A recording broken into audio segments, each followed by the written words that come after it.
Hello there, James E. Wisher here again with Children of Darkness, the first book of my Rogue Star science fiction series. You may have noticed that I've been serializing this story chapter by chapter. Well, it turns out there's a typo in the thumbnail image of all the episodes. Since I have no desire to change 11 thumbnails, I decided to just post the entire book and take down the episodes.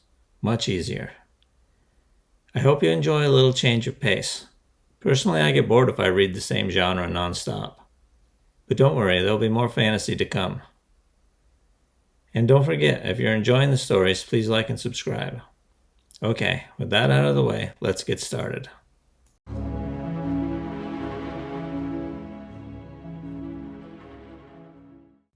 Chapter 1. The blaring of the ship's intercom woke Captain Marcus Drake from his favorite dream, the one about the dancing girls in the hot spring. He glanced at the clock on the wall and groaned. Only 4 hours since his shift ended. Whatever Solomon wanted better be important. Marcus swung his long legs over the side of his bunk and stepped on something sharp. Damn it! Lights! The overhead lights came to life, not quite blinding him. Damn it! Reduce brightness by half. The lights obliged, and after a moment Marcus's vision cleared. The state of his little cabin made him want to turn the lights off again. 3 months of accumulated junk spilled out of the storage bins, clothes in desperate need of cleaning, food containers from half a dozen restaurants, each from a different planet, along with the other odds and ends he'd collected in his travels. On one shelf, in a neat row, sat 20 leather-bound books, his mother's collection, an island of order amidst the chaos. He smiled when he looked at them, and a bit of his annoyance leaked away. Marcus raised his sore foot and found the remains of a small statuette he'd picked up at the spaceport on Titan 2 months ago. At least he didn't break the skin. He picked his way through the debris to the intercom and slapped the switch. What? We're picking up a distress beacon. We're in the middle of nowhere. Who the hell would travel through this part of the galaxy? Besides us, of course. The nearest trade route is half a day from here. Yeah, but the distress beacon is out there nonetheless. Fine, I'm on my way. Marcus released the intercom switch. He threw on his clothes and ducked out of his cabin. 6 steps to his left, and the automatic door to the cockpit slid open. He smiled as he stepped through the door into his only true home in the galaxy. Seated in the co-pilot's chair was the short, round, blonde figure of his best friend and navigator, Solomon Keyes. He glanced back at Marcus. You look like shit. Marcus scratched the 3 days' growth of stubble on his cheek. Thanks. This is what you get when you wake me up after 4 hours sleep. Are you sure the beacon's legit? Solomon didn't dignify that with a reply. Marcus grinned. Solomon's people skills sucked, but he knew computers. Solomon told him computers were easier to deal with than people. If he didn't like the way a computer acted, he'd just change its programming. He had to talk to people. I've pinpointed the beacon's location. When Solomon gave him the location, he shook his head. None of the big merchant houses come out this far. Did you identify the beacon? After a moment of typing, Solomon said, I'll be damned. It isn't merchant class at all. It's expedition class. No exploration ships have come out this way in years. It's got to be pirates. You always say that. Solomon typed another command. We haven't even seen a pirate in 3 years. Come on, somebody might be in trouble. Shall I prepare for a return to real space? We have a schedule to keep. We can't be late again. Last time they hadn't made their delivery date, their client, Axis, cut their fee so much they'd only gotten enough to refuel. We can report their location when we get to Mars. It'll take 3 days to get there and 3 more for a rescue ship to get back. Whoever's out there might die before anyone arrives. You know we need to stop and try to help. Besides, we're 6 hours ahead of schedule. Fine, have it your way. Once Solomon got an idea in his head, it would take a plasma grenade to get it out. Best to go along with him. Bring us out well away from the beacon. I want a good look around before we go in.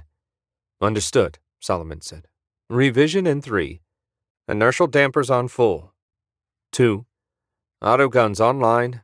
1. Shields at maximum. The Rogue Star came shuddering back to real space. Nothing shot at them, which Marcus took as a good sign. A ship's most vulnerable moment came just after first leaving hyperspace. Marcus learned that lesson the hard way years ago. He activated the ship's sensors. No heat signatures or movement detected. They appeared to be alone. "What do you think?" Solomon squinted bloodshot blue eyes as he studied the readings. "No energy readings. Nothing to indicate a battle. I'm just picking up a single large object drifting at random. It's the source of the distress signal." "Well, let's take a look," Marcus said, curious now despite himself. He pushed the engines to half power and guided the star toward the object. He took a deep breath and tensed and relaxed his muscles one group at a time. They had no need to worry. If he told himself that enough times, he might start to believe it. They approached the object, and Marcus activated the ship's powerful floodlights, revealing the gray hull of a large star cruiser. Something had blown a hole in the side of it. Marcus could have flown the star right through the hole. "Run a full scan of the ship. I need a classification and note of our position. This thing is slagged, but I bet we can get good credits from a salvager." While Solomon worked, Marcus piloted his ship in a quick orbit of the cruiser. Hundreds of laser bolts had scarred and pitted the Durasteel hull. She'd seen plenty of action, no doubt. The guts of one engine dangled from a 6-foot gash in its housing. Something had blown the second engine away, leaving only an empty hole. He spotted several smaller holes in the hull toward the rear of the ship. Whoever they ran into did a thorough job. When he'd finished his orbit, Marcus guessed the cruiser measured 300 yards long. Even as scrap, it should sell for 250,000 credits. "Finished your scan yet?" "Almost. It's a Class 3 Earth Force destroyer. Minimal weapons, probably decommissioned and sold to a private buyer." "When you're finished, plot us a course out of here." "Not so fast." Solomon ran a hand through his shaggy blonde hair. "I picked up a life sign. Someone's alive over there." "Impossible. That thing is so full of holes it can't have any atmosphere." Solomon checked the readout again. "I'm telling you, something's alive over there. We've got to check it out." "Sure. If we hang out for a while longer, we can end up the same as them." Marcus sighed. "What the hell? We might as well take a look." Marcus eased the ship over towards the gaping hole in the destroyer. He could access the ship there with no problem. When his proximity detector read 50 meters, he killed his momentum and activated the tractor beam to anchor them in place. Marcus got to his feet. "I'll take a data slate with me and see if I can salvage any information from the ship's computer. Keep your eyes on the scanner. If anyone comes sniffing around, let me know." "Don't worry, I'll take care of everything," Solomon said. "You just be careful over there." Marcus left his cozy cockpit and took the main corridor back to the cargo bay. He paused to collect a spare data slate from a storage locker. The cargo bay took up by far the largest portion of the ship. Hundreds of crates stacked from floor to ceiling and held in place by force fields filled the hole. Only 4 6-foot-wide alleyways remained empty. When Marcus set foot in the cargo bay, a pair of red lights appeared 7 feet off the ground. "Lights!" Soft white light filled the bay and revealed the massive form of Marcus's cargo handler. At just shy of 8 feet tall and 2 tons, the robot usually just moved cargo. The huge hands that shifted 1,000-pound crates could also crush a thief to pulp, making it a good guard. "Hi, Herc." Voice recognized.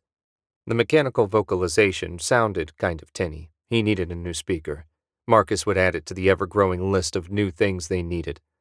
"Drake, Marcus, access granted." "Good boy. Go back to sleep." "Command acknowledged." The red glow from Herc's eyes dimmed as the robot went back to sleep mode. Marcus slipped past the sleeping giant and walked to the rear of the bay. Cargo came in through the large ramp that lowered like a castle drawbridge. They also had a smaller airlock so he wouldn't have to open the main door. An embedded storage cylinder stood beside the airlock door. A shared keypad between the door and the cylinder allowed access to either. Marcus typed in his 5-digit code, and the cylinder rotated 180 degrees, revealing his gleaming black and silver power armor. The back of the armor sat open, just waiting for Marcus to step in, like one of the knights of the Round Table. Marcus smiled as he remembered the stories his mother used to read to him, the brave knights riding forth to slay the dragon and rescue the princess. He sighed and wondered if any of those ancient knights had bills to pay. Armor status? Fully charged, just as he expected. Marcus took a deep breath and let it out slow. Black Dragon, armor up. His access code deactivated the defense mechanism that would fry anyone else who tried to put on his armor. Marcus stepped inside the storage unit and pressed his chest forward until he met resistance. The armor came awake, plates snapped shut, and the unit closed around him. A faint hiss indicated the plasma seals had engaged, theoretically enclosing him in his own self-contained environment. Of course, you never knew until you flew out of the airlock. Marcus stepped back out of the cylinder, careful not to bang his head. He took a moment to test the movement of the joints and to get used to the slight delay as the servo motors translated his movements to the armor. Satisfied that everything worked properly, he attached the data slate to his back with the built-in magnets and stomped toward the airlock. Time to go for a walk. He eased through the inner airlock door and closed it behind him. When the green light activated, indicating a positive seal, he hit the button to open the outer door. The room depressurized, and Marcus floated out into the void. Once he cleared the airlock, Marcus activated the thrusters in the soles of his armor. The star's floodlights illuminated the destroyer's hull. The edges of the metal had liquefied, then twisted it into an abstract sculpture. Hellfire torpedoes. Nothing else would get that hot. "Can you hear me, Solomon?" Marcus said. "Loud and clear."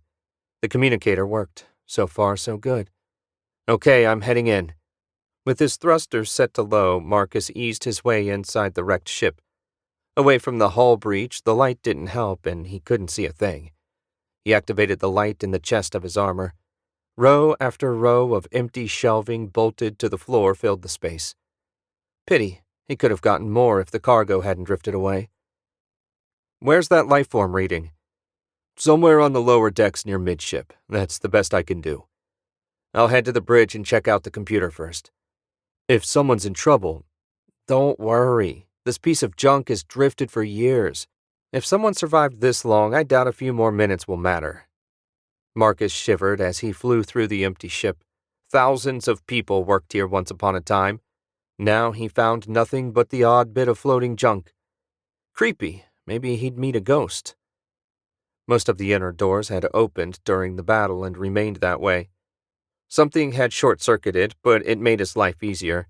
Everything must have gotten sucked out when the hull breached to leave the place so empty. When he reached the bridge, his luck ran out. The doors had sealed, a security lockdown to keep boarders from accessing the bridge. With no power, he couldn't override the lock, so that left brute force. Cutting laser online. He felt a vibration in his right hand as the laser generator powered up. When it reached full strength, the tip of his index finger snapped open and an emitter slid out. He pointed, and a small red dot hit the door. "Fire!" An intense beam of red light lanced out. Where it hit, the door glowed orange, then melted. He moved his hand in a slow circle, slicing a hole in the door. When he finished, he deactivated the laser and pushed the metal disc into the bridge. Marcus followed, careful of the molten edges. Unlike the rest of the crew, the bridge officers didn't get sucked out into space. Laser-burned corpses floated through the large, open space. Marcus tried to ignore the bodies. Instead, he focused his attention on the workstations, looking for a data port compatible with his slate. He found one at engineering. Marcus brushed a corpse out of his way and plugged in the slate. He transferred power from the slate to the computer, just enough to get the hard drive running, then set it to auto-download. It would finish its work while he finished his. Chapter 2. Marcus left the bridge behind and retreated to the stairwell. He descended to the lowest deck where the stairwell exited into a long central hallway lined with doors. This level suffered minimal damage in the battle, and Marcus jetted from one end of the hall to the other, his armor scanner searching for signs of life. After 20 minutes, he checked the whole deck with nothing to show for it. He went up a level and found yet another empty corridor. This level had taken more damage. Scorch marks here and there where blaster fire struck the walls. One door lodged in its track by the slimmest of margins. No more bodies, thank the universe. Flying through the dark, empty ship gave him the shivers. Floating bodies wouldn't help his nerves. Life form located, the suit's onboard computer announced. It's about time. Where? 25 meters to the right. Marcus looked to his right and came face to face with a steel wall. Why couldn't anything be simple? He continued down the corridor until he came to a T. He turned right and after a few meters said, "Update location. 15 meters ahead and to the right." Getting warmer. Marcus jetted ahead until he came to a door. He jammed the tips of his fingers into the crack where the two sides of the door came together and pulled. The unlocked door slammed open into its housing. Oops. Inside, Marcus found a 7-foot-long rectangular box in an otherwise empty room. 4 feet high and about the same width, it looked like a coffin. Lights blinked on the side and front. Since the ship lacked power, the box must have an internal power supply. Marcus jetted over closer and looked at the top of the coffin box. Box, not coffin. He did a double take. A layer of frost covered the glass, but he could just make out a woman. Sleeping Beauty, he muttered. She had long dark hair, Japanese features, and appeared asleep. Marcus knew suspended animation when he saw it. "I found your life form, Solomon." "What is it?" "An occupied cryo chamber. Bring the hover sled to the airlock. I'll be over in a few minutes." "Will do." Marcus studied the chamber for a minute. How could he get it back to the ship? Whoever put it there mag-sealed it to the floor. Another minute of study, and he found the release. He flipped the switch and the chamber floated free, no sweat. He checked the power gauge on his armor and found he'd used half his power. Not ideal, but if he hurried, he had time enough. He shoved the chamber out into the hall, then guided it back toward the stairwell. When he reached the stairwell door, he tried to guide the chamber through, but it hit the railing. Damn it! He pulled the chamber back and went in first. Marcus grabbed onto the railing and yanked. An 8-foot section tore loose. He grinned. That never got old.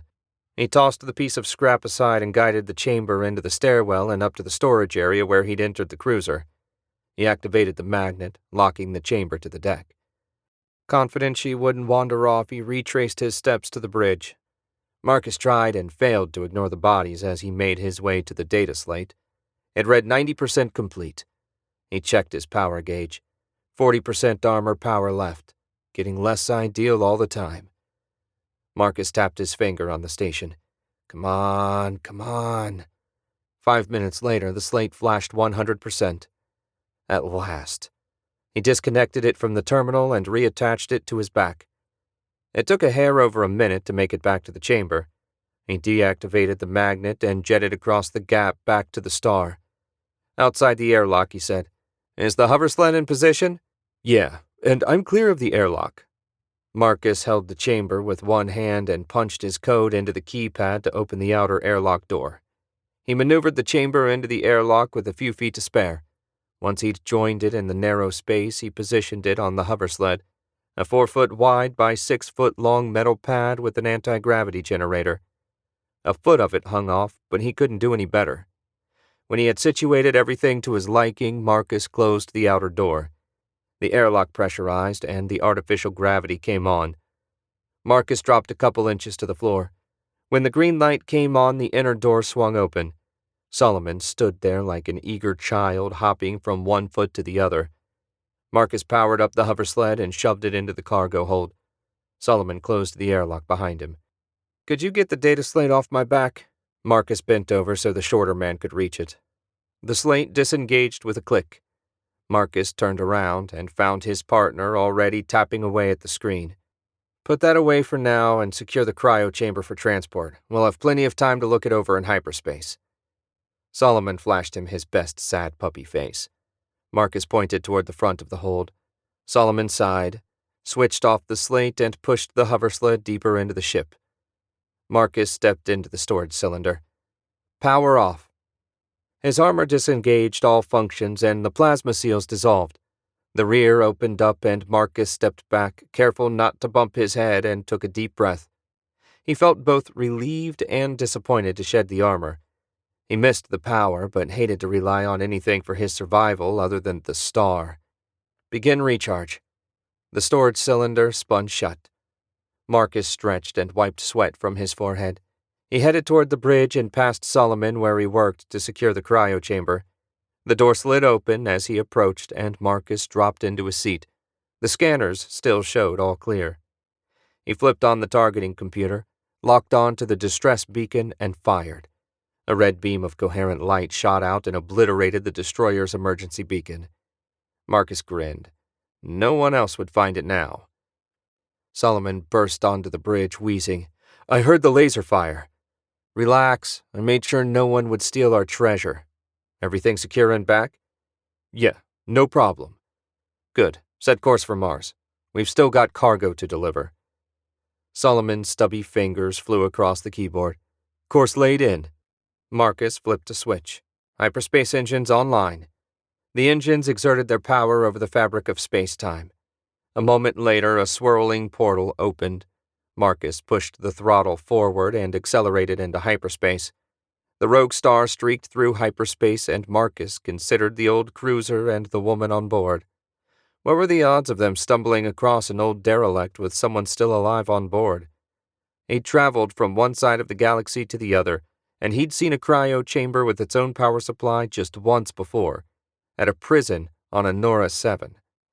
The natives didn't believe in capital punishment, so they froze their worst offenders, a fate worse than death. Working on this data slate is so slow. Do you mind if I transfer it to the main computer? Marcus's head snapped up. He drifted off in the pilot's chair. Did you check it for viruses? Solomon frowned at him. Yes, it's clean. Then be my guest. I need a few more hours' sleep. Wake me in 5 and we'll check out Sleeping Beauty. Marcus stumbled off to his bunk. Solomon plugged the data slate into the control panel, and his monitor lit with a large O surrounded by a halo. Omnicorp. Why would a pharmaceutical company have a deep space exploration vessel? He selected search mode and typed mission. A moment later, a screen popped up showing a green planet, botanical research written beside it. That made sense. The big pharmaceutical companies never stopped looking for the next wonder drug. Solomon clicked on the planet and got hyperspace coordinates and a name, Alpha 114. Typically imaginative name. The coordinates put the planet about a week from where they'd found the destroyer. He skimmed a dozen entries, then spotted the captain's log. He clicked on it, and the first entry popped up. Captain's log, February 2nd, 2620.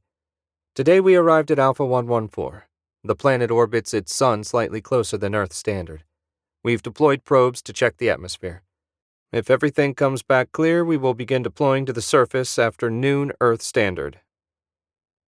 Captain's log, February 3rd, 2620. The probes indicate a breathable atmosphere with high humidity but no toxins. The planet appears uninhabited, just as the Earth Force study said. I've transmitted our findings back to headquarters so they can go ahead with their claim. The scientists insist on going to the surface at once. I dispatched 6 crewmen and a small mobile armor to watch over them. That should be enough to discourage any aggressive wildlife. Captain's log, February 6th, 2620. The scientists have established their base camp. The crew spotted some dangerous-looking animals, but a pulse rifle fired at the ground scared them away. I received a transmission from headquarters. Earth Force has approved their exploration application. Solomon wondered how big a bribe Omni paid to get the application approved so fast. He skimmed a few boring entries until one caught his eye, the first signs of trouble for the explorers. Captain's log, March 20th, 2620. A scientist beamed an unauthorized transmission today. He deleted it, so we have no idea what it contained. It was a minor security breach, but headquarters ordered him back to Earth. I received orders to drop him off on Mars and pick up supplies and a replacement. Captain's log, March 31st, 2620. Our supplies are loaded and we just jumped to hyperspace. The new scientist is very friendly, not to mention gorgeous. I think she will cause quite a stir when we arrive. If I weren't married, Never mind. She graduated 2 years ago and seems excited to study alien life in its natural habitat. Captain's log, April 12th, 2620. We finished ferrying supplies down to the planet. I was sad to see the new scientist go. Her name is Mai Li. A pretty name, I thought. Barring a catastrophe, we should be set for 3 months. I'm looking forward to the peace and quiet and some time on the planet's surface. The crew says it's tropical." Solomon glanced at the time and yawned. Time to wake Marcus and look in on their passenger. He got up and stretched. Should be interesting. Marcus blinked dry, itchy eyes. Solomon woke him 10 minutes ago. It felt like he'd just gotten to sleep when the door buzzer rang. He stumbled along beside his friend, semi-coherent, toward the cargo bay. He took a sip of the stem tea Solomon brewed, strong and bitter, just the way he liked it. Every swallow sent a jolt of caffeine through his body. By the time he finished the mug, he'd be sparking on all neurons. "So this woman's supposed to be a scientist?" Marcus asked. "Assuming she's the one the captain wrote about, yeah. The only way to find out for sure is to wake her and ask." Marcus glowered at Solomon. He still hadn't decided if he wanted to wake her. With their luck, she'd turn out to be a homicidal maniac, or worse, a politician. "You know that stuff is terrible for you." Solomon nodded toward the steaming mug in his hand. Marcus took a sip and sighed. Stem tea had 4 times the caffeine of coffee and woke him up like nothing else. "It's a scientific fact that anything even a little enjoyable is bad for you. Of all my bad habits, I doubt this one will kill me." Solomon gave a resigned shake of his head. Marcus had won the argument for today. Herc rumbled to life as they entered. "Go back to sleep." Marcus didn't wait for an acknowledgement. He went over to the cryo chamber where Solomon had mag-locked it to the deck. It hummed away, still plenty of juice in the battery. According to the power gauge, the battery still carried 3/4 of its charge. "Grab a scanner and let's get a look at her vitals." Solomon took the small scanner he always carried out of his pocket and ran it the length of the chamber. "Her vitals look good considering she's been in there for 5 years. He studied the readout a moment. "This is interesting." "What?" "The young lady seems to have a computer implant. She's a cyborg." Marcus forced himself not to smile at the jealous tone in Solomon's voice. "Can you hack in and see what's stored in her memory?" "I could do a wireless link-up." Solomon set the scanner on a crate and went to get a data slate. When he got back, he opened a slot in the edge and exposed the optical connector. He held it over her and tapped the screen. A light flashed as the computer attempted to establish a connection. It worked for a few seconds before the light turned solid. "We're in," Solomon said. He tapped the screen again, and 3 seconds later it beeped. "That's it." "Only 3 seconds worth of data?" Solomon shrugged. "That's all we can access while she's unconscious. Want to see what we got?" Marcus nodded and moved over beside his friend. Solomon hit the display button, and the screen filled with a jumble of meaningless symbols. They scrolled down and found all the data looked the same. Solomon said, "It's encrypted." "No shit. Can you break it?" Solomon crossed his arms and frowned, left eyebrow raised. Marcus smiled. "Sorry, stupid question. I have a few keys I can try. If that doesn't work, we'll have to do it the old-fashioned way." "Whatever." Marcus took a sip of his tea. Marcus watched as Solomon tapped away at the slate. He scowled and muttered to himself, lost in his work. Before Marcus finished his tea, Solomon looked up and grinned. "I got it." "Great. What did you get?" Solomon slumped back down. "Don't you want to know how I did it?" No, he didn't care how Solomon did it, but he didn't want Solomon to pout the whole way to Mars, so he asked, "How'd you do it?" "Well," Solomon went on to spout a bunch of gibberish about the best way to break an unknown encryption. Marcus registered every third word. "Anyway, when I tried that new SL4 key we got last month, it fit. The two matched. Kind of a waste since we only got medical information." "Wait, you mean that key our client, what's his name, the jewelry merchant, gave us to secure our hyperspace relays?" "Not that one. Please, not that one." "Yeah, that one. Funny, all the ones I bought or borrowed flopped, and the one we got for free did the trick." Hilarious.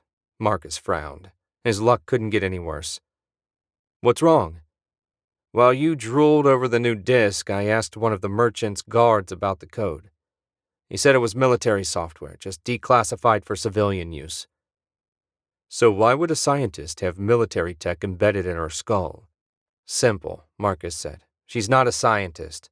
Probably an Earth Force undercover agent. Isn't that a kick in the head? Of all the people in the galaxy, I have to rescue an Earth Force agent. What was she doing on that ship? Beats the hell out of me. Marcus couldn't get the idea that she worked for Earth Force out of his head. One way to find out. Solomon reached down to start the wake cycle. Whoa, what do you think you're doing? I'm going to wake her.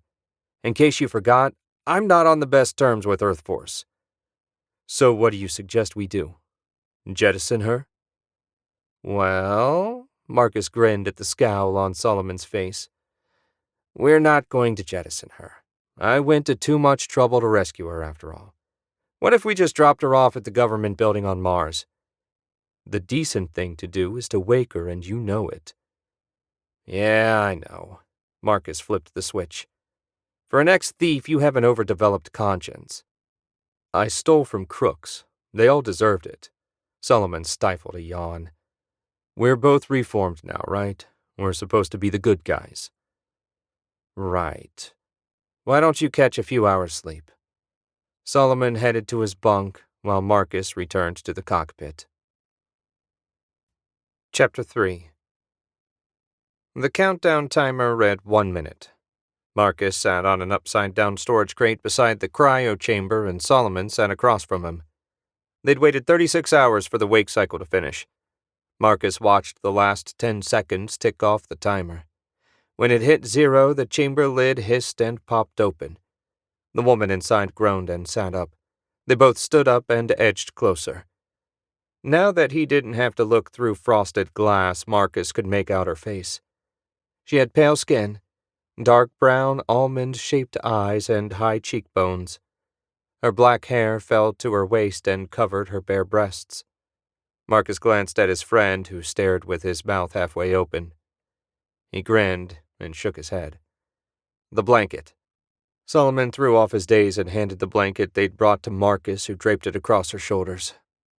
Welcome back to the land of the living. She tried to stand, and Marcus offered her his hand, which she grasped like a lifeline as she climbed out of the chamber. Marcus restrained a smile as he caught a glimpse of a slim, toned leg. Maybe waking her wasn't such a bad idea. Where am I? She asked, her voice harsh and scratchy from years of disuse. You're aboard my ship. My name is Marcus Drake. He offered her his most reassuring smile. This gentleman beside me is Solomon Keyes. How did I get here? Her voice sounded better already, though still a little husky. We found you aboard a battle-scarred destroyer drifting well off the main trade routes, Solomon said. Any of this ringing a bell? Marcus asked. She put her hands to her head. Everything's so fuzzy. That's understandable, Solomon said. You've been out for a while. Would you like to lie down? There's a spare room you can use, Marcus said. I think I've been lying down long enough. Do you have anything to eat? Of course, Miss Ayeka. Ayeka Kazumi. Ayeka, the galley's this way. Marcus held out his arm. She ignored it, so he shrugged and led the way back toward the ship's living quarters. The three of them sat around a small steel table. The galley didn't amount to much more than a closet with a table and food prep station. Marcus fixed a bowl of tasty broth from their meager selection of freeze-dried food. Not gourmet, but better than anything she'd eaten for the last 5 years. Ayeka polished off the broth and licked her lips, which turned a burned red. Better than blue, though. Much better. That was wonderful. Do you have any more? You'd better take it slow, Marcus said. Your stomach's been empty for a while. If you eat too much, you'll get sick. She sighed. I appreciate your help. Is there anything I can do to repay you? The image of her stepping out of the chamber appeared unbidden in Marcus's mind. He forced his first idea out of his mind, then decided the second and third wouldn't do either. He said, Well, we were hoping to sell the ship for scrap, unless you want to claim it. I don't want the damn thing. Marcus shared a look with Solomon, who shrugged. One thing I'm curious about, Solomon said. What were you doing on that ship in cold storage? Ayeka's eyes darted away, then back. I put myself in there when I realized the ship was falling apart. Marcus smiled and shook his head. Of all the Earth Force agents I've met over the years, you are by far the worst liar. You want to try again? She frowned. How did you know? When we checked your vitals, the scanner picked up your implant, Solomon said. The data encryption used military software. It wasn't hard to guess the rest, Marcus said. So do you plan to stick to your story, or do you want to tell us the truth? If you know I'm Earth Force, you know I can't tell you anything. We saved your life, Marcus said. Yeah, besides, it probably doesn't matter anymore. Solomon bit his lip as soon as he spoke. What do you mean? Ayeka asked. How long was I out? Marcus sighed. Best we can figure, about 5 years. She sat back and ran her fingers through her hair. 5 years? I'm sorry, Marcus said, surprised to find he meant it. I intended to break it to you a little easier. She held her head in her hands and stared at the floor. I would like to lie down after all. Of course, this way. Marcus helped her up. It seemed she hadn't regained her full strength yet. They left the galley, took 3 steps and turned to face the spare cabin. Marcus tapped the control panel and the door slid open. If you need anything, we'll be in the cockpit. Thank you. She went in and shut the door. On their way to the cockpit, Marcus punched Solomon in the shoulder. That went well. I'm surprised she didn't have a heart attack. We had to tell her sometime. Yeah, forget it. Let's see when we can get a landing pad tomorrow. Ayeka sat down on the small bunk. She didn't feel tired. 5 years. It seemed impossible those bastards at Omni cost her 5 years. She got back up and tossed aside the blanket she'd used for a robe. She took a deep breath and began the movements of a simple kata. Her sensei called it moving meditation. She flowed from one form to the next, testing her body. She'd lost a little strength, which didn't surprise her. The chamber had a muscle stimulation system, but it couldn't substitute for actual exercise. She felt a little stiffness. Again, no surprise. The precise movements of the kata soon worked the kinks out. As the familiar exercises relaxed her body, her mind drifted back. Everything started out well enough. No one questioned her false papers, and the trip to Alpha 114 went okay, even if the captain kept staring at her when he thought she wouldn't notice. They ferried her down to the planet right after the ship arrived. The scientists seemed pleasant enough, and she had a degree in xenobiology, so she fit in with no problem. Ayeka worked in the lab for 6 months gathering information, contacting her superiors when she could. She didn't run into any problems until they caught her sending an unauthorized hyperspace transmission. She still didn't know what gave her away. Ayeka piggybacked her message with a batch of reports for Omni. Her data packet should have blended in until it hit a specific router, then bounced to Earth Force HQ. The guards had burst in and hit her with a stun baton. When she came to, they'd stripped her and locked her into the cryo chamber. The next thing she knew, she found herself aboard this ship. When she learned who blew her cover, Ayeka sighed and lay down on the bunk. A thin sheen of sweat covered her. Who was she kidding? After 5 years, what chance did she have of finding out what went wrong? She should let it go. She had a life again, and she should enjoy it. Sure, and after that she'd learn to breathe vacuum. She couldn't let it go, and Ayeka doubted she could find out what happened. Christ, what a mess. Marcus smiled as the ship came shuddering out of hyperspace.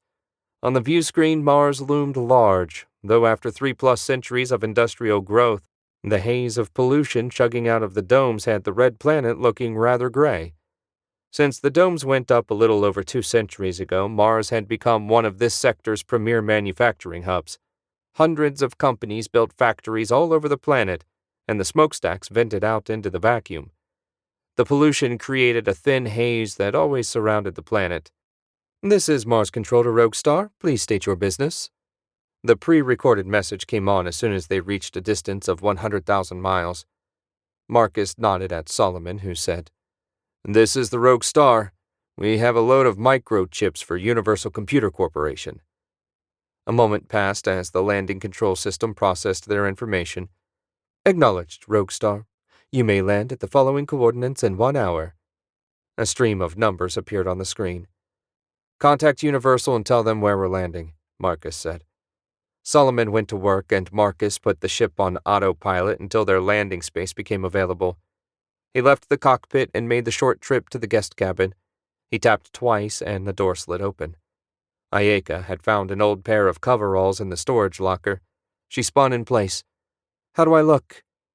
She'd rolled the sleeves and legs up about a dozen times and wrapped one of his old belts around her waist twice. The synthetic threads of the coveralls repelled the worst of the grime and splatter, but they still looked faded and worn. Ayeka resembled a filthy cloth hourglass. She wore her hair pulled back in a ponytail. The look reminded Marcus of a jet bike mechanic he knew, but cleaner. He smiled. I think you'd better get to a clothing store as soon as we land. She laughed, a warm, bright sound that sent a tingle through him. I won't argue with that. We're in orbit, Marcus said. It'll be about an hour before we land. She nodded. He thought she wanted to say something, so he waited, but the silence stretched on. Marcus turned toward the door. When he reached for the control panel, she said, I wish I could have told you more. About my mission, I mean. Marcus turned back and shrugged. Forget it. Probably better if I don't know anything anyway. Maybe after I report in and complete my debriefing, we could get together. My treat. Marcus winced. About that debriefing. If you didn't mention my name, I'd appreciate it. I'm not on the best terms with Earth Force, a result of my misspent youth. I'm sorry, but my implant records everything I see and hear. They'll have your name and picture even if I don't say anything. Of course. Why could he never catch a break? We'll be on Mars for a week or so. We usually stay at the Spacer's Lounge. She nodded. I'll stop by if they let me. The intercom on the wall beeped. God damn it. He left the cockpit 5 minutes ago. Marcus hit the speaker. What? They cleared us to come in early. That's a first. I'll be right there. He turned to Ayeka. Would you like to come to the cockpit and watch the landing? I think I'll wait here. Marcus left Ayeka in her room and hurried up to the cockpit. He hopped into the pilot's chair and took the star out of autopilot. He flipped a switch that superimposed a grid over the view screen. A flashing red light showed their landing coordinates. He powered the shields to full just in case they bumped into any debris. Marcus guided the star down through the haze until Spaceport 2's dome appeared. One of the largest domes on the planet, it had a huge set of steel doors that allowed massive cargo ships to enter. 4 spaceport domes dotted the planet. From those 4 domes, all the goods brought to Mars got distributed to the smaller domes. Marcus maneuvered the star closer to the doors and activated his anti-gravity generators. He killed the ship's momentum and hovered in front of the doors. It took several minutes for the ponderous doors to open all the way. Marcus read somewhere that each door weighed several thousand tons. When they stopped, Marcus eased the ship in. He had 50 feet to spare on either side. Beyond the outer doors waited the Purification Chamber. Marcus stopped the ship in the center of the room and waited as the outer doors closed. The Purification Chamber served the same basic function as the airlock on the star, the differences being scale and the hundreds of nozzles that lined the walls. Powerful solvents sprayed every inch of the ship, washing off the accumulated grime and any potential contaminants they may have picked up in their travels. Once the solvents finished their work, a powerful energy field vaporized the liquid and giant fans sucked it out into space. The ship's hull gleamed like new. They just needed someone to buff the chrome. The purification process finished, and the inner doors slid open. They measured the same as the outer doors, but only an inch thick. Marcus maneuvered the star into the spaceport. Hundreds of ships filled the tarmac, each one settled into a square of glowing lights. Once a ship landed, the trader gained temporary ownership of the square. The merchants handled their own security, and the spaceport accepted no responsibility. Which square are we in? Marcus asked. Solomon consulted his screen. 300, northern quadrant. Marcus flew to the designated 500 by 500 foot square. He flipped a switch and the ship's heavy pneumatic landing gear came down. He reduced power to the anti-gravity generators until he felt the landing gear touch down. Marcus killed the power and the Star settled down on the cement, her pneumatics smoothing out the landing. "Home at last," Marcus said. Marcus and Solomon left the cockpit and found Ayeka standing outside her room. They headed back to the cargo hold and she followed. Herc powered up to challenge them as they entered the hold. "Time to go to work," Marcus said. This command deactivated the robot's defense mode and it walked back to the rear of the ship. Solomon followed on its heels and opened the main door once Herc got out of the way. Marcus went to the storage locker and retrieved his control gauntlet, a leather glove that went almost to his elbow. A small keyboard sat on top along with a digital readout and a weapons module above his hand. Marcus, Solomon, and Ayeka went out and stood by the base of the ramp. Marcus took a deep breath and sighed. The air carried just a hint of pollution and exhaust. Nowhere he'd ever visited smelled like a spaceport dome on Mars. Plenty smelled better, a few worse, but none smelled just like home. "When's Universal's transport supposed to get here?" "They said an hour," Solomon said, "so you can figure 2. "I should go check in," Ayeka said. Marcus dug through his pocket and pulled out 5 20-credit tokens. "Here, this should get you some decent clothes and a ride on a hover train wherever you need to go." Ayeka hesitated a moment, then accepted the coins. She stood on tiptoes and kissed him on the cheek. "Thanks for everything. I promise I'll pay you back." "My pleasure." Marcus assumed he'd never see her again, but who could say? It was a small universe. She headed for the hover train boarding ramp, waving goodbye. When she'd gone, Solomon said, "How come you get the kiss? You didn't even want to rescue her." "I gave her money." The Universal rep arrived 15 minutes late. Not too bad for them. A 10-car hover transport glided up beside the unloading ramp and settled to the ground. From the passenger side of the command car, a stiff in a suit climbed out. It wasn't the same stiff that hired him, but whatever, as long as he paid. One stiff worked the same as another. "I'm here for our merchandise," the stiff said. Marcus smiled. "Of course you are. I just need to see your corporate ID and my credit transfer slip and we can get started." The stiff sighed like he'd just asked him to clean the Star's waste tank and reached into his inside jacket pocket. Marcus tensed and readied the stunner built into his gauntlet. He felt like an idiot as soon as he did it. One look at this guy and you could tell he'd never held a blaster. Still, better safe than sorry. Marcus took a small plastic card with the stiff's picture and swiped it through a slot on his gauntlet. The information matched what Universal's headquarters provided. "All right, Mr. Meeks. Now the transfer papers." Meeks took his card back. "Just a moment. Before I hand over the transfer slip, I want to inspect the cargo." "No problem." Marcus tapped a short command into his gauntlet, and a few seconds later Herc came tromping down the ramp holding one of the 2-ton containers. Herc set the container down beside him, and Marcus popped the seals. He set the lid aside and stepped back. Meeks studied the glittering microchips.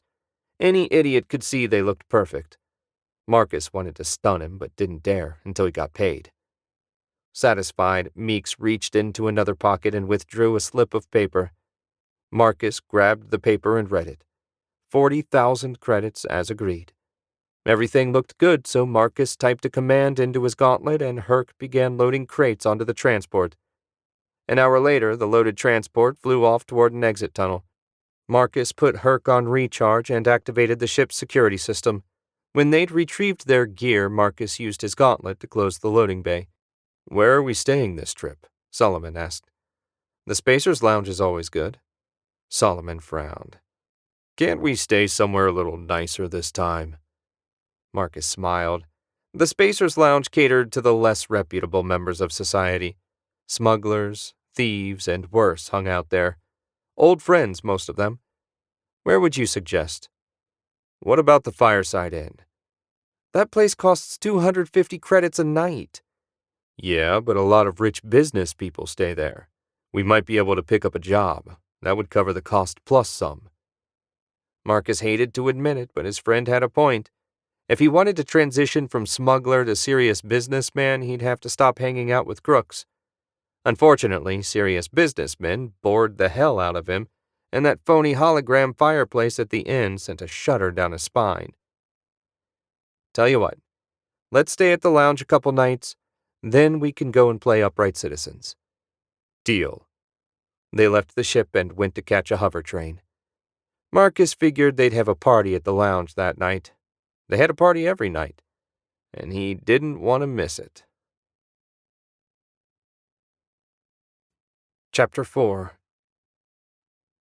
Ayeka rested her eyes as she rode the train to the Earth Force building. She'd traded her borrowed coveralls for a new outfit. Nothing fancy, just simple black slacks, blue tunic, and a pair of black running shoes. She smiled. She'd eschewed socks and a bra to make sure she had enough credits for the train ride. Ayeka now had 1 credit to her name. She glanced at the clock on the wall. Not much longer and she'd arrive at the Mars Division of Earth Force, where this screwed-up mission began. She'd worked on Mars for 2 years before she got called in on the Omni investigation. Ayeka wondered if any of her friends still lived in her old neighborhood. A few, maybe. Her bottom lip trembled when the reality of the lost years settled on her. Her parents must think she died. Once she finished her debriefing, she'd call and tell them she survived. The train slowed to a stop. The train platform sat a quarter mile from the Earth Force building. The structure loomed over one of the many small parks that dotted the domed city. It didn't take up much space, maybe 5,000 square feet, but it had a fountain surrounded by a few benches. She used to take her lunch break beside the fountain every day. It reminded her of the little garden her mother kept behind their Los Angeles home. She tore her eyes away from the park and turned toward the cold granite face of Earth Force Mars headquarters, 20 stories of indifferent steel and stone. Long ago, someone laser-etched the Earth Force shield surrounded by 6 stars into the granite above the main entrance. She'd been so excited the first time she walked through those doors. It seemed a lifetime ago. The door slid open as she approached and she walked into the lobby. She smiled at the familiar sight of agents hurrying from here to there, the rustle of paper as orders got handed out or reports turned in. Hard to imagine the regs still required hard copies of all internal communication. In the eye of the storm sat the receptionist, a 6-armed alien named Lar Kang. Lar had worked there forever. Ayeka doubted the office could function without him. She made her way to the reception desk and rapped her knuckles twice on the stone top, smiling when the receptionist looked up. "Hello, Lar." "You don't have an appointment, do you?" He made this sound like an insult to his family honor. "No, I've been on an extended mission and I need to report to my CO." "Oh, you're an agent." One of his hands flipped a switch and a section of the desktop slid back, revealing a keypad. "Type in your access code and I can clear you to go in." She held her breath and punched in her code. A moment later, the screen turned red and flashed, "Invalid code." "Damn it," she muttered. The rejection didn't surprise her. They probably listed her as dead years ago. Nothing had gone right on this mission. Why would the debriefing? Seeing her trouble, Lar asked, "How long did your mission last?" 5 years. He nodded. "If the code isn't used at least once a year, the computer deletes it. I need your name and your CO's name." "Thanks. My name is Ayeka Kazumi. Before I left, my immediate superior was David Shea." Lar picked up a headset and punched a few buttons. He relayed her name and ID number. After a few moments, he disconnected. "You're cleared to head up." He took a small badge from under the table and handed it to her. "Wear this and no one will give you a hard time." She clipped the badge to her shirt. "Thanks." That didn't take long, and in her experience, nothing went that fast in this office. Ayeka shivered and tried to set aside the fear in her gut. She walked to the elevators along the back wall and used her badge to access one. Ayeka stepped inside, tapped 6, and rode up in silence. Shouldn't an elevator have music playing in the background? What should she say? Just the facts, then answer his questions. She couldn't go far wrong with that plan. The door slid open on the 6th floor and she stepped out. She turned right, walked past 2 doors and stopped in front of the third. She knocked. "Come in," an unfamiliar voice said. She didn't know the short, bald man behind the desk. He had the build of a weightlifter, almost as broad in the shoulders as he stood tall, and he wore an Earth Force captain's badge on the pocket of his suit jacket. "Agent Kazumi?" "Yes, sir." "Adam Wright." He held out his hand and she shook it. He had a firm grip. Most men held her hand like they thought it might break. "I took over for Captain Shea 2 years ago when he retired. Please, sit down." Ayeka sat. She couldn't believe David retired. She always figured he'd die behind his desk. "May I ask why Captain Shea retired?" "I believe he wanted to spend more time with his family." Captain Wright offered a bland smile. Ayeka kept her face impassive. David got divorced 10 years ago, and they had no kids. His parents died years before that, and he had no siblings. He didn't have a family to spend more time with. Captain Wright fished a camera out of his desk drawer and plugged it into his computer. When he finished adjusting it, he said, "All right, state your name and rank and tell us where you've been these past 5 years." When Ayeka finished her report, Captain Wright said, "Well, that was shorter than I expected. What do the freighters know about your mission?" "I didn't tell them anything, sir." Not a complete answer, but still true. "Good. Where can we find the destroyer?" Ayeka blinked. "I have no idea, sir. They never said, just that they intended to sell it for scrap." "I see. Remind me again what the men's names were." "Marcus Drake and Solomon Keyes." He typed their names into the computer. Well, well, we have a file on both of them. Drake got into a little trouble as a kid, and we questioned him several times about suspected smuggling. No arrests, unfortunately. Keyes is the more interesting of the two. It seems we tried to recruit him a couple years ago." Ayeka stared, dumbfounded. Earth Force tried to recruit Solomon? She couldn't imagine anyone less cut out to be an agent. Captain Wright smiled at her reaction. "I know he doesn't look the part, but he's a level 7 hacker." "How many levels are there?" 7. Solomon Keyes is a genius hacker. He's also antisocial, anti-authority, and not at all interested in working for the government." "He seemed like a regular shy guy." "Well, I believe we're finished here. Go to the lab and get your implant wiped, then we'll get you transferred to the biology lab." He stood. "Good to have you back, Agent." "Thank you, sir." She wanted to ask about the Omni case, but she knew a dismissal when she heard one. She'd visited the tech lab on the 3rd floor plenty of times, and after 5 years, nothing much had changed. 4 stainless steel tables dominated the room. Disassembled machines of various sorts covered a pair of the tables. Metal cabinets lined 2 of the walls. On the back wall, a small monitor sat dark and lifeless on a small wooden table. Ayeka didn't know how long they'd keep her waiting, so she walked over to the monitor and flipped it on. An image of 2 guards appeared on the screen. They leaned against the wall and passed a flask back and forth. She smiled. A bored tech had hacked into the security system. The whole building had cameras watching, so Ayeka switched between them using a little knob on the bottom of the screen, hoping to find something more interesting than 2 guards drinking on duty. She'd almost given up when she came across Captain Wright's office. She frowned. No tech should have access to the captain's system from here. Whoever had done it either needed a promotion or a severe reprimand. The captain faced the camera and looked like he had someone on the HyperNet link. She couldn't see to whom he spoke. Curiosity got the best of her, and she activated the lip-reading program in her implant, one of a score of useful programs the techs installed before she left. "I know she was supposed to be dead," Captain Wright said. Her breath caught in her throat. They couldn't mean her. They must want another woman dead. Captain Wright listened as the other person spoke. Damn it, who's he talking to? "Those fools at Omni said they'd taken care of it," Captain Wright said. "There's another problem. 2 others may know what we're doing.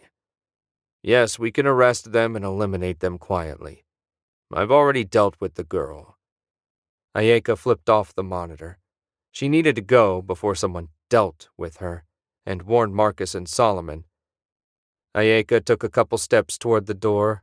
Then it opened, and a yawning tech in a white lab coat came in. "Hello, sorry to keep you waiting." He nodded toward one of the empty tables. "If you'll take a seat, I'll get started." "I was just headed to the ladies' room." "Can't you hold it? I'm running late, and I've got a department head waiting for me to fix his hypernet connection. This'll only take a few minutes." He stood between her and the door so she'd play along for the moment. Ayeka sat on the table he indicated. "Thanks." He took a syringe out of his coat pocket. "I'll give you a local and we can get started." Her heart raced as a blast of adrenaline surged through her. The erasure process didn't hurt, and she didn't need a local. She jumped off the table. "I don't think I can hold it." He stayed between her and the door. His eyes went cold. "This would have been so much easier if you just played along." He pressed the plunger on the syringe and a drop of clear liquid oozed out the tip. Poison. He held the syringe like a small knife. Her eyes darted from one end of the room to the other. She needed a weapon. She spotted it on the table behind him, a small titanium hammer. That would do. Now she had to get past him. He circled left, forcing her right and away from the door to keep the table between them. "What now?" he asked. "Are we going to run around this table all day?" "Why don't you drop that needle and I'll kick your ass?" He laughed. "I don't have time to play today." He lunged across the table at her, needle leading. She dodged aside and leapt toward the hammer. She grabbed it and swung just as he swiped back at her. The hammer crunched into the back of his hand, bone snapped and flesh tore. He dropped the syringe but lashed out with his other hand, clipping her cheek and staggering her. "Bitch!" She shook her head to clear the stars. The assassin charged her. She swung the hammer again and caught him in the ribs. He grunted but didn't stop. The assassin bowled her over and her hammer went flying. The killer landed on top of her and grabbed her throat. Ayeka pounded his ribs. He winced and squeezed harder. Her vision flashed in and out. She grabbed his broken hand and wrenched it. He screamed and let go of her. Ayeka maintained her grip and pushed her thumb into the back of his hand and twisted. He fell to the ground beside her. Ayeka rolled to her feet, coughing. She gasped, trying to force air into her burning lungs. He looked up at her, hate burning in his eyes. Ayeka snapped a front kick into his snarling face. He crumpled to the floor, unconscious. She bent over, hands on her knees, trying to catch her breath. When her heart had slowed to something approaching normal, she searched the lab and found the syringe. She looked at the man that had tried to kill her, lying unconscious on the floor. Part of her wanted to jab him with the needle and see what happened. No, she wouldn't murder him. Ayeka squirted the poison out, bent the needle over, and threw it away. It was time to go. Ayeka ducked out into the hall and walked to the elevators like she hadn't a care in the world. She pushed the call button and regathered her hair while she waited. When the door opened, she stepped inside and pressed the button for the lobby. As the doors closed, someone shouted, "Wait! Hold the doors!" A man sprinted toward the elevator, hand raised. After a moment's indecision, she pressed a button to stop the doors. "Thanks," the gasping agent said. He punched the second-floor button. After the initial look, he didn't seem interested in her. Ayeka relaxed.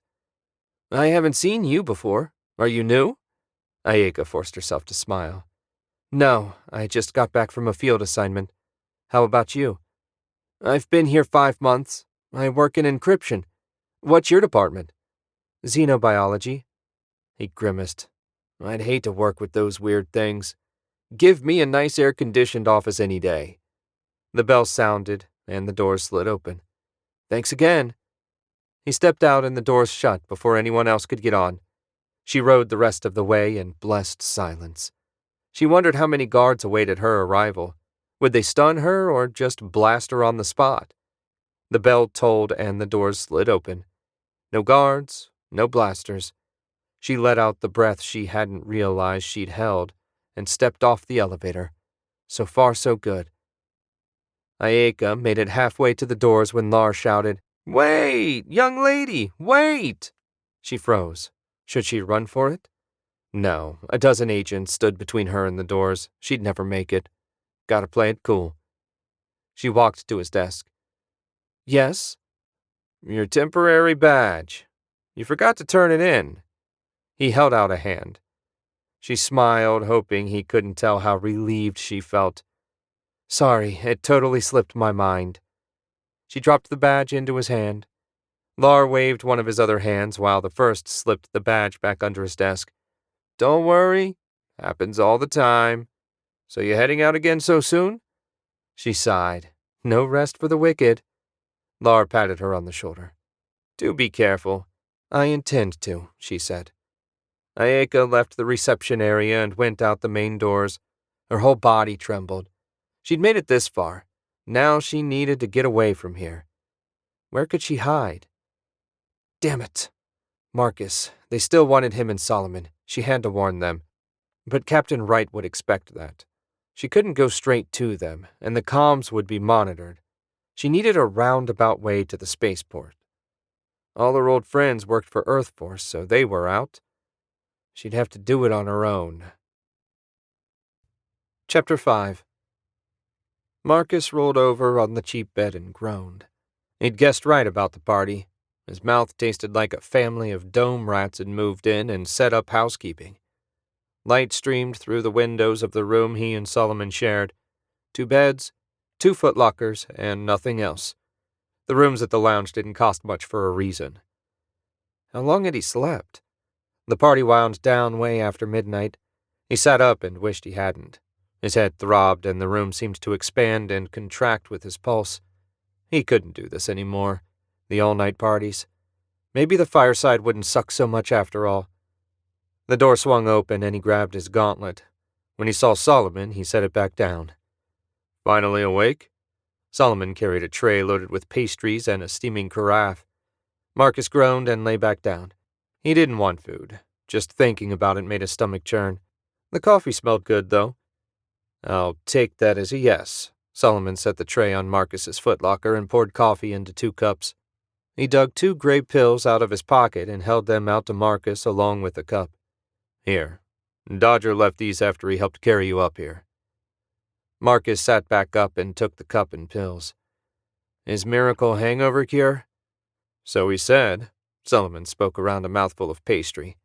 Marcus grimaced. Dodger's habits made him look like a teetotaling nun. His quest for a miracle hangover cure had grown legendary. Marcus tossed the pills aside and they rolled around in the corner. "Last time I took one of his concoctions and made me sicker than the hangover. He said he had it just right this time. He said the same thing 3 years ago. That mixture must have been his 15th version. This must be 30 or 40. No thank you." Marcus reached under his bed and dragged out his duffel. He dug around and pulled out a bottle filled with painkillers big enough to numb a horse. He managed with much effort to choke one down. That ought to do it. They finished the pastries. In fact, Solomon finished the pastries. Marcus just nibbled on a donut. His headache faded and his brain started functioning again. They needed to sell the destroyer. They'd have enough to give the Star a complete overhaul. "Are you sure you want to spend another night here?" Solomon asked. Marcus almost grinned, but the dull ache behind his eyes made him think better of it. Maybe one night partying with the old gang was enough. "Should I call over to the inn and make reservations?" Solomon danced in place.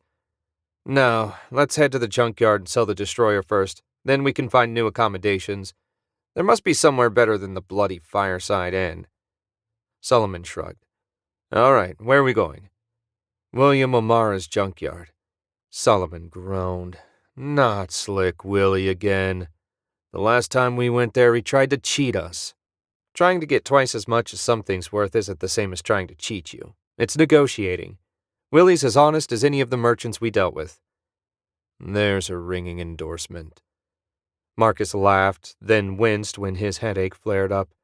I thought I was supposed to be the cynic. Everything Willie sells works and he always pays on time. You can't ask for any more.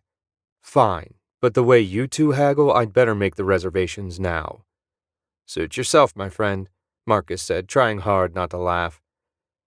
They left the empty Spacer's Lounge and headed down the street to the hover train platform.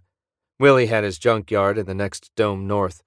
They had the platform to themselves. Most people with jobs left for work well before 10 o'clock. The train arrived with computerized precision. Marcus dropped a 20-credit coin in the slot and the doors slid open. They boarded, and 60 seconds later they blasted out of the dome at 300 miles an hour. It took 20 minutes to reach the next dome. They disembarked and found a small group of tourists waiting to board. Marcus sidestepped a man with a holo recorder who paid more attention to the scenery he filmed than where he walked. He couldn't imagine what the dope wanted to record around here. The buildings had all seen better days, and the air left a metallic tang in his mouth. Marcus figured the filters needed tuning, or better yet, replacing. They left the tourists behind and headed down the street toward the mountain of junk visible from the platform. Dying maples and yellow grass grew at irregular intervals along the sidewalk. For sure, something was wrong with the filters. 3 blocks from the platform, they found the junkyard unchanged from their last visit. Scrap metal and parts piled on either side of a squat, run-down office.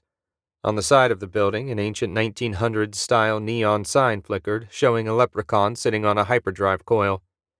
They went in without knocking and found Willie behind his desk, writing and muttering to himself. The old man looked like a big brother to the leprechaun outside. He glanced up as they approached. "Hi, Willie," Marcus said as they entered.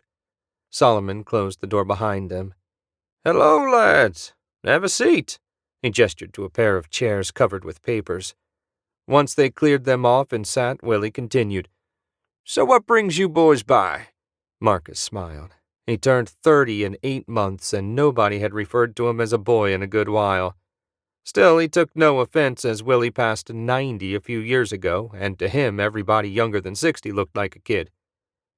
"We're here on business." The old man's expression narrowed, and he got a hungry gleam in his eye.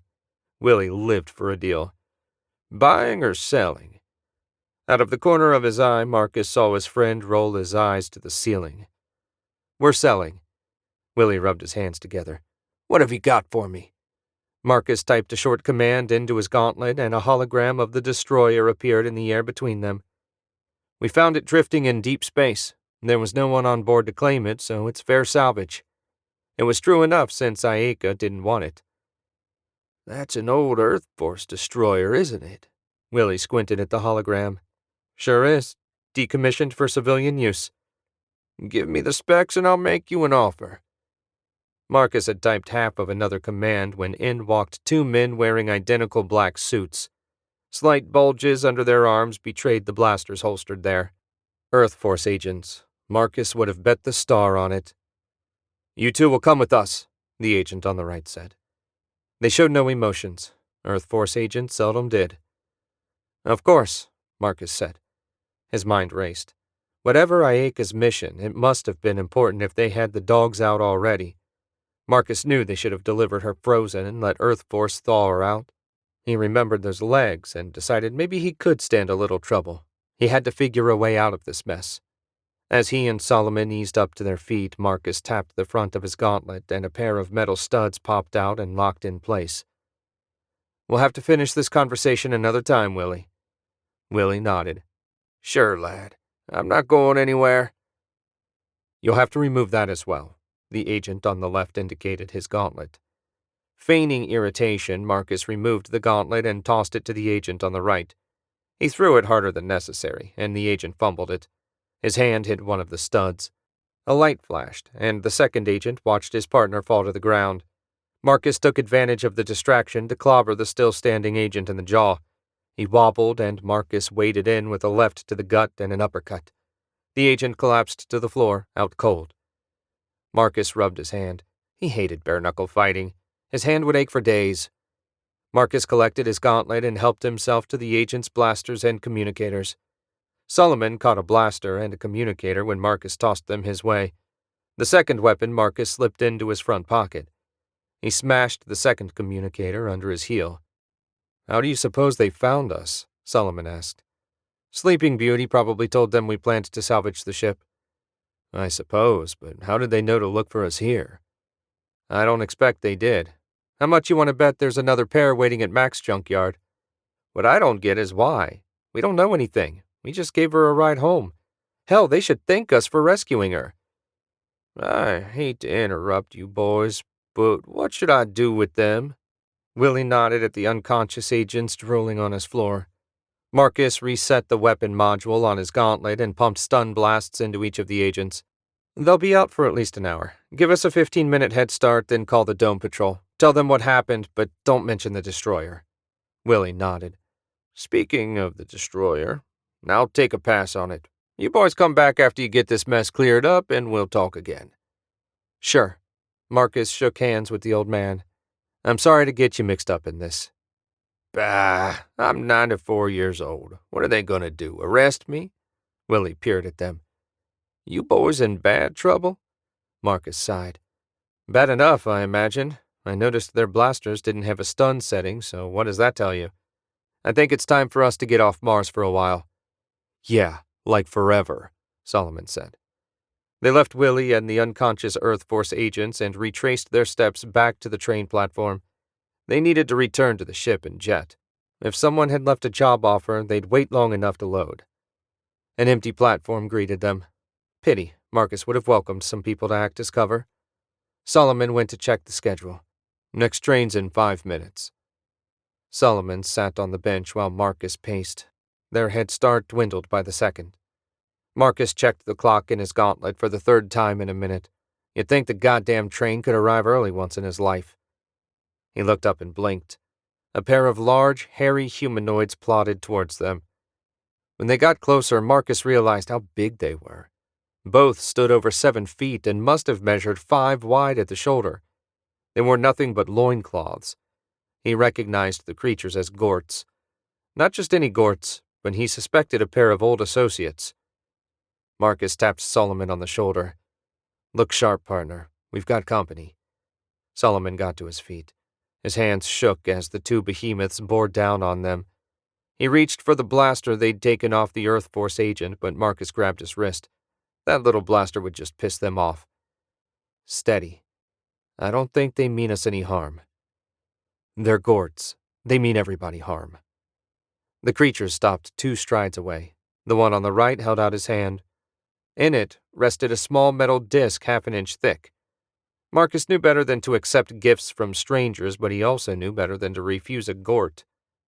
He reached for the disc, expecting his arm to get ripped off at any moment.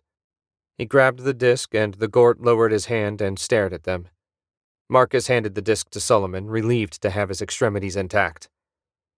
"What do you think?" Solomon checked it over. "Doesn't look dangerous. There's a button on the side that probably turns it on." "What's it do?" Solomon shrugged. "Beats me." "Turn it on." Solomon handed it back. "You turn it on." Marcus grinned and thumbed the button. The disc hummed, and a moment later a hologram of a man's head appeared. He wore his white hair pulled back in a neat ponytail and sported a white goatee. His eyes sparkled, piercing and icy blue. Vlad Valkor. "Hello, Marcus," Vlad said in his familiar Russian accent. "I hope King and Kong didn't startle you. We need to talk. I'm sure you remember the way, but the lads will make sure no one bothers you." The hologram faded away, then the recorder sparked and shorted out. Marcus tossed it to King, who snatched it out of the air and crushed it. King smiled, revealing double rows of razor-sharp teeth. Vlad must have heard what happened. Maybe he could help them get off planet. "What now?" Solomon asked. "Now we go see what he wants." "Are you sure that's a good idea? We're in enough trouble without getting mixed up with Valkor." "I can't argue about the trouble we're in, but Vlad might be our best way out of it. If anyone can get us off Mars, it's Vlad. Lead on, fellas." King plodded forward, and Kong motioned them to follow while he brought up the rear. They obliged, and after half a block, Solomon said, "Be honest. You just want to visit Vlad once more before we leave Mars, maybe forever." "I would like to say goodbye. Hell, the old man was like my second father. He taught me everything I know." "About crime," Solomon added. "Not just that. He taught me to fly, to fight, and to take care of myself. After Mom and Dad died, I wouldn't have lasted 6 months if Vlad hadn't taken me in." 4 blocks from the platform, Marcus spotted a pair of white-haired, stooped humans. A husband and wife, he thought. The pair rushed toward them. The man held an expensive holo recorder. He pointed it right at King and snapped a picture. King snarled and bared his fangs. The wife smiled and clapped her hands. "Oh, George, get a picture of it, snarling." "Yes, dear." The old man raised the camera and snapped another picture. The resigned look on his face said he'd prefer the Gorts kill him than tell his wife no. Marcus smiled. King and Kong must have had orders to be on their best behavior since they didn't rip the man's arms off and beat him to death with them. Marcus had seen a Gort do that once. The tourists wandered away, and Marcus heard the wife say, "Wait until Martha sees these pictures. She'll be so jealous." Marcus shook his head. Those two should buy a lottery ticket. They reached Vlad's home base, an old earth antique shop. They went around to the rear of the building and found the back door unlocked. King opened it and motioned them in. Stepping into the shop felt like stepping back in time. He'd only been 8 the first time his mother brought him here, hoping to find a new book for her collection. They'd gone home with a leather-bound copy of 20,000 Leagues Under the Sea. He remembered the huge smile she wore the whole way home. Mom already had 2 leather-bound Verne novels, and she'd looked so excited to add a third. All 3 of those books now sat on a shelf in his cabin on the Star. Marcus and Solomon walked through stacks of books and old oil paintings. The scent of wood polish and leather filled the room. They passed a glass case, and Marcus saw the old Colt Peacemaker still rested in the same place he remembered. The steps up to Vlad's office sat in the back corner of the building. Time to pay his respects to one of the 3 most powerful men on Mars. Marcus took a deep breath, let it out over a slow 5 count, and started up the steps. At the top they found a well-appointed room lined with bookshelves filled with leather-bound books and other small collectibles. In the center of the room sat an antique oak desk and 3 leather chairs. Behind the desk waited the man from the hologram, Vlad Valkor. A cigarette hung from his lip, and as they approached, he took it out and smiled. He set the smoldering cigarette in a porcelain ashtray. "Hi, old man," Marcus said. Vlad stood and walked around the desk. He looked a little thinner, and his face had a few more lines. Still, for a man in his mid-70s, Vlad stood straight and tall. Marcus stepped closer, and the 2 men embraced. "Good to see you, my boy." They stepped apart, and Marcus smiled. It felt good to see the old man again, right? Like if he'd left without this visit, he would have had unfinished business. "Good to see you, too." "Sit down, both of you. We have much to discuss." Marcus and Solomon sat in front of the desk while Vlad made his way back to his chair.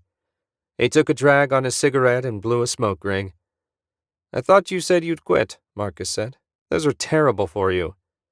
Vlad smiled. "You sound like Anna. Why worry so? Cancer and heart disease were wiped out centuries ago. There's nothing I can do to myself that medicine can't cure. Being on Earth Force's most wanted list is much worse for you." "We're on the most wanted list?" Solomon's voice squeaked. Vlad let out a wheezing laugh. "Not the official one, but considering how many men they have looking for you, you made someone's list. They have Spaceport 2 shut down and agents crawling all over the place." Marcus sighed. It sounded worse than he imagined. Good thing Vlad reached them before they walked right into a shitstorm. "Thanks for the warning." Vlad waved him off, leaving a trail of smoke in the air. "What's got them so riled up?" Marcus smiled. "A woman." Vlad smiled as well. "Of course. Tell the tale, my boy." When Marcus finished, Vlad shook his head. "Remarkable. I look forward to hearing how it ends. Now to business. I believe we can help each other." "We could use some help," Solomon said. "A plan is in place to get you off the planet. In exchange, I need you to make a delivery for me." He held up a disc like the one King carried.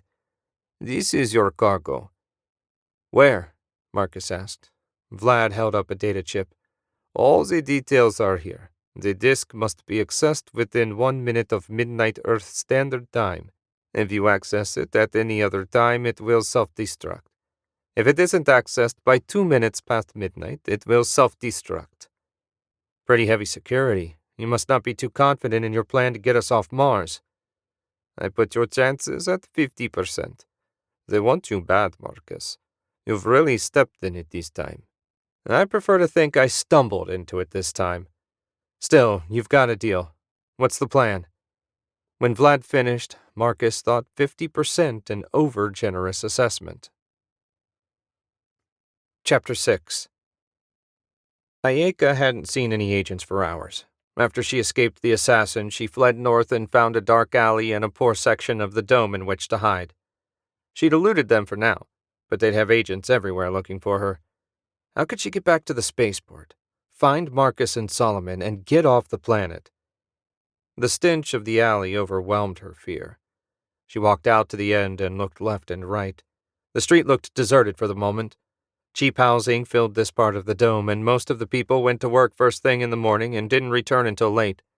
Night would fall soon, the workers returning home for dinner. She needed a place to hole up. Her body ached and she couldn't think straight. She had an idea, but it made her cringe. Ducking back into the alley, she stripped off her slacks. Her tunic came down to mid-thigh and made a passable dress. She unbuttoned the top 3 buttons and let her hair down. She took a deep breath and let it out. All right, here we go. She left the alley and started down the street. Ayeka did her best to strut and swing her hips. It felt unnatural. She tried to blend in most of the time, not stand out. It got darker and more people walked the streets on their way to or from work. A few were out looking for a good time. Judging by the number of looks she got, Ayeka decided she must have done something right. 2 factory workers propositioned her, but they both looked too strong for what she had planned. A soft-looking man in his 40s caught her eye, a middle manager maybe, married, out looking for a fling. Perfect. No way he lived in this neighborhood. She sashayed over and sweat dripped down his face. Looking for a good time? Yes. How much? 100 for an hour, 3 for the night. Hard credits, of course. That's fine. An hour. Do you have someplace you do this sort of thing? Damn it. She'd hoped he had a hotel room. Sure, baby. She bent down and grabbed his arm. He trembled. She glanced around and spotted a cheap-looking motel, paint peeling away from the plaster. Come on. She led the man toward the motel. Sweat soaked his shirt. The auto doors opened halfway as they approached. Ayeka went first and strutted up to the clerk bot, putting on a real show. The poor bastard might as well enjoy the view. We need a room, she said as her date joined her. 5 credits, the bot said. She looked at the man with one eyebrow raised. He blinked. Gotta pay up, sweetie, she said. Of course. How much was it? 5 credits, the bot repeated. He dug a coin out of his pocket and passed it to the machine. Ayeka caught a glimpse. 50 credits. The bot made change and slid a pass card across the desk to them. On the right, it said. Ayeka snagged the key card. Room 12. Ready for some fun? The poor man trembled harder now. She needed to get him to the room before he passed out. She grabbed his arm again and they hurried down the hall. Ayeka found their room and slid the card through the lock. She guided her date ahead of her, glanced around and shut the door. It auto-locked behind her. She turned around and found her date standing beside the bed. I'm sorry, I've never done anything like this. She moved closer to him. Neither have I. He leaned forward to kiss her. As soon as his eyes closed, she stepped behind him and wrapped her arms around his throat. He struggled, and Ayeka tightened her grip, cutting the blood flow to his brain. He went limp, and she lowered him to the floor. A quick search revealed 500 credits in hard coin. She shook her head. What kind of idiot carried that much money in this part of the dome? She didn't feel so bad about lying to him. She'd probably saved his life.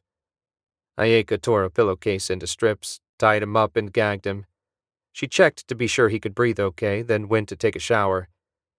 Clean again, Ayeka came out of the bathroom and found her date glaring at her. She smiled. I'm really sorry about this. I'm not actually a hooker. This has been a horrible day. I lost my job, and I'm down to my last credit. I'm a little desperate. You lay there and keep quiet so I can sleep, and in the morning the cleaning crew will come and cut you loose. Don't worry, I'll leave you enough credits to get back home. He struggled and groaned through the gag. She frowned at him. I can choke you out again if you prefer. He stiffened and fell silent. That's better. Good night. She crawled into bed and closed her eyes. With a mental command, she set her implant to wake her at 5 in the morning. A few seconds later, exhaustion got the best of her, and she fell asleep. Ayeka bolted up when the micro jolt from her implant hit her brain. 6 hours went fast. She got out of bed and checked on her date. He'd fallen asleep. His chest rose and fell in a steady rhythm. She tucked 50 credits into his right sock and left him on the floor. Now, how to get back to the spaceport? Her stomach growled. Okay, breakfast first, then the spaceport. She looked at her bare legs. She'd have to get a pair of pants, too. Ayeka left the seedy motel and headed toward a better part of the dome. She needed a disguise, something to change her looks enough to pass a quick inspection. Once she altered her looks, she'd hop a hover train in a direction they didn't expect. Her plan might work. Emphasis on might. She couldn't think of anything else, and a crappy plan beat no plan, so she'd go with it. Streetlights brightened the pre-dawn darkness. Ayeka jogged north, away from Earth Force headquarters. When she got out of the worst part of the dome, she flagged down an auto cab and ordered it to take her to a shopping district. As soon as she got out of the cab, a sweet, yeasty smell grabbed her. She followed her nose past an arcade and a shoe store. She found the source of the smell coming from a little bakery with a fake brick facade. A display of baguettes, rolls, and cookies filled the window. Her mouth watered. Pants would have to wait. Her stomach growled in agreement. She went in, ordered a cup of coffee and the gooeyest cinnamon roll in the display case. She took a few minutes to enjoy the food and a moment of peace. How long since she took the time to sit in a cafe and sip coffee? More than the 5 years she spent frozen, for sure. Ayeka dropped a coin on the table and started toward the door. Licking the last of the icing off her fingers and not watching where she was going, Ayeka walked right into a man wearing a pinstripe suit coming through the door. She stumbled back and he reached out to steady her.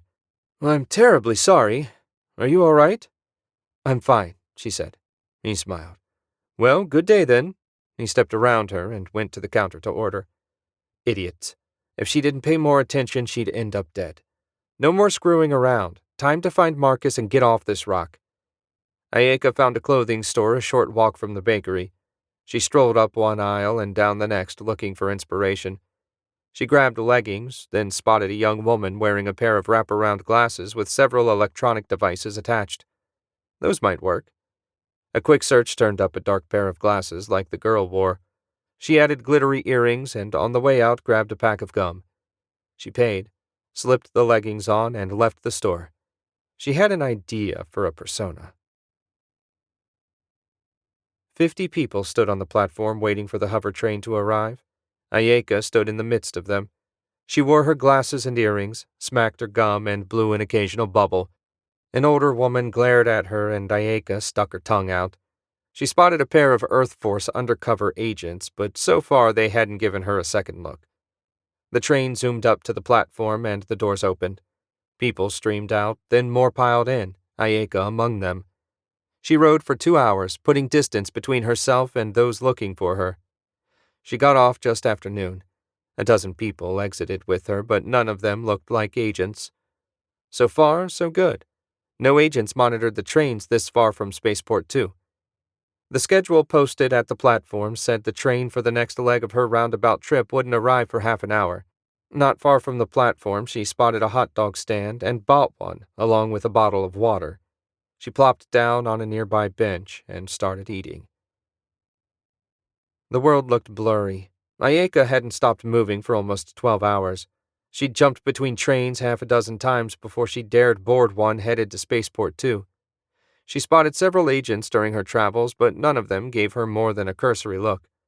Now it would get tricky. They'd expect her to try and get back to Marcus. If she had the credits, she'd have bought a ticket on a commercial cruiser and sent him a message with a warning once she'd gotten away.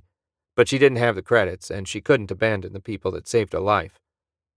The train came to a stop at the passenger terminal, and she got off along with a group of 30 tourists. She glanced around, grateful for the glasses hiding her eyes. She spotted dome security easy enough. Their black and red uniforms, heavy blasters, and intimidating presence marked them like a flashing hologram. A group of 10 passengers she'd overheard discussing a space cruise walked toward the ticket counter, and Ayeka moved with them. She needed to get to the commercial section of the spaceport. She drifted away while the last member of the group checked in. The front of the terminal overlooked the landing pads. She gazed out, hoping for inspiration to strike. Out on the concrete, crimson streaks of light flashed through the air. An alarm went off and the terminal went nuts. People ran around screaming. Ayeka grabbed a middle-aged man as he passed. "What's going on?" His eyes bugged out of his head and sweat slicked his skin. "Terrorists! They say a group of terrorists are fighting the security forces." Marcus, she felt certain, trying to blast his way free. Ayeka spotted an agent hurrying toward the back of the terminal and followed him. She forced her way through the crowd, keeping the agent within sight until he reached a door that exited behind the terminal. She waited a minute, then opened the door. A short distance from the terminal, she spotted 3 combat skiffs, long, narrow platforms equipped with anti-gravity generators and powerful thrusters, armed with heavy cannons in the rear and piloted from an enclosed cockpit in the front. The agent she followed trotted toward them. The skiffs each had a pilot and a gunner tending their respective sections of the skiff. Ayeka walked toward the first in line. The gunner worked on the cannon in the rear of the skiff while the pilot had his head and shoulders stuck in the cockpit. Neither of them noticed her approaching. She walked right up to the pilot, tapped him on the shoulder, and stepped back. When he spun around out of the cab, she snapped a sidekick that caught him square in the temple. His head bounced off the cockpit door and he fell to the ground unconscious.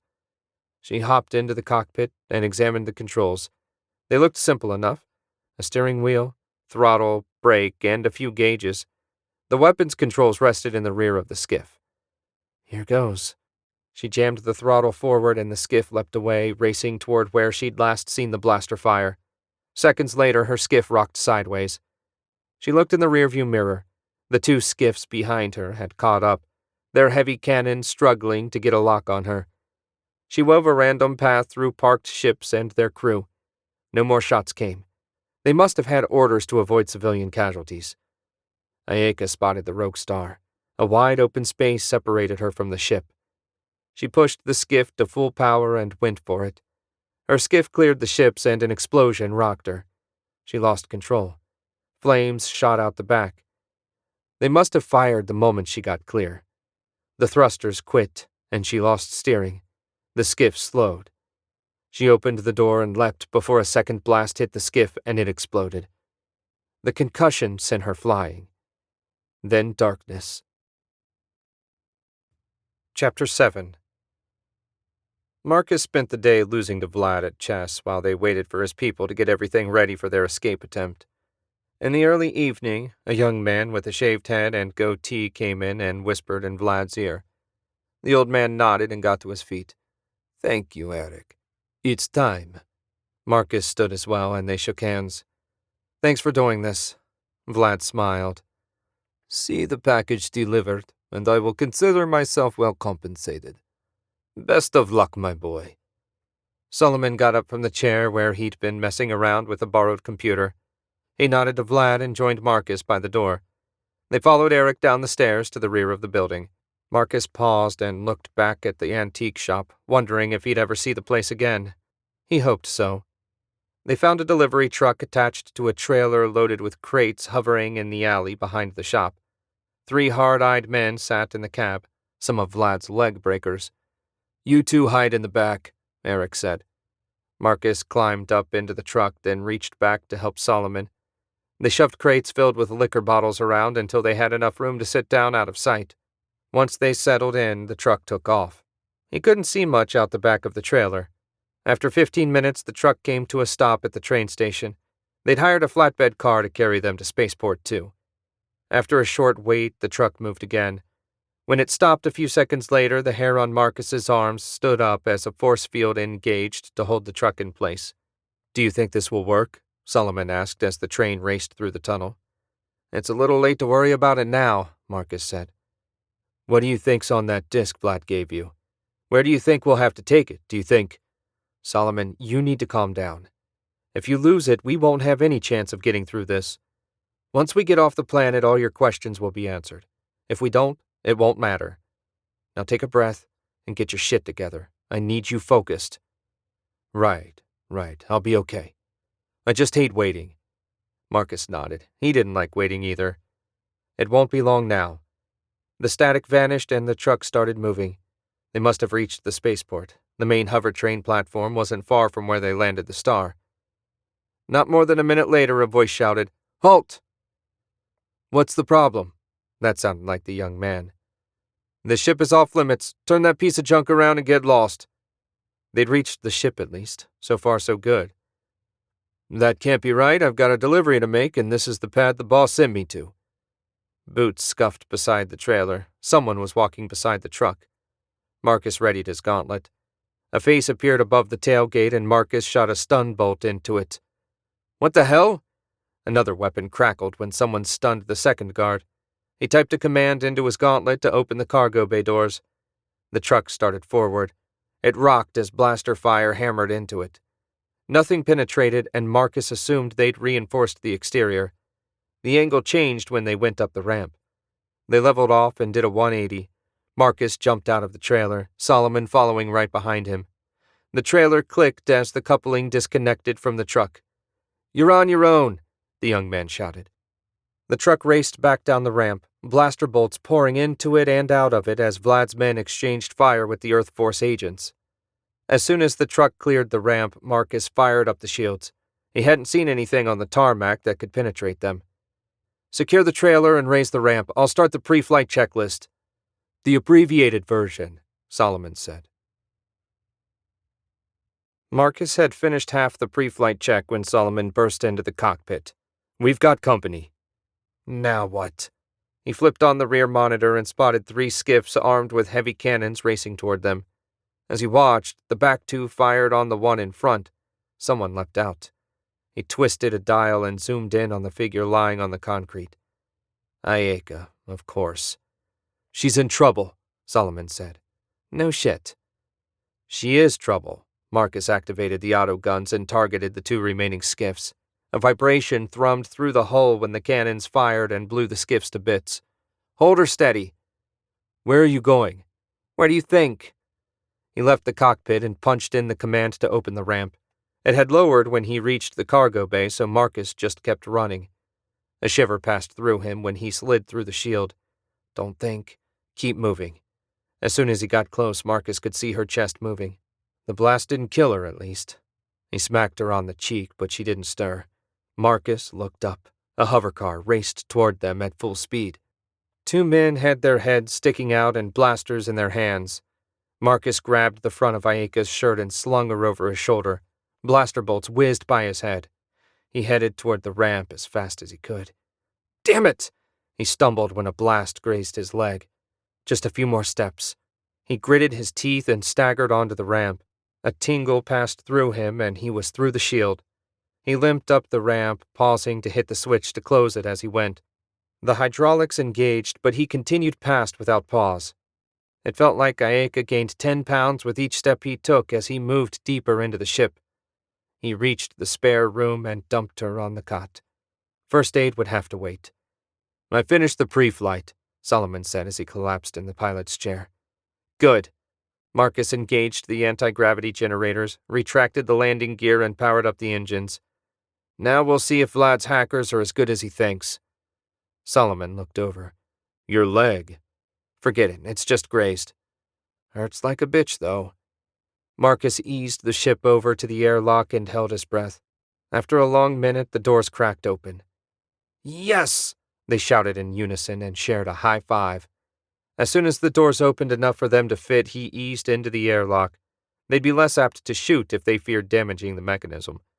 Once he cleared the inner doors, they closed. So far, so good. The inner doors sealed and the outer doors started the slow grind to open. "Come on, come on, come on," Solomon muttered.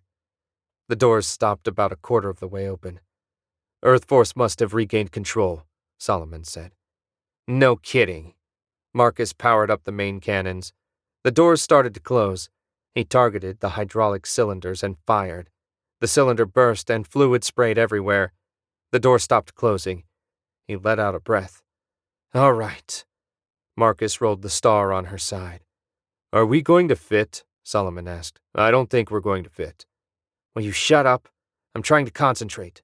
Marcus watched the readouts as he eased closer. Damn, maybe they wouldn't fit. Metal screeched on metal, then they shot free. He accelerated out into space. Damage? Everything's green. I bet her paint job's gone to hell. I can live with that. Marcus hit a switch and they shot into hyperspace. He grimaced as the adrenaline wore off. His scorched legs screamed for attention. A painkiller would hit the spot, but they had other things to do first. "You okay?" Solomon asked. Marcus offered a grin he hoped looked reassuring. "I'll live. Scan the ship and make sure they didn't tag us." Solomon worked for a moment. "I'm picking up a microband transmission. Can't pinpoint it, though." "Damn it! Charge the hull." Solomon typed a command that sent an electrical current through the ship's hull to fry any electronics attached to them. "We're still transmitting." They must have gotten a bug inside. Obviously, but how? The ship's been locked down. Marcus slapped his forehead. "I think I carried it on board. Come with me and grab a scanner." They went to Ayeka's room and found her still unconscious. Convenient. Now they could scan her without an argument. "You're up," Marcus nodded toward the girl. Solomon ran the scanner down her head with slow, meticulous care. "You know, this is getting to be a habit. It's not her implant." He continued scanning. Halfway down her chest, the scanner beeped. "Here we go." Marcus manipulated his gauntlet, changing the weapons module from stun to focus to EM wave emitter.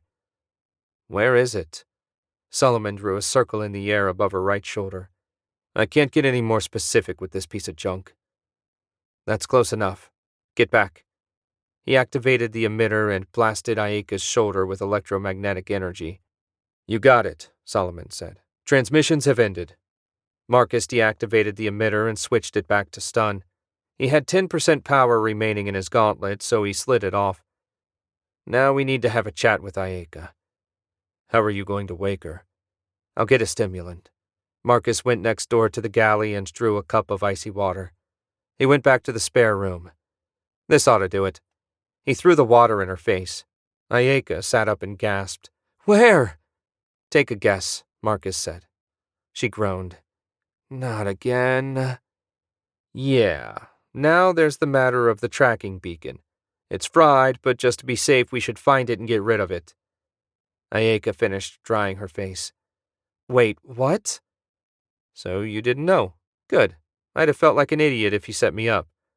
Now how about you take your shirt off and we'll see if we can find that bug." "You wish. I'll check myself, thank you." Marcus sighed. "I'm pretty sure it's on your back. There's no way you can check yourself. Besides, we've already seen you naked. Looking at your back isn't a big deal." "Fine." She turned away from them and pulled her shirt up. Solomon's face flushed bright red. Sweat beaded on his forehead. His eyes focused on the side of Ayeka's breast. Marcus punched him on the shoulder and pointed at her back. Solomon swallowed and nodded. They both looked around her right shoulder. "Found it," Solomon said. "Where?" Marcus couldn't see anything. Solomon pointed at a small black dot. "It's a tick bot. It burrows under the skin and leaves a tiny bit of transmitter showing. They're hard to spot. I've never seen one myself, but I read about them. Can I keep it after we dig it out?" "Can we move this along?" Ayeka asked. "Sorry," Solomon said. Marcus stepped out and got a med kit from the hall storage bin. He pulled out a laser scalpel, tweezers, and a spray to numb the area. As they waited for her shoulder to numb, Solomon continued. "It's a good thing we fried the tick first. They're designed to burrow deeper if you try and remove them." "I did not need to know that," Ayeka said. "My shoulder's numb." "All right, hold still." Marcus made a small incision, then traded his scalpel for the tweezers. A moment later, he pulled the bug free. "Got it. I'll apply a layer of synth skin and you should be all set." Ayeka pulled her shirt down and turned around. "So what happened? Last thing I remember was the skiff getting blasted out from under me." Marcus just finished telling her about their escape when the alarm sounded. They'd be leaving hyperspace in 1 minute. Come on, Solomon, you can play with your new toy later. Solomon looked up from the speck of metal he was attempting to study without the benefit of a magnifier. Okay. Marcus led the little parade to the cockpit. A moment later, the ship shuddered and the rings of Saturn appeared in the view screen. He killed their momentum. Now what? Solomon asked. What time is it? Marcus asked. 11:45. Marcus displayed the data chip Vlad had given them. In 15 minutes, we find out what our escape cost. What's that? Ayeka asked. Marcus explained how Vlad had helped them escape from Mars in exchange for making a delivery. You know Vlad Valcor? I've read his file. He's a monster, Ayeka said. He's not so bad. He raised me after my parents died. I owe him a lot. I know he's done plenty of awful things, but he did most of them to other crooks or worse people. That doesn't make it right. Didn't say it did. 1 minute to midnight, Solomon said. Marcus said a wordless thank you to Solomon. He loved the old man like a father, but couldn't justify some of what he'd done over the years. Marcus held the data chip beside the reader. 5. Solomon began the countdown. When he hit 0, Marcus shoved the chip into the reader. The console didn't explode, which made for a good start. A moment later, a hologram of Vlad appeared. Hello, my boy. If you're watching this, you must have made it off Mars. Well done. Now I suppose you're eager to find out where I'm sending you. The disc is to be delivered to the Majestic Galaxy Casino on New Vegas. Solomon gasped. Marcus ignored him for the moment. Your contact is an Asian man sporting a dragon tattoo on his right cheek. He'll meet you at the bar at 1 in the morning Earth Standard. He'll approach you and say, Care for a Venetian blast? You reply, I'd prefer a Martian slam. Then give him the disc. Simple. The meeting is in 5 days. Be safe, my boy. I'll say goodbye to Anna for you. The hologram vanished. Marcus glanced at his friend and found him almost hyperventilating. Calm down, Solomon. Everything will be fine. What's the problem? Ayeka asked. I was born on New Vegas, Solomon said. And if I go back, I'll likely die there. Adam Wright leaned forward, arms on his desk, and skewered the 2 agents facing him with a sharp glare. Tell me again how a junior agent, a smuggler, and a computer geek escaped a detachment of 30 experienced agents. They had help, sir. Someone provided them with firepower, and our system was hacked, allowing them to bypass the lockdown of the airlock. The tracking device was planted on Agent Kazumi as you ordered. Yes, and they've already disabled it. It was a backup plan, idiot. They never should have gotten as far as they have. Sir, shut up and get out. The 2 agents fled his office as fast as they could. You couldn't find good help these days. He slammed his fist on the desk. The whole operation was going to shit. Now he had to update the old man. He keyed in a code known to few people. His comm unit connected to a secure hyperspace link. A few seconds later, a deeply lined face appeared on the screen.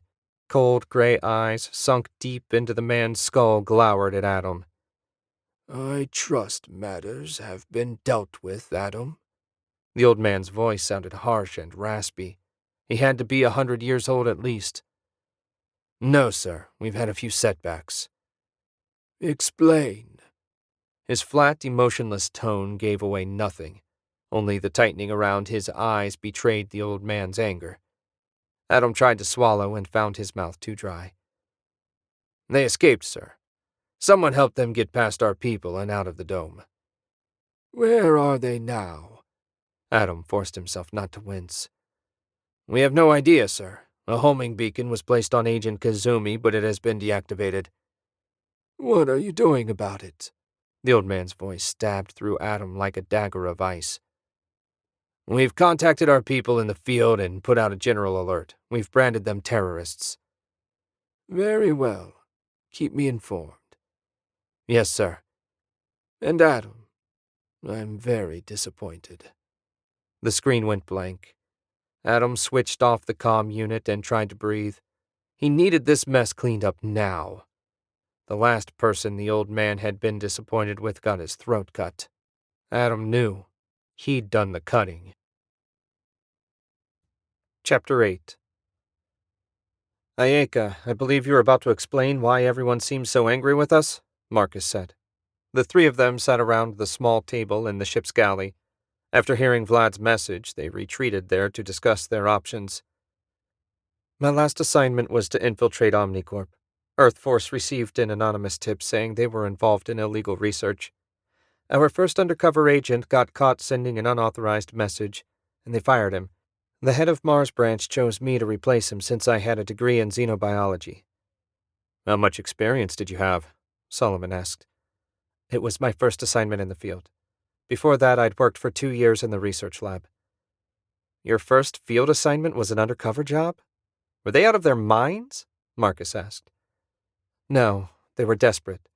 I was the only agent on Mars with the training to go undercover as a scientist. My boss in the lab was 83. I guess they figured spying on a bunch of scientists wouldn't be too dangerous. Yeah, good call on that one, Marcus said. So what happened? It started out smoothly enough. I spent a couple months studying plants for potential medicinal value. I worked hard and impressed my supervisors, one of whom was Miles O'Hare. He invited me to join his team. Miles O'Hare. Why do I know that name? Marcus asked. He found the cure to the Great Plague that infected Europa Colony a few years back, Solomon said. That's right. Ayeka took a sip of water. He won a humanitarian award for it. Why's a guy like that working for Omni? Solomon asked. Marcus grinned. Probably found being a humanitarian didn't pay very well. You got that right, Ayeka said. Omni offered him 10% of any new pharmaceuticals found on the planet. Holy shit! If they had any success, he could have become a billionaire. Marcus couldn't even imagine that much money. Yes, but they didn't have any success. We ran tests for months on every weed, flower, and leaf the scouts brought in. They weren't worth the time we spent analyzing them. Dr. O'Hare got desperate. He had the workers start trapping the local wildlife. They captured a few specimens, reptile for the most part. One day, they caught something bigger, humanoid, extremely light-sensitive. Whenever anyone approached its cage, it bowed its head and rubbed a small stone inscribed with crude pictographs. It was praying, Solomon said. That's right. We knew then it was sentient. Things got more complicated when we sequenced its DNA. The creature was only 3 chromosomes from being an exact match for the Vensar. When he saw the results, Dr. O'Hare made up his mind. He's trying to find a cure for the Vensar disease, Marcus said. He couldn't believe it. Many believed the Vensar achieved sentience over 1 million years ago, making them the oldest race in the galaxy. Hundreds of years ago, they contracted a disease that killed them between the ages of 25 and 30. They promised access to their advanced technology to anyone that found a cure. That's right. He ordered more of the natives captured and began infecting them with the disease. They died after a few weeks in captivity, so he could only try 1 or 2 potential cures before moving on to a new native. It was horrible what he did to those poor creatures. I contacted my superiors and they told me to continue to gather evidence. A week later, a security team burst into my tent and stunned me. I woke up naked as they sealed me into the cryo chamber. The next thing I remember was you 2 waking me. Sounds like your boss sold you out, Marcus said. How much do you want to bet Earth Force made a deal with Omni to get a piece of the Vensar reward?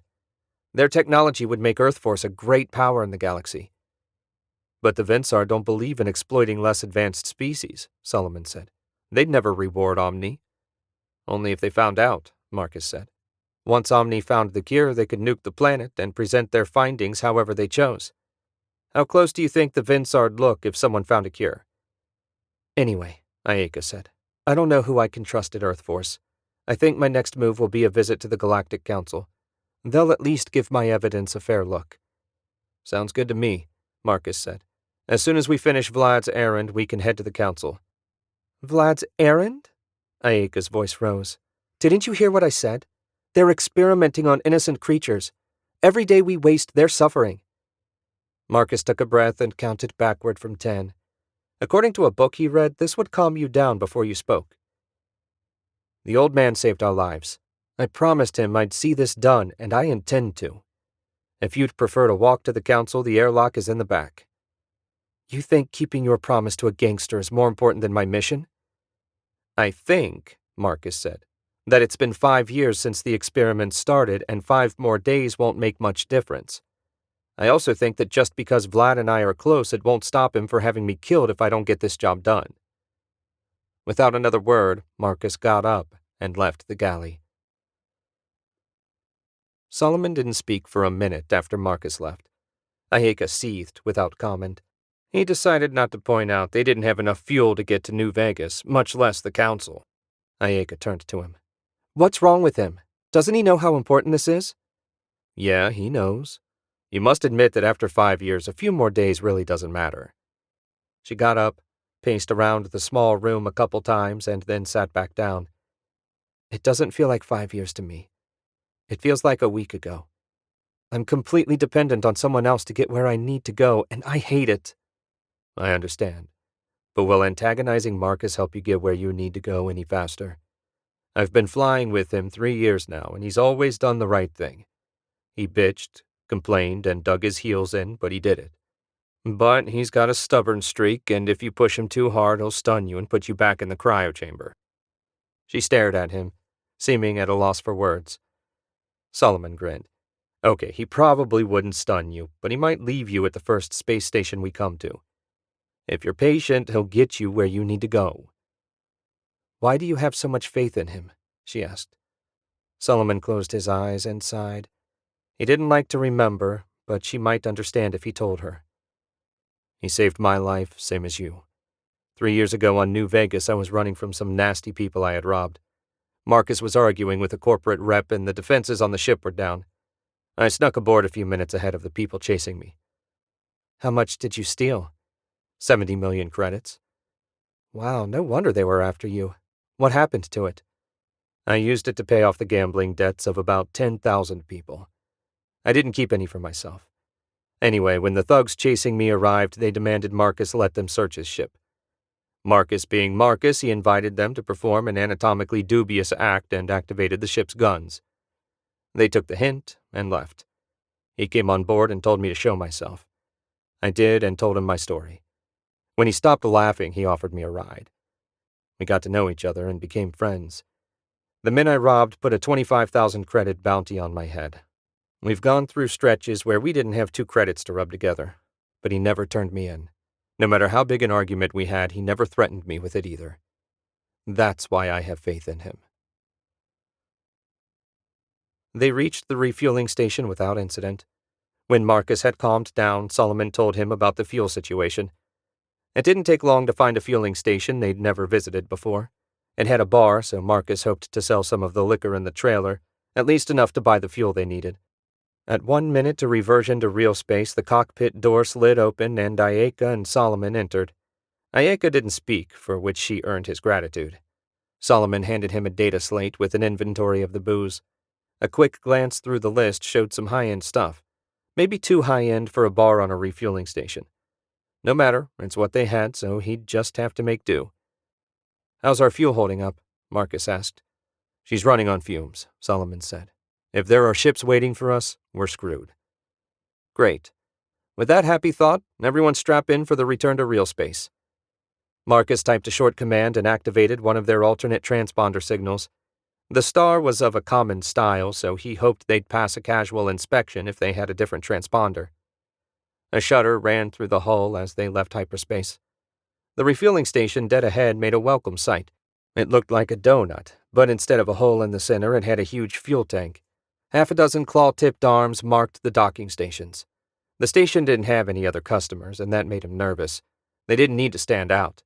Not now. At about 1,000 yards out, the station hailed them. State your name and business, a bored voice said. This must really be a small operation if they didn't have a computerized welcome system. This is the Lucky Strike. We need to stretch our legs and refuel. Okay, find an arm and make yourself at home. I'll send the tech to fuel you up. No rush, thanks. What do you mean, no rush? Ayeka said. I thought we were in a hurry. Keep calm. Deep breath. We need to sell some of our cargo to pay for the fuel. That's ridiculous! She got shrill when she was upset. What about the money you got for the delivery on Mars? Nice legs or not, Marcus liked her better when she didn't talk. Well, with the running for our lives and hiding out, we didn't get around to depositing it. Of course, Earth Force has certainly put a watch on my accounts, so even if I had the money, I couldn't spend it without letting them know where we are. Didn't they teach you this stuff in spy school? She didn't seem inclined to speak again, thank the universe. Marcus guided the ship beside the nearest arm and lowered their shields. Right on cue, the claw clamped onto the ship and drew them over beside the station. A tube extended and sealed tight to their airlock. All right, I've got to try and sell some booze. Marcus got up and headed toward the door. I'll run diagnostics while we're here, Solomon said. I'm worried about that scrape when we escaped. Can I come with you? Ayeka asked. She sounded more subdued, which suited Marcus fine. Besides, having a hot woman along might help with the sale. Sure, but let me do the talking, okay? She nodded, and Marcus grabbed the data slate with the inventory, and they went out the airlock, down the tube, and into the station. On the wall opposite the door, Marcus spotted a small computer terminal. He went over and tapped the activation switch. Where's the bar? A map appeared on the screen, which Marcus memorized. How did you know there'd be a bar on this station? Ayeka asked. Easy. I've been on about 100 of these little refueling stations, and they all have a bar. They make almost as much selling drinks to spacers like me as they do selling fuel. They turned down the dull, gray hall and headed toward the bar. It gave Marcus the creeps, walking through the empty station. It reminded him of the destroyer where they'd found Ayeka. I never intended to do field work, Ayeka said. What? When I joined Earth Force, I thought I'd just be working in the lab. They paid my college tuition in exchange for a 10-year commitment. After graduation, they installed the cybernetic implant, and I went through the standard 6 weeks of basic training. After that, 2 years in the lab, then I'm drafted to do undercover work. I barely even remember half the training they gave me. Marcus looked at her and smiled. You did a hell of a job getting off Mars in one piece. You can take pride in that. I got lucky. If you hadn't rescued me, again, they would have had me for sure. Sometimes it's better to be lucky. Anyway, if you could power down a little, I'll do my best to get you where you need to go as fast as I can. Deal? Deal. They stopped outside a door that said bar above it. Marcus looked at Ayeka. How about you unbutton your shirt halfway? What? You're playing the part of a liquor rep's assistant, remember? That job requires a certain look. She undid the top 2 buttons. Take it or leave it. He grinned and tapped the button to open the doors. Inside, 10 tables filled the room. The bar sat at the rear. Marcus spotted the bartender sitting in a tall chair in front of the bottle rack. They stopped beside the stools. A small trickle of drool ran down the snoring bartender's chin. Marcus cleared his throat. The bartender sat up sputtering. He wiped the drool off with the back of his arm. What can I get ya? Nothing, thanks. I was just... If you don't want nothing to drink, why the hell'd you wake me up? I've got liquor to sell. I thought you might need something. Oh, that's okay. What you got? The bartender gave Ayeka a visual grope. Marcus massaged the bridge of his nose. Clearly, he didn't have the good fortune of dealing with the galaxy's greatest intellect. He called up his cargo list and handed the slate to the bartender. He studied it, brow furrowed. Pretty fancy stuff. Don't get much call for these sorts of drinks. Marcus took the data slate back and looked at Ayeka. Time to see how well she thought on her feet. Told you we wouldn't sell anything here. She looked startled for a moment, then he caught a half smile. Turning to the bartender, she pouted and leaned forward. You're not going to buy anything? I was sure at a nice place like this we'd sell a bunch of drinks. Now we won't have any reason to come back. Well, let me look again. The bartender grabbed the slate. Might be I could use some better stuff. Ayeka beamed at him, clapped her hands, and bounced up and down, jiggling pleasantly. While the bartender studied the inventory, Ayeka glanced at Marcus, and he winked back. You hear about the excitement on Mars yesterday? The bartender asked. Ayeka gasped, and Marcus stepped in. No, what happened? Some smugglers vaped a bunch of Earth Force's boys, then blasted out of the spaceport. I hear they're pretty worked up. Ayeka gnawed her lip, but the bartender seemed oblivious. Did you hear where they were headed? Marcus asked. I'd hate to run into that bunch. Afraid not, but they put up a galaxy-wide alert. I'd sure hate to have all those guns looking for me. Me too, Marcus said. So what'll it be? Guess I'll take 2 cases of the fancy whiskey and 1 of the fungus squeezings. Marcus forced a smile.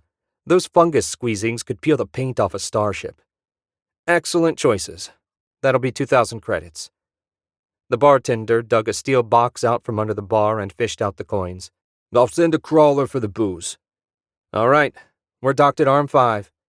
The bartender nodded and they left him to return to his nap.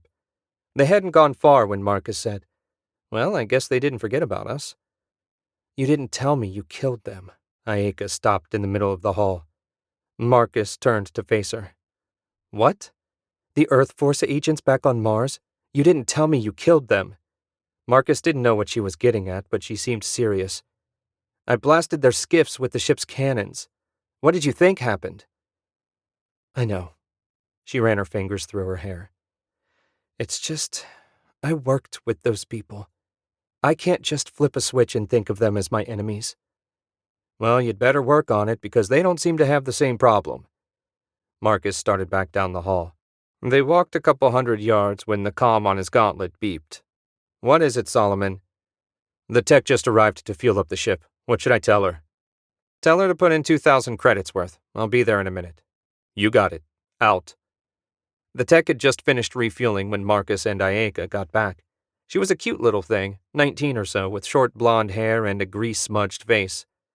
When she spotted them, she smiled, revealing a crooked set of teeth. All done, sir. Great. Marcus gave her the coins he got from the bartender. She gaped at the pile of money, then hurried off to deposit it. She'd probably never seen that many hard credits in her life. He remembered the first time he saw that many credits. Vlad had handed them to a Dome Patrol officer. Solomon met them at the airlock.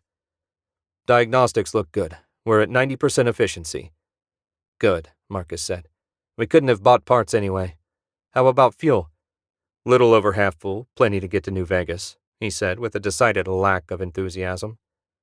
Marcus nodded. They were in decent shape, considering. Ayeka, please keep an eye out for the bartender's crawler.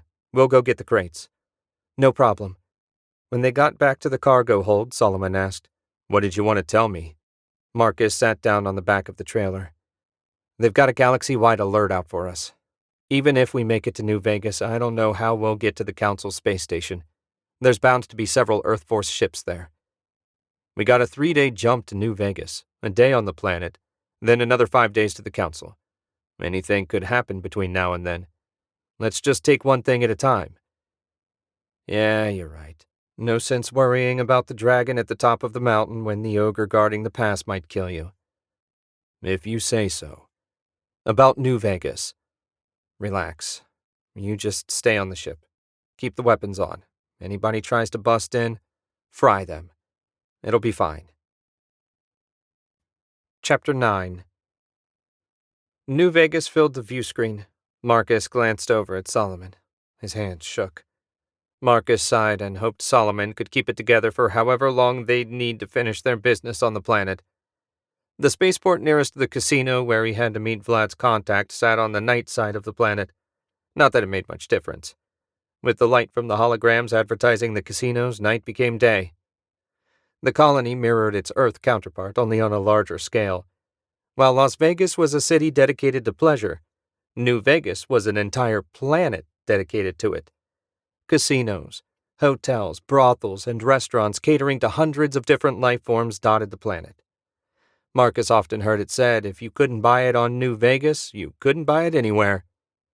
He smiled. What a great place. When they got closer, the automated landing system guided them in. While the computer flew the ship, he listed their remaining liquor on a merchant forum. It wouldn't take long for someone to jump on the deal he offered. The landing gear touched the ground just as he finished posting his merchandise. Then he powered down the engines and set the external defenses. When he finished shutting down the ship, Marcus said, All right, I'm going to find Vlad's contact. You two wait here. If anyone calls about the cargo, tell them it's available for immediate pickup. Ayeka got to her feet. I want to go with you. No, the last thing I need to do is spook this guy by bringing someone with me. You need someone to watch your back. No, just wait here and stay out of trouble. Marcus grabbed his gauntlet and stalked out of the cockpit. He looked back at the closed door. Couldn't the woman do anything without an argument? He continued out of the ship and on toward the main terminal. He hoped to catch a cab, or better yet, find someone to share a cab with since he didn't have any money to hire his own. Ayeka walked in a little circle in the cockpit, muttering to herself, "Goddamn know-it-all pilot. Why wouldn't he let her help? At least he could listen without getting pissed off all the time." She rounded on Solomon. "He's stubborn. Just plain stubborn. An Earth Force agent might shoot him in the back. Why wouldn't he let me go with him?" "This place was built with secret meetings in mind." Solomon patted the chair next to him. Ayeka sat down and tried to relax. Solomon couldn't help it if his friend acted like a jerk. The businesses sprang up to give the people waiting to meet something to do. After a while, the tourists showed up, which gave the people sneaking around cover. "I don't understand. There aren't many laws on New Vegas," Solomon said. "The big one is no killing. Lethal weapons aren't even allowed off your ship. If you break this law, you get banished from New Vegas for life, and the organization you work for gets banished for 50 years. "So?" Ayeka asked. "What if they hire an assassin to do it?" "First, no one knows we're on planet, and second, both the major assassin guilds have agents here that contract for business." "So they wouldn't want to risk getting banished," Ayeka said. "With the criminal activity on this planet, I'm surprised the planetary governments don't get together and raid the place." Marcus was right. "You don't have a clue."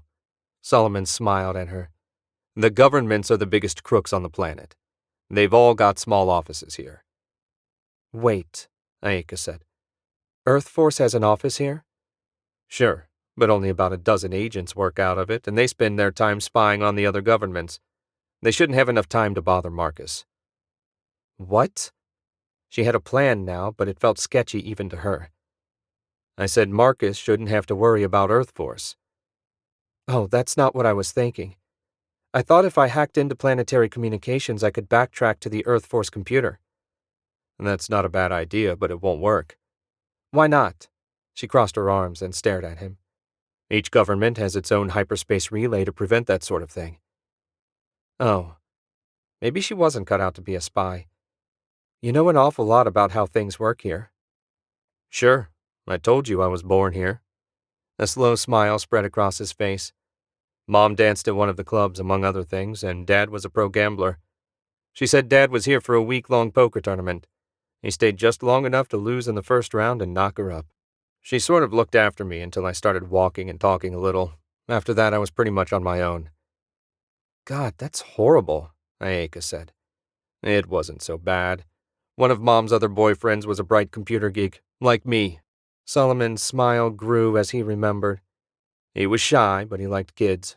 He made sure I got fed, and when I grew older, he taught me computers. Johnny was the closest thing I had to a dad. He died of black rot when I was 16. Mom died of it 2 months later. I'm not sure how the rest of her boyfriends made out." Ayeka stared. What a terrible childhood. Yet somehow Solomon turned out a decent enough person. How he managed it defied imagining. "I'm sorry." It sounded lame, but nothing else came to mind. "Don't be," Solomon said. "I once heard a hollow evangelist say that the sum of your experiences make you who you are. He said a lot of other stupid crap too, but that's what I remember. Anyway, I like who I am, so my screwed-up childhood must have done me some good." Ayeka stood. "I've got an idea, but I don't think you're going to like it." And she felt sure Marcus wouldn't like it. "Do you know where the Earth Force relay is?" "Sure, it's on the roof of their building." "Is it heavily guarded?" "Oh no." Solomon held out his hands as if to ward off the bad idea. "We're not leaving the ship. Those casino guys have a long memory. I'm not giving them another shot at me." "Why are you so worried?" she asked, trying to play down the risk. "You said it was against the law to kill people here." "I'm sorry. What I meant was it's illegal to get caught. Kidnapping someone, killing them, and disintegrating the body is fine. As long as you don't disturb the tourists, no one cares." "Look, I need more information before I go speak to the council. This is my last, best chance to get it." Ayeka turned toward the door. "Wait," Solomon said. "You'll never find the place by yourself. It's not like they advertise. I'll show you where to find it. Then you're on your own." Ayeka let out a sigh of relief. She'd felt sure Solomon wouldn't let her go alone, but now that he'd offered to go, she relaxed. Thanks. And don't worry, I'm sure they've forgotten all about you. Right, Solomon muttered. He typed a short message into the computer, then turned toward Ayeka. Ready? Ayeka grinned. She pocketed a small multi-tool while he typed. At last, she had a chance to do something besides run for her life. It felt good. Let's do it. Solomon sighed as they walked through the streets. He'd lost his mind. Why else would he leave the ship? The only safe place for him on the planet, and he'd left. He made an easy mark walking down the street for all to see.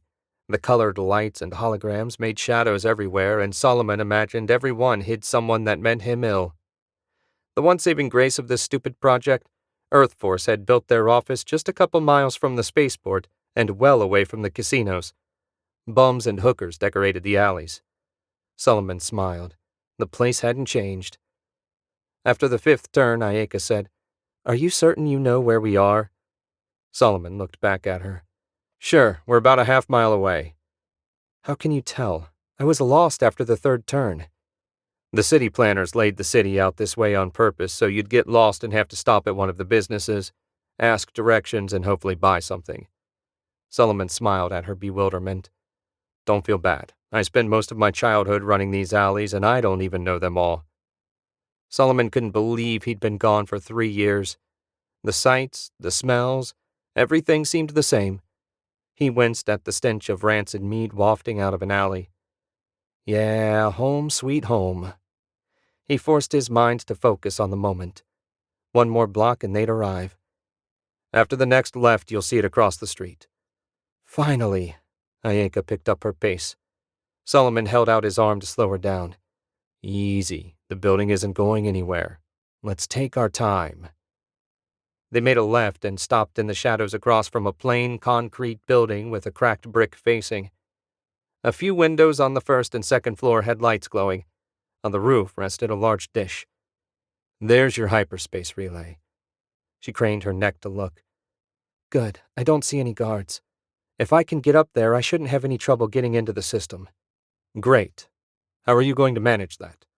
She pointed at the fire escape on the building next door. What if I climbed up, then jumped across to the relay? Nah, way too obvious. They'll have the fire escape wired.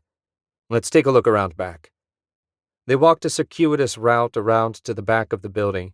As they walked, Ayeka said, There doesn't seem to be any people out. At this time of night, in this part of the city, you wouldn't want to meet anyone likely to be out. They approached the back of the building, and Solomon snapped his fingers.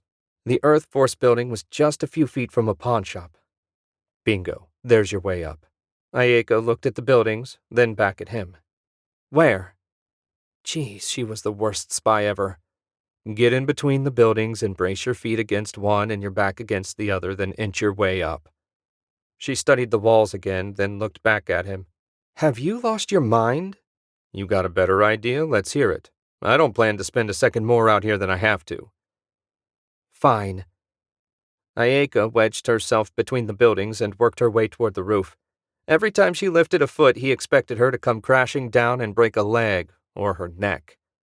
She worked her way up the side of the building, one slow, painful inch at a time.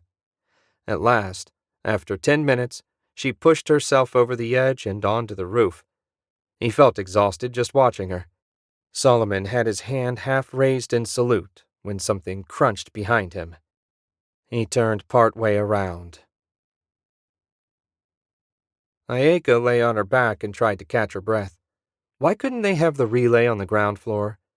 When her heart slowed to something close to normal, she'd got to her feet and went to the edge to show Solomon she'd survived. She looked down just in time to see a figure in a gray jacket slam a stun baton into his head. No! She choked off a scream. Any loud noises might draw unwelcome attention.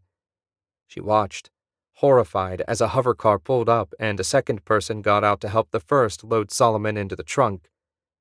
The lid slammed, and the car shot away. Ayeka watched until the car disappeared around a corner. She caused this. She hadn't believed in the danger, and now Solomon... No, leave it for now. She still needed to hack the relay. She'd worry about Solomon afterward. Marcus would know where to find him, and she'd do her best to help get him back, assuming he didn't shoot her after she told him what happened. Ayeka moved away from the edge of the roof and over to the relay. At the base of the dish, she found a sealed metal box. She removed one side with the multi-tool. Inside, she found a tangle of cables and digital readouts. Ayeka examined each cable until she found the one she wanted. Reaching behind her head, she lifted the small flap of skin that covered the input jack for her implant. She took a deep breath and plugged in the cable. Her eyes rolled up as she dove into the data stream. Chapter 10. Marcus smiled at the attractive older woman he'd shared a cab with. She winked and handed him a slip of paper with her room number on it. He took it, and the cab drove away. He may have given her the impression he'd pay her a visit later that night. When the cab disappeared around a corner, he flicked the paper away and shuddered. He really needed some credits. He looked up at the front of the casino.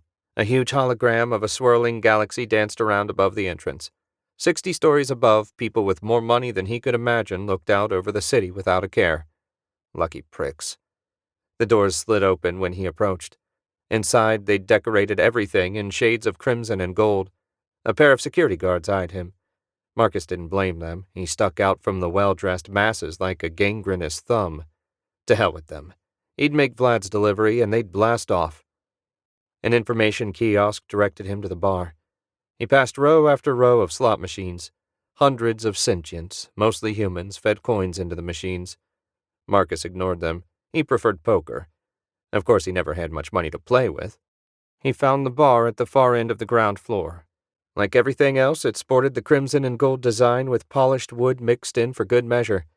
The bar had only 2 other patrons at the moment, which suited Marcus. He sat on a stool at the end of the bar. "What'll you have?" the bartender asked. "I'm waiting for someone."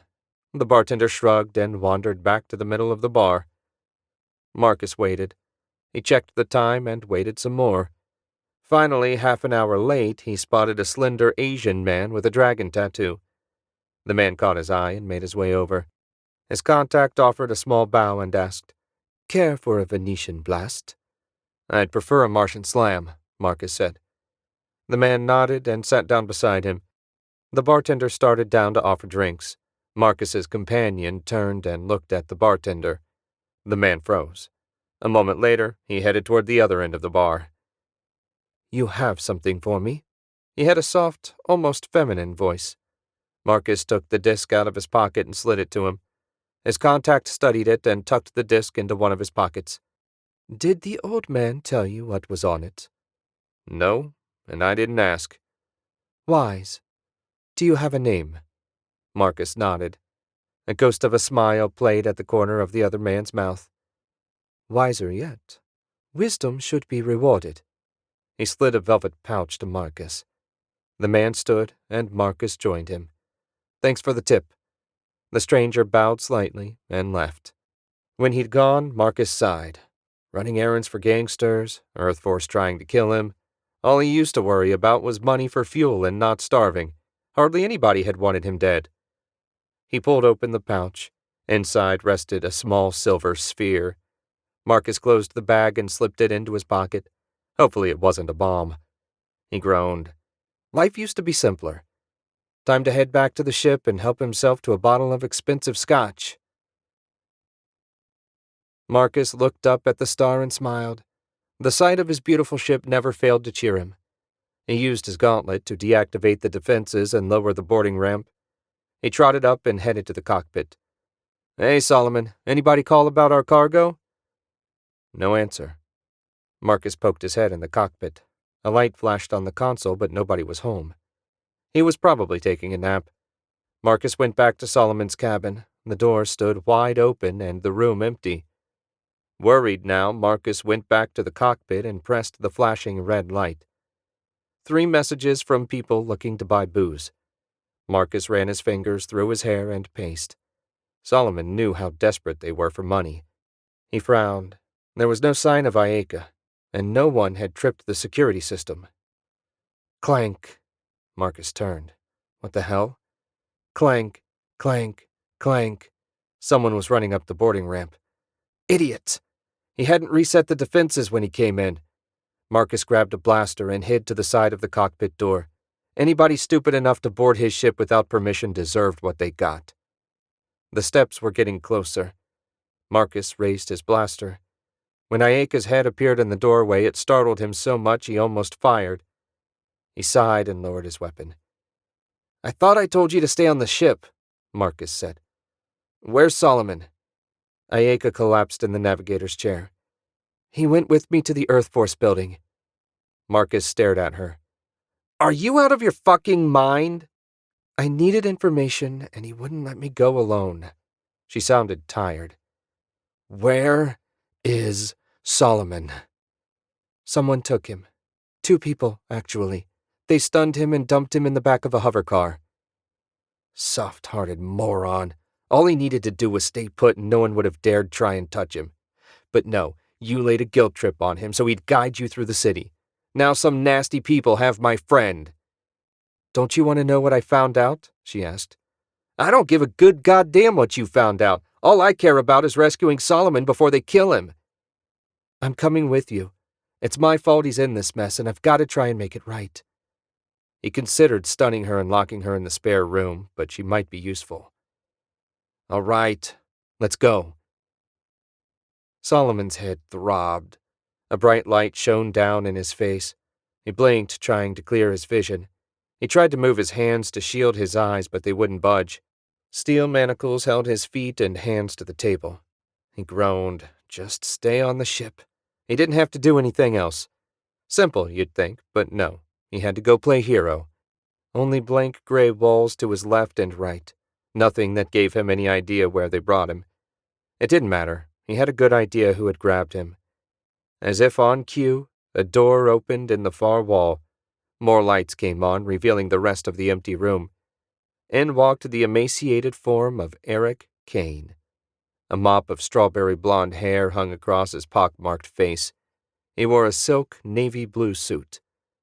Eric stopped beside Solomon's head and looked down at him. "We meet at last, Mr. Keyes. You cost my company a great deal of credits, and I've put a substantial bounty on your head. Yet you still foolishly returned. I can't help wondering why." No good lie came to Solomon, so he kept silent. "Perhaps this has something to do with it." Eric held up a printout of an Earth Force alert. It showed his face beside Marcus and Ayaka. "I've contacted Earth Force. It seems they value your flabby hide at 2,000,000 credits. It won't cover all you cost me, but it's better than nothing." "Good for you, Scarecrow," Solomon said. Eric scowled. "I considered foregoing the credits for a chance to kill you myself, but business before pleasure, as they say. I take comfort in knowing Earth Force will do the job for me." The skinny little man slapped Solomon across the face. Solomon smiled. "Is that the best you can do?" Eric held up his bony arm. "Yes, I suppose it is." He snapped his fingers, and in walked a 6-foot wall of muscle, a near-human probably evolved on a high-gravity world. Oh, shit. Marcus and Ayaka paused across the street from the Blue Lion Casino. It stood 70 stories tall and had a huge hologram of its namesake in the air above it. Whoever grabbed Solomon must have brought him here to collect the bounty. "Doesn't look like they're hurting too bad despite what Solomon stole," Ayaka said. "Are you kidding? 70 million's just a rounding error in their quarterly report. It's the fact that someone dared rip them off that's got them so pissed." A black hover car with the Earth Force shield emblazoned on the door pulled up in front of the casino. Marcus nudged Ayaka. "Check it out." I saw them. A man in a black suit got out and headed toward the door. "He must be here for Solomon." Marcus nodded. "We'd best step on it." "Any thoughts on how we'll find him?" "Well, most of the building is gambling rooms, so I figure he's either in the penthouse where the owner lives or the basement. We'll just have to look around until we find him." "That's it? Just look around? That's your plan?" Maybe it wasn't the best plan, but the way she said it just pissed him off all over again. "You got a better idea?" "Maybe," Ayaka said. This place must have a security system. If I can jack in, maybe I can track where they took Solomon. That might work. We'll split up when we go in. If you find the control room, come get me. Don't try and take them alone. Will do, she said. Thank God she didn't plan to argue. Let's go. Right through the front door, just like regular patrons. They crossed the street and merged with the flow of guests headed in to blow their pay. Two men wearing tuxedos held the doors as people streamed through. Inside, Marcus went left and Ayeka right. Marcus worked his way around the edge of a huge entry room. The cage was on the far right wall. At the rear of the entry room was a slot hall. It seemed as good a place as any, so Marcus worked his way through the crowd, keeping his eyes peeled for anything interesting. After 15 minutes of searching, his head pounded. Coins clanked and buzzers sounded. A shrill, obnoxious siren went off when someone won a jackpot. People who asked him why he liked it in space had never visited a casino. Halfway down one of he didn't know how many rows, he spotted a 5-credit token on the ground. He picked it up and found an appropriate machine. He popped the coin in and yanked the handle. 3 holograms appeared and changed shape so fast they became a blur. The first settled on a diamond. He checked the front of the machine. Diamonds were good. The second settled on a diamond. Shit, the last thing he needed was to win a jackpot and draw attention to himself. The final hologram settled on a heart, and he lost someone's money. Out of the corner of his eye, he spotted a young woman wearing a dark blue jumpsuit with a blue lion patch on the shoulder. Casino security. Perfect. She'd lead him right to the security room. She moved away, and he followed her, just close enough to keep her in sight. She wove her way through the crowd with practiced ease and headed toward the far left wall. Not much further, he could feel it. A half-drunk man ran into him, and he took his eyes off her for a moment. When he looked back, she'd vanished. No! He went over to where he'd last seen her and touched the wall. There had to be a secret door or something. 6 steps further along, and the wall disappeared under his fingers. He looked down and saw half his hand stuck in the wall. A hologram. On the floor, he saw a faint light from the projector. Bingo. Marcus ducked inside and found a short hall with 3 doors at the end, one on the left and right, and one straight ahead. The young lady must have gone into one of them. Satisfied, Marcus left the hidden area and went to find Ayeka. He didn't see her in the crowded room, but he assumed she'd checked the perimeter like he had. Marcus looked around for a landmark near the hidden room again. Almost directly across, he spotted slot row marker 64. He shouldn't have any trouble finding that again. He strolled away looking for Ayeka. Everything in him screamed hurry, but he couldn't without drawing every eye in the place. He'd covered 3/4 of the back wall when he spotted her through the crowd. She strolled along, one hand brushing along the wall. Marcus made a beeline for her. She spotted him and waved, playing the eager girlfriend. He smiled. Sometimes she surprised him with her instincts. If her instructors had spent more time training her, she'd have made a top-flight agent. They embraced, and he whispered, "I found it." Good. They held hands and started back toward the hidden room. He allowed himself a moment to enjoy the feel of her hand in his, soft but strong. He still wanted to swear every time he thought about how she took advantage of Solomon, but this didn't feel wrong either. Refocusing, Marcus checked the row markers. They just passed 50, not much farther. They turned down row 63. When they reached the end, he spotted the faint glow at the base of the hologram. He leaned against the wall and pulled Ayeka close. "Do you see it?" he asked. She nodded and smiled like he'd said something funny. She brushed her lips against his cheek. His skin burned where she'd kissed him. She whispered, "How do you want to play it?" He took a moment to gather himself. Having her this close made it hard to concentrate in the best way. He looked over her head. A few people glanced at them, but no one seemed interested. "As soon as those people get sick of looking at us, I'll roll right and we'll slip through." He kept watch and enjoyed holding Ayeka. When the last person looked away, he said, "Now." They spun right and passed through the hologram. Marcus moved away from her and raised his gauntlet. "All clear." "Which door?" "Straight ahead, I'd guess." He agreed. "We'd better check the other 2 just to be safe. We wouldn't want any surprises. We'll start on the left side. You open the door and I'll go in first, okay?" She went over to the control panel and put her finger above the open button. Marcus nodded and she pushed it. The door popped into the ceiling and Marcus went through. He found a half-stocked maintenance room filled with tools and cleaning supplies. "Nobody home," Marcus said. "Let's try next door." They repeated the procedure and this time found bins of chips. Marcus almost helped himself to a handful, but the RFID chips in them were inactive, so he couldn't trade them for cash. "Third time's the charm," Ayeka said. They went to the last door, but instead of a button, they found a keypad. 6-digit lock code. This could take a while, Ayeka said. "Think again." Marcus switched the weapons module to electromagnetic wave and blasted the keypad. It spat sparks and the door shot into the ceiling. A quick tap switched the module back to stun. He lunged through the door. The two guards reached for their stun batons. Marcus shot first, dropping them both twitching to the ground. They wouldn't have to worry about those two for a while.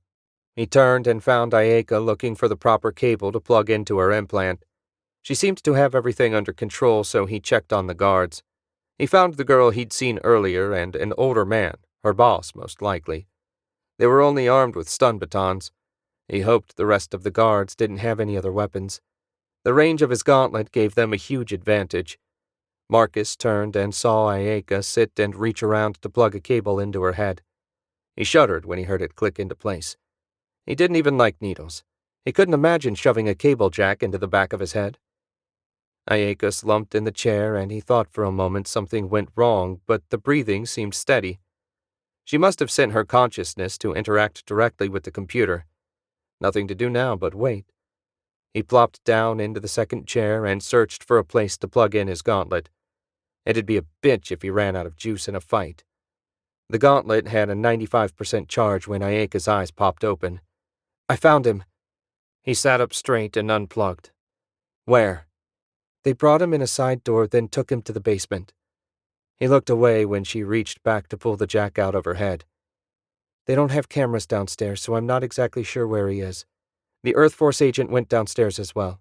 I assume to collect Solomon." "All right. Now we just need a way down to the basement." "There's an elevator in the kitchen." "Perfect. Let's go."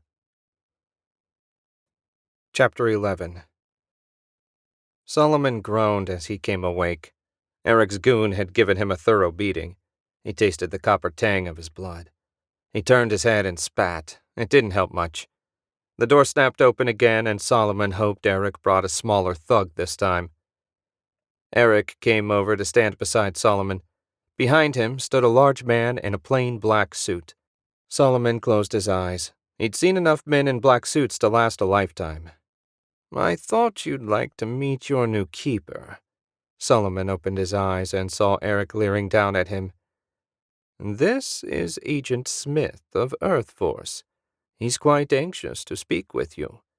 A desperate idea popped into Solomon's head. "I already told you everything I know. Why don't you just pass it along?" Agent Smith glared at Eric. "You didn't mention the two of you spoke." "We didn't. He's lying." Eric looked around the room for an escape. "Come on, Eric," Solomon said. He loved watching the skinny prick squirm. "You couldn't get enough earlier? You said you could blackmail them for millions. You'd make a fortune with this information, remember?" "You're going to have to come back to base with me, Mr. Kane," Smith said. "We shouldn't have any trouble clearing this up." "I'm not going anywhere with you." Eric grabbed the front of Solomon's shirt, his watery blue eyes bugging out of his head. "Tell him the truth, you son of a bitch. Tell him I don't know anything." Solomon smiled. "Sir, I'm going to have to insist you come with me." The agent reached for the stun pistol holstered under his jacket. "My orders are to detain anyone with knowledge of the matter under investigation." "Well, that leaves me out." Eric dove through the door just ahead of the blue stun pulse. Agent Smith looked down at Solomon. "Stay here." Solomon made a helpless gesture with his bound hands. "I'm not going anywhere." The elevator came to a smooth stop and the door slid open. They didn't have any trouble getting on in the kitchen. The staff was so busy running around he doubted anyone even noticed them. He and Ayeka stepped out into a storage room filled with every kind of fresh or canned food he could imagine, and some he'd never even dreamed of. Dozens and dozens of shelves filled the room. They worked their way toward the back where the outline of a door was visible. The door opened as they approached. A startled guard spun around just in time to catch a sidekick from Ayeka in the jaw. He went down hard and groaned. She relieved him of his stun baton, then thumped him on the head with it. The guard stopped moving. She held up the baton. "I feel better with this." "Didn't look like you needed it. Grab an arm." They dragged the unconscious guard into the storeroom out of sight. The way clear, they left the storeroom and started down a gray hall lined with doors. Lights flicked overhead, filling the hall with dancing shadows. He'd have thought a fancy place like this would have better lighting. "What now?" Ayeka asked. "It could be anywhere. I guess we check each room just like we did upstairs." They took up now familiar positions with Ayeka by the door button and Marcus ready to go in. He nodded and she hit the button. The door shot up and he dove in, gauntlet ready. He found a room filled with hanging sides of meat. Marcus backed out of the room. This might take a while. The next 6 rooms held more foodstuffs. As Ayeka got ready to open the 7th door, she said, "This sucks." Marcus didn't argue, but there was no other way to find Solomon, so he nodded for her to open the door. She did, and he dove in. This time they found an unoccupied office. Sitting on the metal desk, he found a stainless steel attaché with the Earth Force shield engraved on the side. He popped the locks and discovered 8 neat rows of 500 credit coins. He blinked. His eyes must be playing tricks. When he looked away, then looked back, the credits hadn't vanished. Marcus grinned, closed the case, picked it up and headed toward the door. Ayeka stared at him, brow furrowed. "What?" "You're stealing." "Yes. Is that a problem?" She chewed her lip a moment. "We shouldn't steal unless it's an emergency." "This is an emergency. We're broke." He slipped past her and trotted back to the elevator. He left the case beside the doors so he could grab it on their way out and retraced his steps.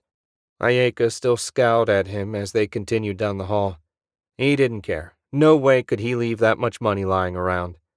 They checked 3 more rooms and found a king's ransom in cleaning supplies. The next door down stood open. They looked at each other and Marcus shrugged. He ducked in, same as usual, and found Solomon manacled to a steel table. "Hey, pal. You all right?" "Fine. Best room in the house." Solomon smiled. "You want to get me out of here before those 2 lunatics get back?" Marcus walked around the table and found a button. He hit it, and the 4 manacles popped open. From the looks of him, someone had beaten the hell out of Solomon. His lip had split, and his left eye was swollen halfway shut. Solomon sat up and rubbed his wrists. "Thanks. Now let's get the hell out of here." "Solomon," Ayeka said, "I'm so sorry I got you into this." "Later." Marcus ushered the pair ahead of him out the door. They had taken a few steps out when a voice said, "Halt! You're all under arrest." They turned and saw a huge man in Earth Force black, an unconscious little blond fellow slung over his shoulder like one of the sides of meat they'd seen earlier.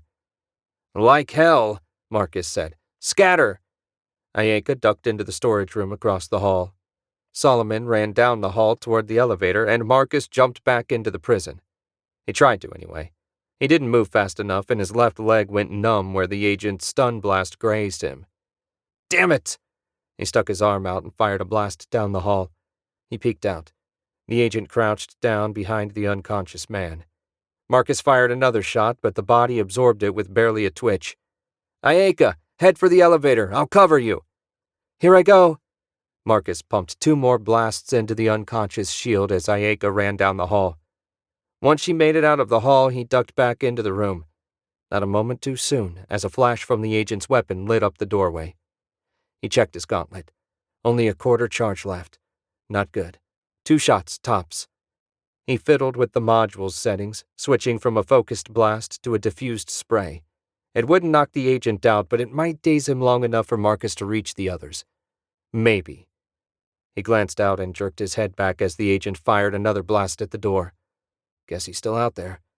Marcus stuck his hand out and fired without aiming. He ducked out of the room and half ran, half staggered down the hall. At the doorway, his still numb leg gave out and he sprawled on the floor. He rolled to his back and spotted the agent shaking off the effects of his diffused shot. A quick command switched his weapon back to focused and fired. Nothing. He was out of juice. The agent shook his head one last time and aimed at Marcus. Marcus watched as if in slow motion the agent pressed the firing stud on his blaster. It spat a few sparks. They were both out of juice. The agent threw his weapon away and got up and cracked his knuckles. It seemed he planned to stun Marcus the old-fashioned way. Marcus Crabbe walked back toward the elevator as fast as his numb leg allowed. The agent charged him at a dead run. He'd never reach the elevator in time. Marcus looked around for a weapon, a loose can of peaches, anything. He reached back, and something hit his hand. He risked a glance back and saw the stun baton. Ayeka had slid it to him. "Thank you, gorgeous." He flipped the activation switch and swung just as the agent reached him. The baton caught him right between the eyes. A light flashed as the baton discharged and Marcus found himself wearing a 200-plus-pound man as a blanket. "A little help here, guys?" Ayeka and Solomon ran over and shoved the unconscious agent off him. He groaned as the weight slid off. "Thanks." Marcus tried to massage some feeling back into his leg. Solomon helped him to his feet, and together they shuffled over to the elevator. Marcus grabbed the attaché as they passed. "What's that?" Solomon asked. "A surprise," Marcus grinned. "You'll love it." Chapter 12. Adam Wright paced in his Mars office, wearing a path in the fine carpet. In his right hand, he held a crumpled printout of a transmission from the New Vegas office. How had everything gone so wrong? He dropped into his chair and read the message for the 5th time. It didn't get any better. Fugitives escaped custody. Whereabouts unknown. Reward money stolen. Please advise. And Agent Smith signed the message. 2 million credits gone and nothing to show for it. If Adam had any say in the matter, Smith would end up guarding an asteroid mine. He didn't deserve a quick execution. Adam forwarded the message to the director as soon as he read it. He didn't look forward to the old man's response. It wouldn't be pleasant. Twice they'd slipped through his fingers. He crumpled the message and threw it across the room. Damn it! He just needed one break. The console on his desk beeped. Adam swallowed the lump in his throat. That would be the old man. He reached over and flipped the switch. He watched his hand shake and made a fist. It wasn't his fault this time. The old man couldn't blame him. The wrinkled face filled the screen. Another failure. Yes, sir. Very disappointing, Adam. I'm very sorry, sir. Yes, you are. No more intermediaries, Adam. I want you to deal with this personally. Keep me informed. The screen went blank. Deal with it personally? Adam shuddered. He hated hyperspace travel. On the other hand, he did like breathing, so he'd have to cope. He needed to go to New Vegas and see what this idiot Smith had to say. Maybe he could catch a break and get a clue where the fugitives were headed. Adam touched the intercom on his desk. Have my transport prepped for takeoff. What destination should I give the captain? New Vegas. The Rogue Star streaked through hyperspace. She had a full tank of fuel and they were on their way to the Galactic Council. Marcus leaned back and put his boots up on the galley table. Soon this whole mess would get cleared up, or at least handed off to someone else. Either suited him fine. He had enough credits that he could pick and choose the jobs he took instead of hustling for every credit to keep from starving. For the first time in a while, it looked like things might go his way. The timer on the heating unit rang, rousing Marcus from his daydream. Food's ready. His two companions arrived a few moments later and sat around the table. Solomon's face had swollen and his eye almost closed. Marcus set a steaming bowl of vegetable soup down in front of each of them. They ate in silence for a few bites. So what did you find out? Marcus asked. Less than I'd hoped. She looked at Solomon a second, then looked away.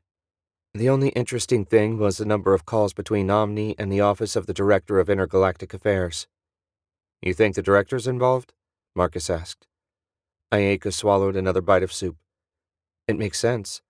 I can't imagine the old man not knowing about something this big. The problem is I can't prove anything.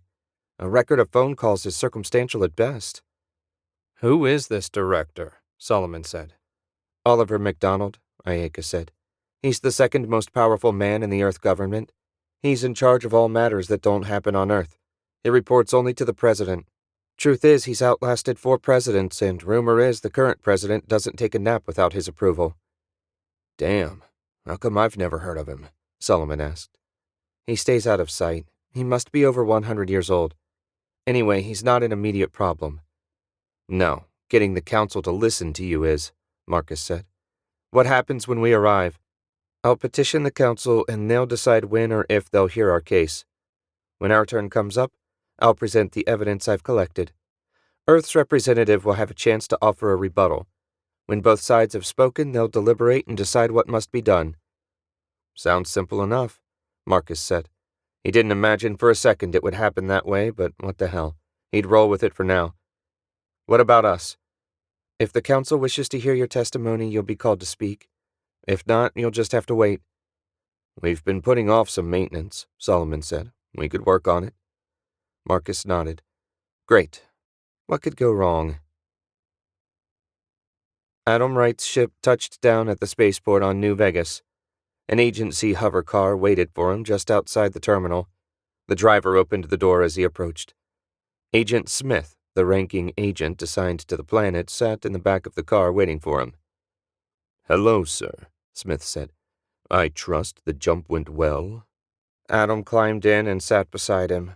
He scowled. If this fool thought polite conversation would save him, he had another thing coming.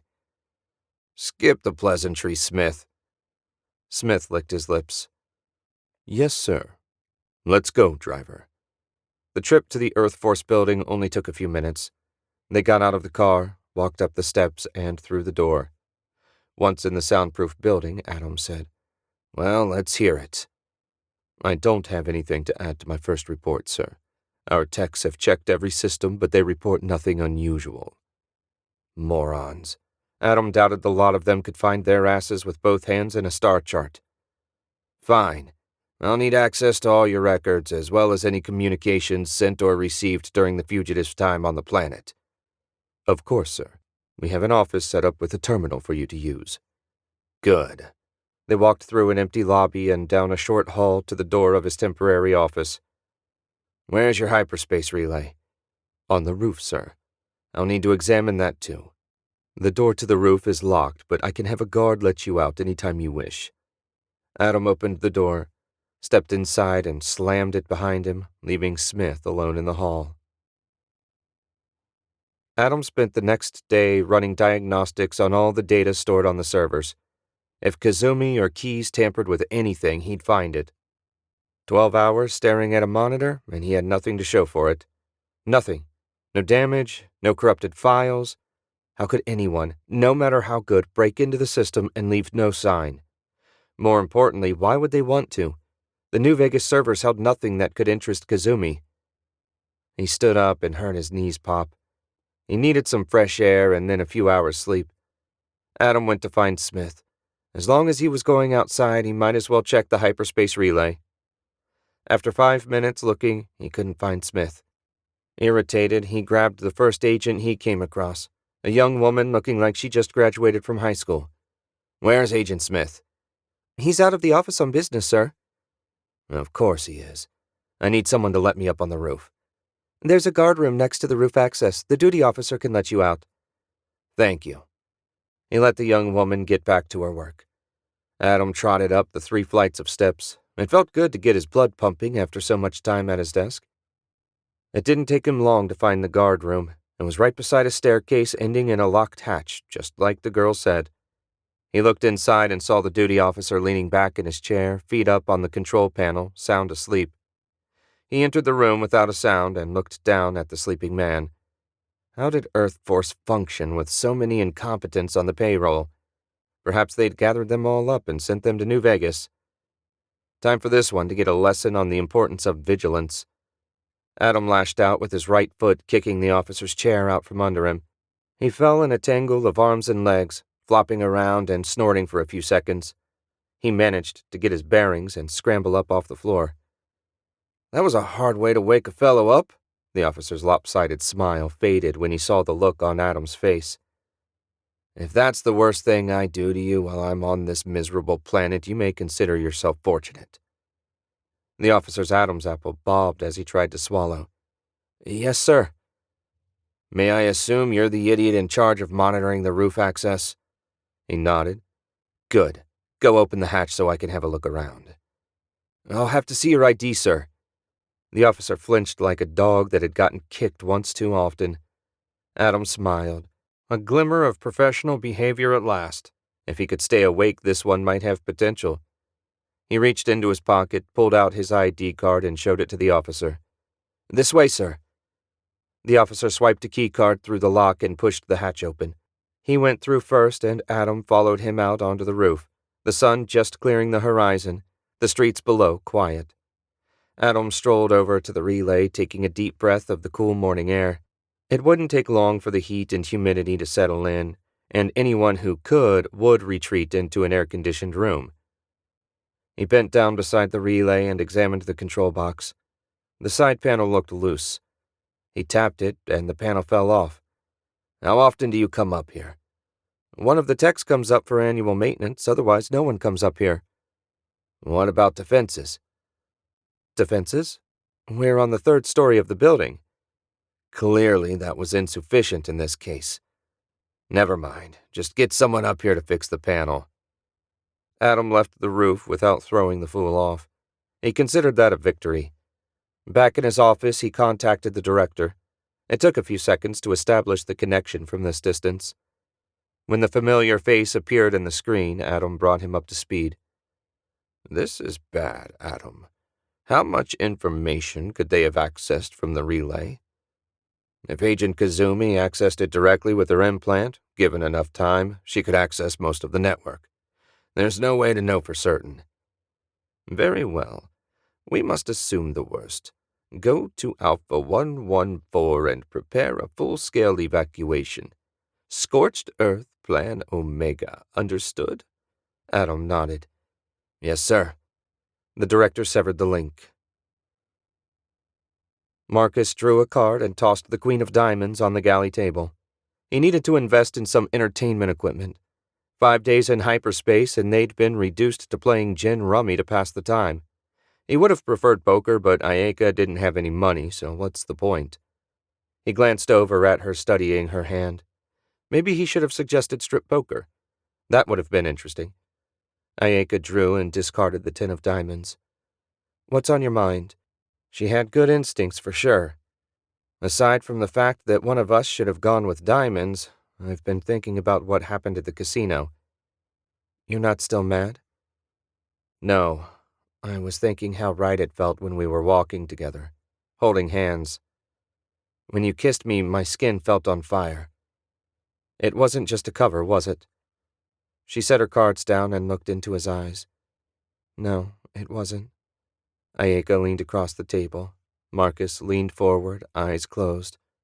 At last. He couldn't get her out of his head. He could feel her breath across his lips as they got closer. Since they'd left New Vegas, he'd wanted to kiss her again. The intercom beeped. "No!" He tilted his head down until their foreheads touched. Solomon had the worst timing. He pulled away from her and went to the intercom. "What?"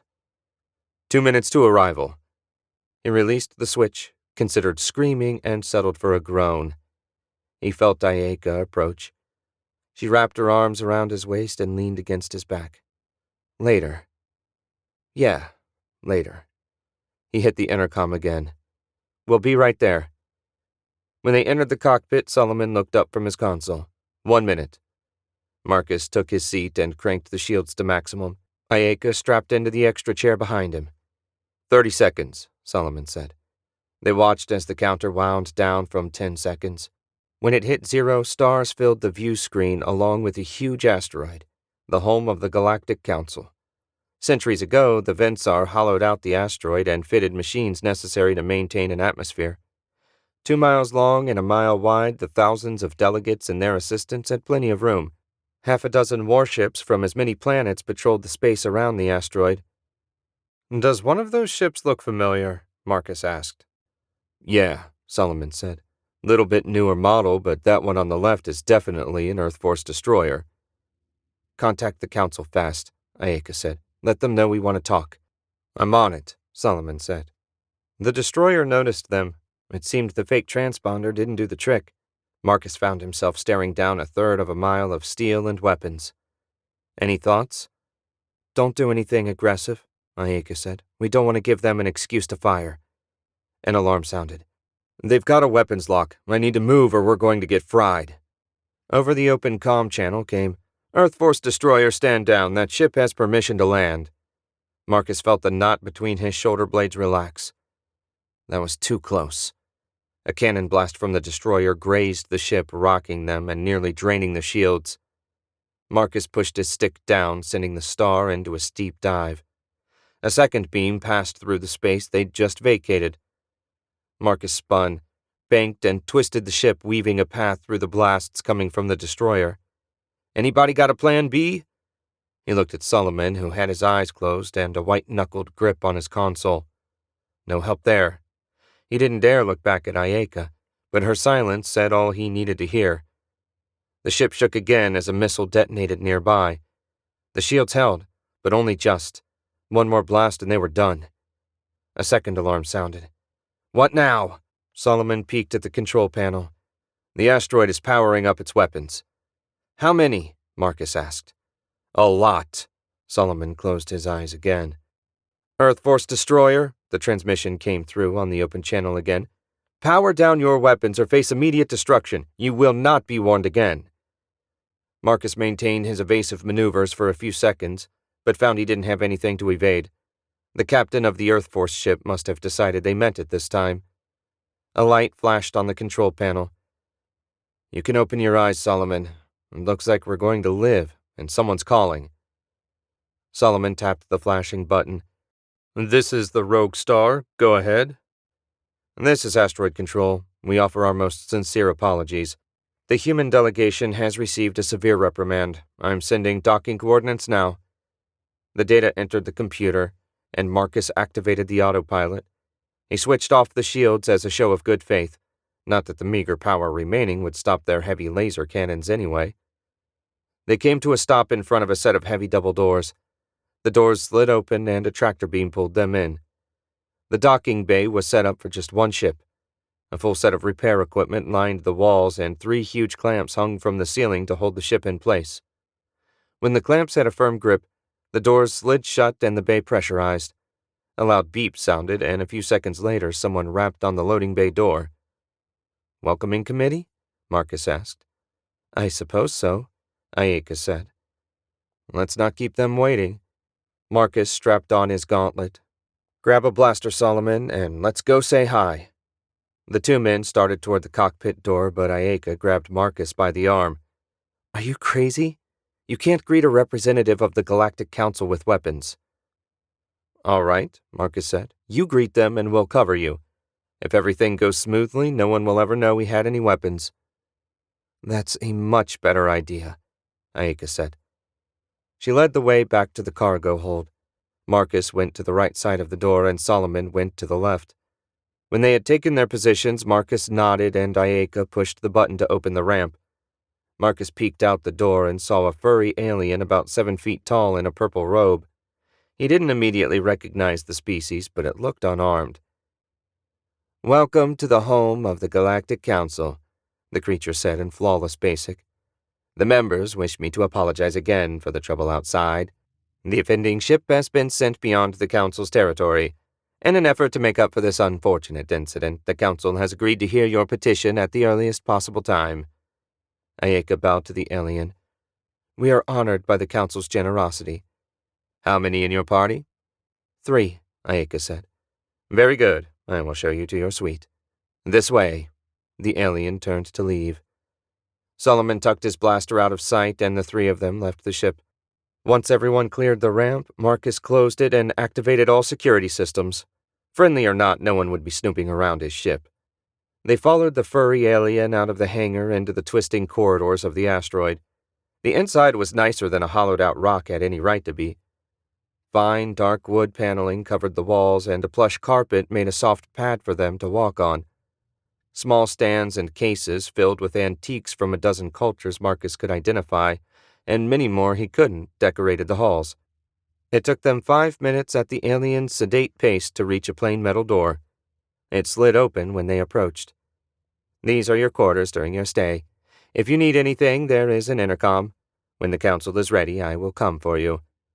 Ayeka bowed again. "We thank you for your kindness." "It is our pleasure." The alien returned her bow. "Was your ship damaged in the battle?" "Nothing major," Marcus said. "The shields took the brunt of the blast." "If you would like, our technicians could take a look." Marcus smiled. "Not a chance in hell." "That's very generous, but Solomon and I can take care of it." "As you wish." The alien bowed and backed out of the room. When it had gone, Ayeka said, "Are you trying to insult them? Declining their help could be taken for a lack of trust." Marcus raised an eyebrow. "I'm completely lacking in trust. I didn't have a huge supply to begin with, and all the laser fire burned the rest away. Besides, we prefer to do our own repairs." Ayeka frowned. "What's so special about that stupid ship, anyway?" "Stupid ship?" "In case you've forgotten, that stupid ship has saved your ass twice. Besides, it has some delicate equipment on board." "Sorry." Her lips curled up into a soft smile. "I do appreciate the rescues, but I'm sure their technicians could handle anything you've installed." Marcus winced and looked away. "Yeah, well, some of it is also slightly illegal. Remnants of an ill-spent youth." "I should have known," she yawned. "I'm going to bed." She went into the left-hand bedroom and closed the door. Marcus frowned at the closed door. It didn't look like she wanted any company. What could he have done to upset her this time? "What now?" Solomon asked. "Now we sweep for bugs and get some sleep. If they don't call us after breakfast, we'll start on the star." Deeper in the asteroid, far from where Marcus searched for listening devices, a hyperspace relay activated. The wrinkled face of Oliver MacDonald appeared on the screen. "Well?" Celine Solis felt her mouth go dry at the cold tone of her grandfather's voice. "The woman and her companions arrived a little while ago. The destroyer was ready, but their shields were more powerful than anticipated, and they survived the initial attack. The warship had to withdraw, or the council would have obliterated it." A deep frown creased the ancient face. "They have proven more formidable than we expected. This matter must not come before the council. I've invested too much time in this project. Do whatever you must to stop the girl." The connection went dead, and Celine stared at the black screen and considered the problem. As Earth's chief representative, she had considerable power. Her grandfather had been generous with her, and she had never given him a reason to regret that generosity. Her lips curled into a cruel smile. That wasn't about to change now. The troublemakers would be dealt with. Permanently. Chapter 13. Adam reclined in the relative comfort of his cabin. Motors in his chair massaged the tension out of his back. His stomach gurgled, and he swallowed hard. He hated hyperspace travel. They still had 4 more days before reaching Alpha 114. Adam cursed the day he heard of the miserable planet. The director had assigned him to head the Mars division after the former station head had learned about Earth Force's illegal collaboration with Omni on the Vensar Cure experiments. David Shea had gotten out just ahead of a liquidation team and disappeared. He hadn't caused any more trouble, and Adam had forgotten about him. He couldn't say why his predecessor popped into his head just now. Perhaps because the way his current assignment was going, he also might soon have to flee a hit squad. The intercom on his wall beeped, and the voice of the ship's communications officer came through. "Sir, we've received a message, and the captain requests you to come to the bridge." "I said I didn't want to be disturbed." Adam smiled to himself. As the highest-ranking officer on the ship, he could do pretty much as he wished. I'm sorry, sir. We received a burst of coded data and none of our keys fit it. The tension returned to his back. I'll be right there. He left his cabin and double-timed it to the bridge. The only code he knew they wouldn't have a key for was the director's personal encryption. The transport wasn't large, so in a few seconds he covered the distance. He felt the acid crawl up his throat and swallowed it. He prayed the old man had good news. He entered the bridge and the 4-man crew stood at attention. David waved them back to their seats and went over to Captain Wynne. The man appeared about 50, his thick black hair going gray at the temples. Is there some place I can view this in private? Of course, sir. You can use my ready room. I'll have the message downloaded to the console on my desk. Thank you, Captain. Adam strode over to the small office just off the bridge and locked the door behind him. He registered, just at the edge of his consciousness, a number of nautical collectibles hanging on the walls. His focus centered on the console on the desk. It flashed every 3 seconds requesting the proper access code. Adam pulled a small disk from a hidden pocket in his shirt and slid it into the port on the console. The screen blurred as the message decoded. After a moment, the director's face appeared. I have news, the old man said. We have located the fugitives. Adam slumped in the captain's chair, his body weak with relief. They arrived at the Galactic Council at 5 p.m. Earth Standard Time. Adam glanced at the clock on the wall. 14 hours ago. He felt the acid churn. If they managed to give a full report to the Council, Earth Force could face serious problems. My agent says she can use technical procedures to delay any report. She will also attempt to deal with the fugitives directly. I have no intention of depending on her success. You will proceed to Alpha 114. Remove the Omni people and erase any sign of those creatures they used in their experiments. Nothing must remain that connects us to that place. Adam took several deep breaths. If the worst happened, the Council could censor Earth space. They'd cut off intergalactic trade with all member systems. It would result in the worst depression the system had seen in 100 years. I've dispatched a cleanup team to assist you. They should reach the planet 2 to 3 days after you. The screen went black. Adam leaned back in the chair and closed his eyes. He felt the beginnings of a headache coming on. His pulse throbbed in his temples. It was going to be a bad one. He opened his eyes, sighed, and left the ready room. The crew started to rise again, but he waved them back down. Captain Wynne came over to him. Good news, sir? Adam turned his weary gaze on the captain. No, it was not good news. He trudged off the bridge, leaving the captain staring at his back. He felt a surge of gratitude that the man had sense enough not to ask him any questions. Adam had no interest in answering them. All he could think about was the cold asteroid mine or colder grave that awaited him if he failed again. Ayeka walked behind her guide. It looked like the same Terran miner that escorted them from the ship. She'd gotten a decent night's sleep considering how nervous she felt. The butterflies in her stomach felt more like eagles. When she got up, Marcus and Solomon had eaten most of the fruit basket provided as a welcome gift. Marcus had offered her the last 3 pieces and assured her that they'd scanned it for poison. She smiled as she remembered. The man had serious trust issues. After breakfast, at Solomon's suggestion, they'd made a copy of the data stored in her implant so she could offer it to the Council without worrying about anyone messing with her head. She looked down at the small data chip in her hand, a groove in her palm giving evidence of how tight she'd clenched it. You seem anxious, the Terran said. I can smell it on you. Ayeka sniffed, fearing her deodorant had given out. She didn't smell anything. I've never spoken in front of such a large group before. It will be well. The Master's prize decorum. Great, she said, not relieved in the least.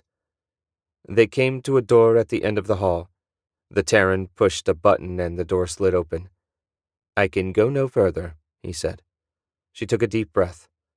I must be crazy. Ayeka stepped through the door and into a huge amphitheater.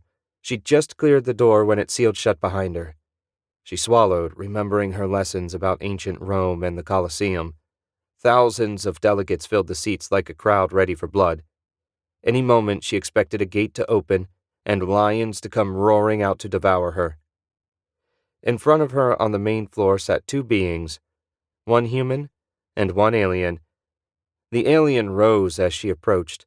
It wore a voluminous robe and a featureless silver mask. A Vensar, she was sure. They hid their faces because of the disfigurement caused by the disease. The Vensar raised its gloved hands and the quiet murmuring stopped. The council will hear the petition of Ayeka Kazumi. Please proceed. Just like that she was on. The Vensar's deep, sonorous voice had settled her nerves. Thank you, First Counselor. Some time ago, I was working undercover for Earth Force. She told them everything that had happened. The council listened without interrupting and only an occasional murmur to break the silence. The only reaction she saw came from the human woman. She frowned as Ayeka spoke, and at one point Ayeka felt sure she wanted to interrupt. When she finished, Ayeka saw one of the counselors stand. Thank you for your testimony, the first counselor said. He turned toward the alien standing in the audience. Counselor Theed, you have the floor. Theed was far enough away that Ayeka couldn't make out a species.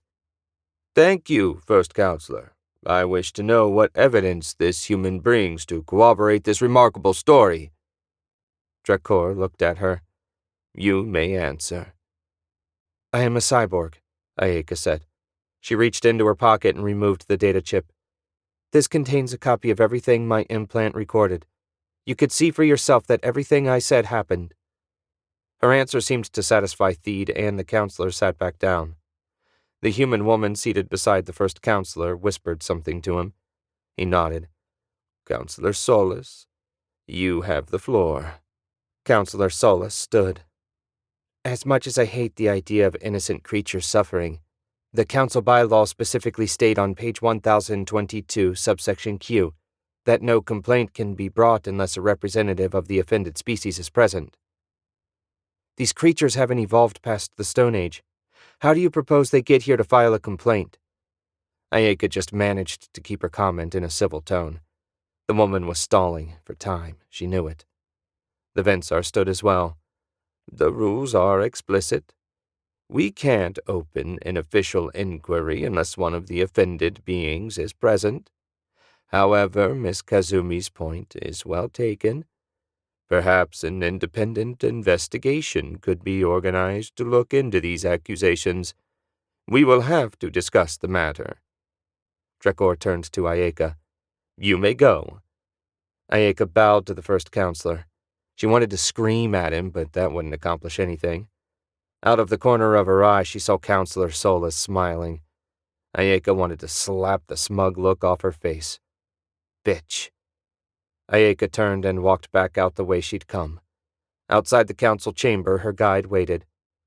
It is a great honor to speak to the masters, he said. Did you find the meeting satisfactory? Not in the least. I think I can find my own way back, thank you. I'd like to be alone. He bowed and left her with her thoughts. Ayeka stalked through the halls on her way back to the hangar. The council could spend weeks trying to decide whom to send to investigate. She doubted there'd be anything left to investigate when they made up their minds to do something. As for Counselor Solis, Ayeka was certain she knew what was happening on Alpha 114, and she just wanted to buy time for them to clean up their mess. She saw one option, and she knew Marcus would hate it. Marcus sealed a pinhole leak in the cooling system he'd spent the last half hour looking for. Grinning, he crawled out of his ship's access tunnel. He wiped a combination of grease and sweat off his face. Solomon, how goes the computer work?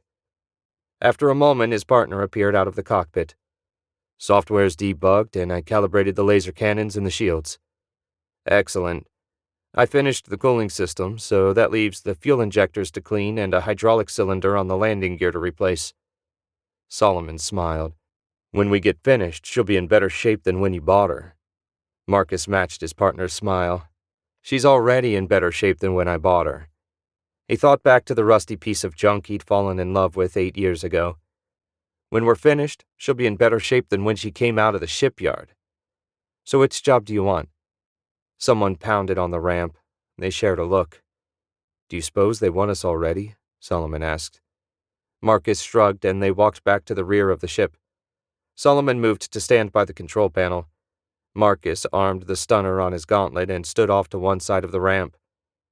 Ayeka could yell at him for being rude later. He nodded at Solomon, who hit the open button, then scrambled for cover. The ramp eased open. It was only halfway down when Marcus saw one of the hairy aliens standing there with its hands hidden in the sleeves of his robe, head bowed. "Are they ready for us?" Marcus asked. The alien pulled its hands out of its sleeves, revealing a gleaming laser pistol in its right hand. It fired, the beam missing Marcus by centimeters. Marcus rolled right and fired a stun pulse that went wide. The alien fired at random. Laser bolts screamed through the cargo hold. Several scorched Herc, but none got close to Marcus. He steadied himself and fired again. The alien dropped. After several seconds without return fire, Solomon popped up from behind a storage crate. "We're safe," Marcus said. "It's out cold." They walked down the ramp, and Marcus flipped the alien over on its back. "It looks like our guide." "You don't suppose it is our guide, do you?" Solomon asked. "They all look the same to me." Marcus bent down and grabbed a leg. "Help me get it inside." Solomon grabbed the other leg, and together they dragged the alien up the ramp. When they got all the way inside, Marcus sealed up the ship. He tapped a command into his gauntlet, and the ship hummed as the laser cannons powered up. Confident that nothing else would get so close to the ship, he turned back to Solomon, who was bent over, wheezing. "Damn, that thing's heavier than it looks," Solomon said between gasps. "Yeah. Grab some cargo binders and we'll tie it up." Solomon went over to one of the storage lockers and rummaged around. He held up a pair of 6-foot binders. "This is all we've got." Marcus shook his head. "Too big. I've got another idea." He typed a short command into his gauntlet, and Herc came to life. "Come here," Marcus said. The massive robot clomped over to him. He bent down and picked up one of the alien's feet. "Hold this." Herc bent down and clamped a giant hand around the alien's calf. "Lift." Herc straightened so the alien's head hung about even with Marcus's chest. Marcus grinned. "I guess he won't be going anywhere." Wandering the halls alone, Ayeka managed to get lost. Everything looked similar and nothing looked familiar. Damn it, it just wasn't her day. She turned left down a hall lined with pale wood paneling she hadn't seen before. As a wise woman once said, if you're lost, the best thing to do was ask for directions. Doors opened into the hall on both sides, so someone must be around she could ask. She knocked on the first door and waited. Nothing. The next 2 doors she tried had the same result. The fourth was ajar. She pushed it open and found an empty office. When she stepped inside, the lights came on. She found a computer terminal on the desk and flipped it on. A few minutes' work and she had a floor plan for the council hall. A moment's study revealed she'd gone completely the wrong way. She should have just let the Terran miner escort her back. Studying the map, she frowned. The Earth Force offices weren't that far away. If Counselor Solus hadn't returned from the meeting yet, it might be a good chance to snoop around a little. At the very least, it couldn't hurt to have a look. She memorized the path to the Earth Force offices and then the way back to their suite. She left the empty office and dragged the broken door back to the position she found it. Now to see what she could find out. She retraced her steps, then took a left. She didn't go far before the halls started to fill with humans running around on various errands. No one paid her the least attention. She didn't know if they hadn't been briefed about her appearance or if they had so much to do they didn't even register her presence. She passed doors marked meeting room and research, and still no one bothered her. The next door she came to stood open. Inside, a secretary sat behind a desk typing. Behind her, a door led to yet another office. Taking a chance, Ayeka went in and walked up to the desk. "Excuse me, I have a message for Counselor Solus. Is she in?" The secretary looked up, and when she saw Ayeka, her bright blue eyes widened. Shit, she'd been made. Ayeka lunged across the desk and clamped an iron grip around the woman's throat, cutting off a scream. Ayeka swung her legs around and got behind the secretary. She winced when the woman scratched her arm. Ayeka released her for a second, then got her in a proper chokehold.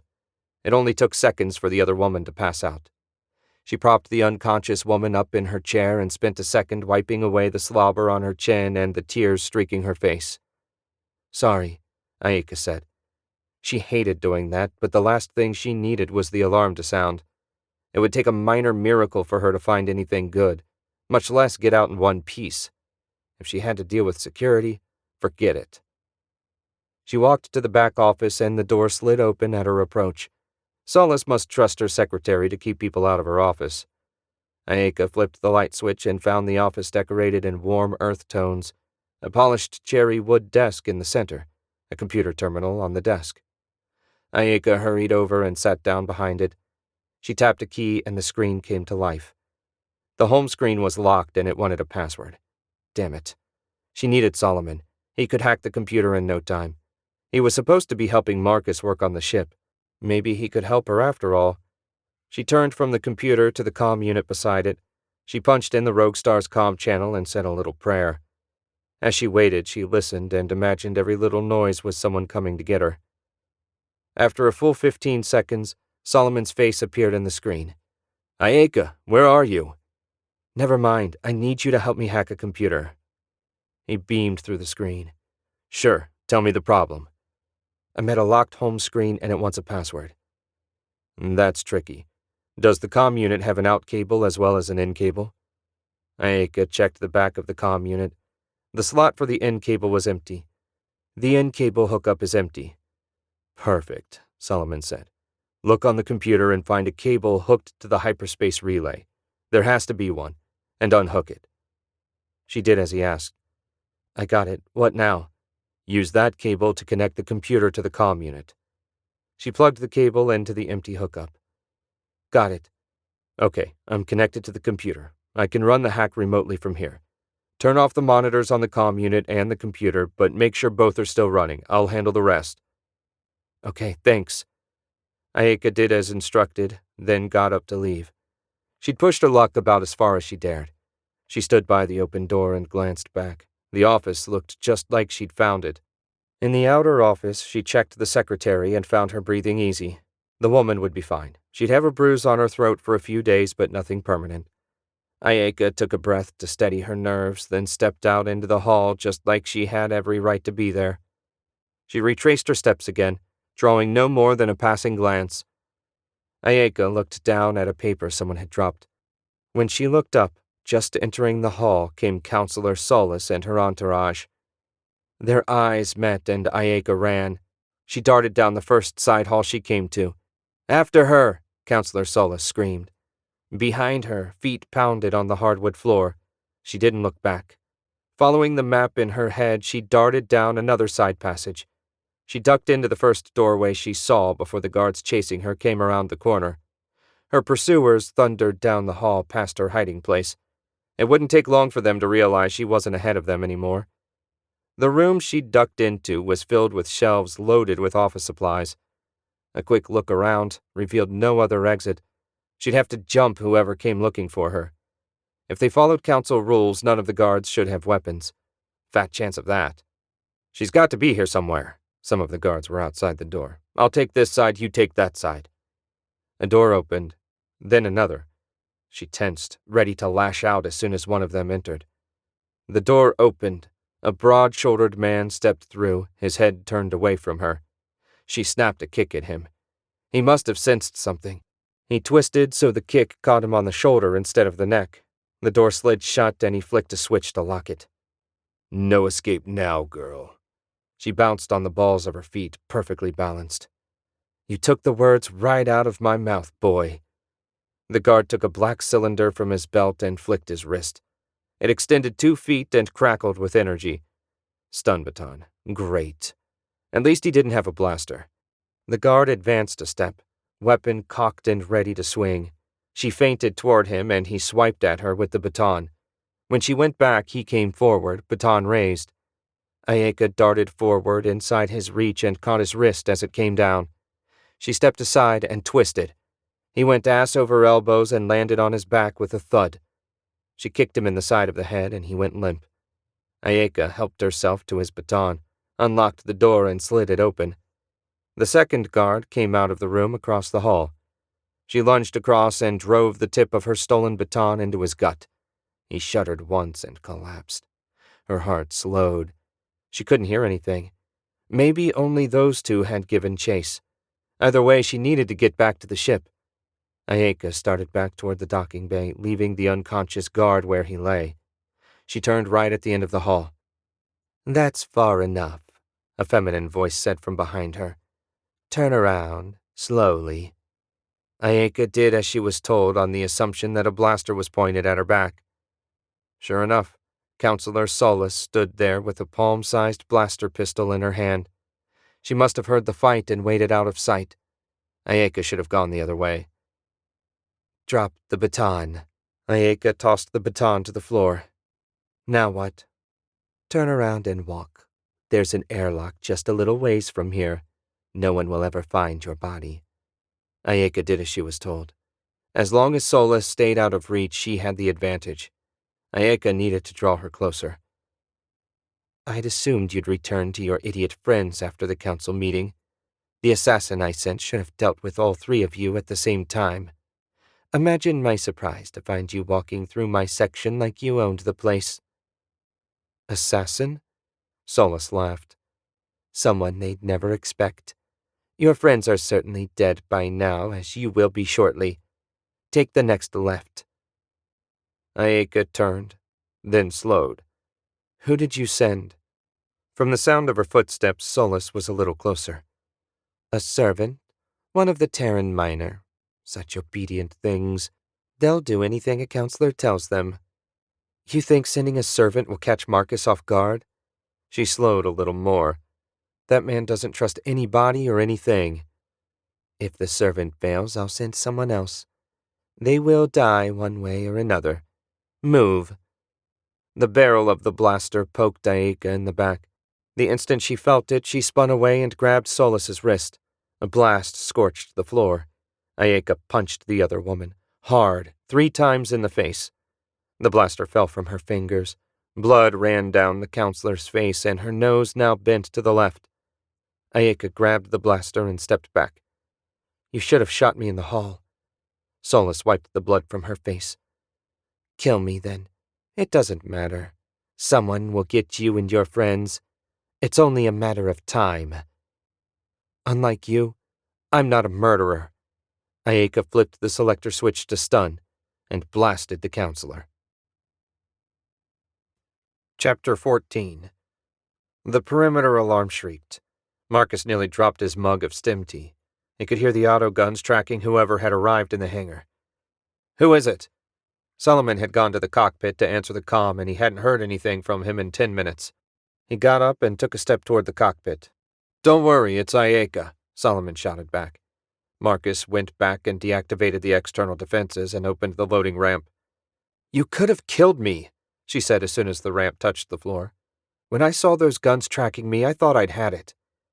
"Relax, I had the proximity sensors on. As long as you didn't get too close, you were safe enough. Now get in here so I can turn them back on." She hurried up the ramp without an argument. Would wonders never cease? "We have to get out of here," she said. "Fine with me. How'd your meeting with the council go?" She briefly outlined what had happened. "We need to go to Alpha 114 and bring one of the natives back." "Wait," Marcus said. He felt like he was getting dragged deeper into a hole rather than getting pulled out of it. "You said if I brought you here, you could make everything go away.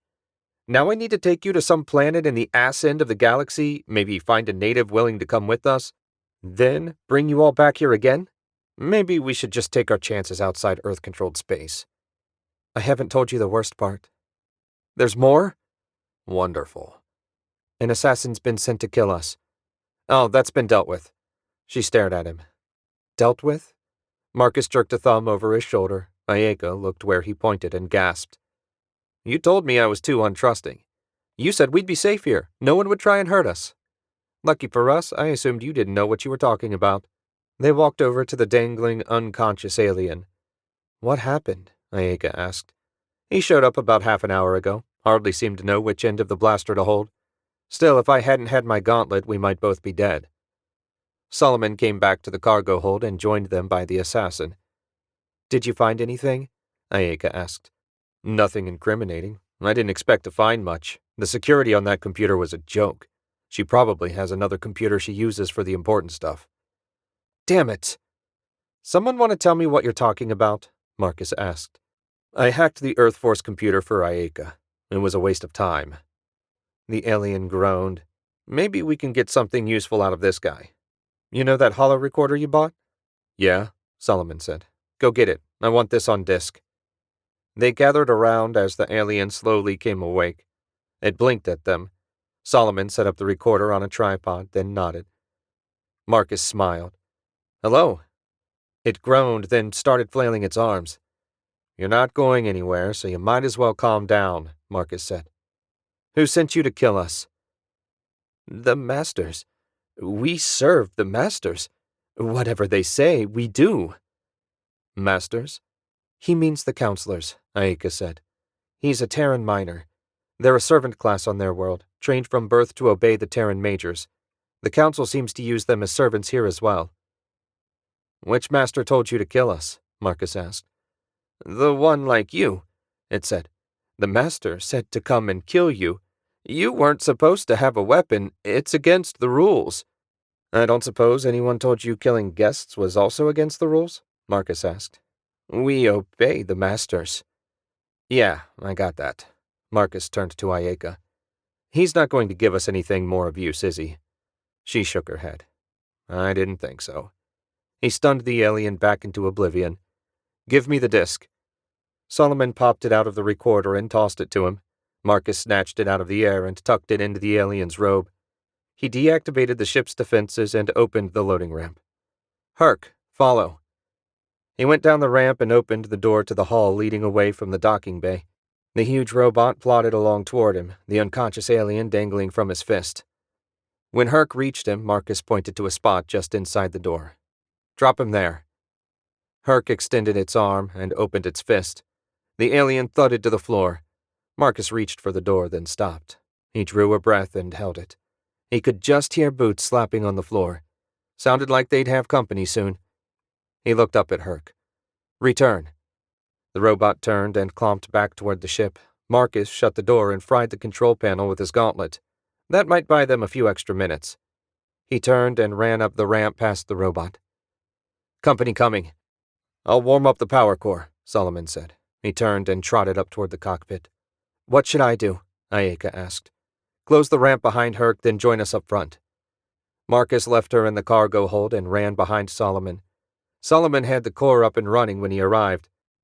I'll take over the pre-flight. Can you access the station system through the data link Ayeka established? Probably. Why? We need to get loose of the docking claw and open the door. Right. I'm on it. Solomon typed furiously at his keyboard. Marcus powered up the engines. Not long now. He tapped another button and activated the anti-gravity generator. The door to the hangar started to glow red.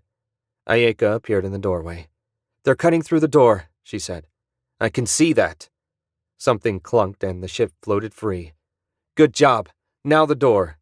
Not a chance, Solomon said. The controls for the outer doors are heavily encrypted. It'd take me days to hack them. Shit. See those panels? Ayeka asked. She pointed at the little square panels at the top and bottom of the doors. Blast them and the doors should pop open.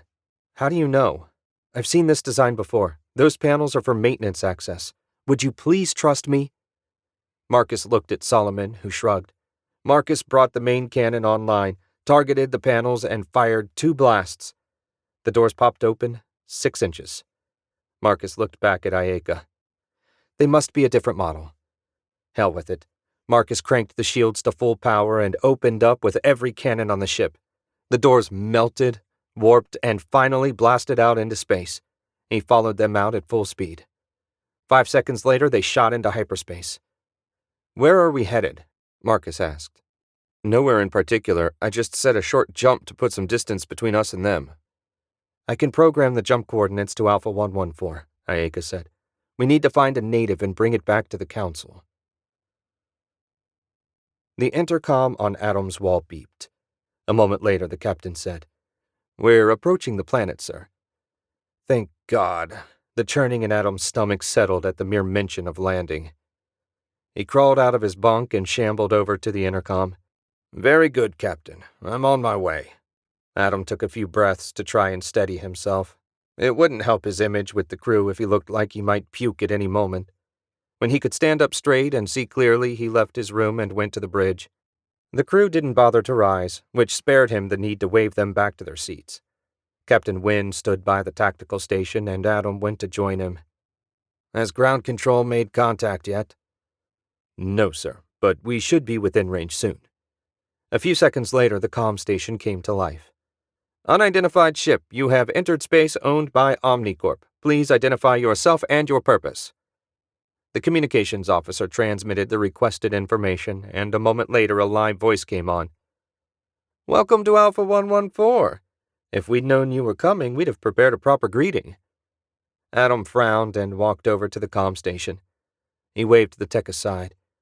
We were told Omni headquarters would let you know of our arrival. They may have tried, but our hyperspace relay has been on the fritz. Adam scrubbed a hand over his face. Just give us the landing coordinates and I'll talk to whoever's in charge. Roger, transmitting now. Coordinates received, sir, the helmsman said. Adam nodded to the captain. Take us down, Captain Wynne said. The transport ship shook as they passed through the upper atmosphere. The Omni camp amounted to little more than a large clearing in the jungle filled with a variety of temporary buildings. Patrolling the perimeter, Adam spotted a pair of Mark VI light-duty combat mechs. Their transport landed at the far edge of the camp. The ship barely settled on its landing gear when Adam opened the ramp and stepped outside and took a deep breath of the hot, humid air. How long since he'd breathed fresh air? He spent most of his time in ships or domes. The air always tasted stale. Here, the air seemed alive. He could smell flowers and decay. Adam sighed and shook his head. He could enjoy the flowers later. A whip-thin man in a lab coat emerged from the largest building and stalked toward him, eyes narrowed and jaw clenched. Adam met him halfway. The scientist, at least Adam assumed the man was a scientist, had a stooped posture and sunken, hawkish face. What Adam wanted to know was how he managed to have such pale, pasty skin on a hot, sunny world like this. Good day, Agent. Adam Wright. They shook hands. This is a beautiful planet. Yes. The scientist frowned and flicked a bug off his hand. You aren't the first to say so.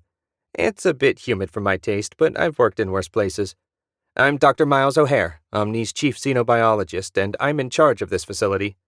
Adam glanced at the collection of tents and modular buildings. Maybe facility was a little generous. The doctor was going to get angry enough when he heard what Adam had to say, so no need to argue the point. We need to talk, Doctor. Certainly, my tent is this way. Dr. O'Hare led him past a collection of modular units gathered in a circle and connected by enclosed walkways. He must have noticed Adam's interest. That's the lab. I can show you around later if you'd like. Adam nodded. He wanted to see what all the fuss was about. Dr. O'Hare led him to a small round tent with a flap for a front door. Not what Adam expected for the leader of this operation. He pushed through the flap and the hairs on his arms stood up. The inside reminded Adam of his dorm room in college minus the mess. An air mattress, 2 folding chairs, a chest for clothes. Nothing extra. Everything spotless. Have a seat, Dr. O'Hare said. I'd offer you a drink, but I don't keep anything here. Where are the bugs? Adam asked. He hadn't noticed one since they passed through the tent flap. The tent gives off a mild static field, enough to keep away insects, but barely noticeable to humans.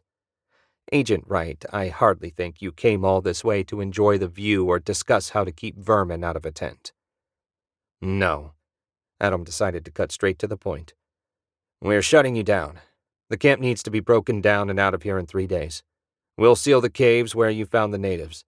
No trace must remain to indicate we were ever here. I'm afraid that's impossible.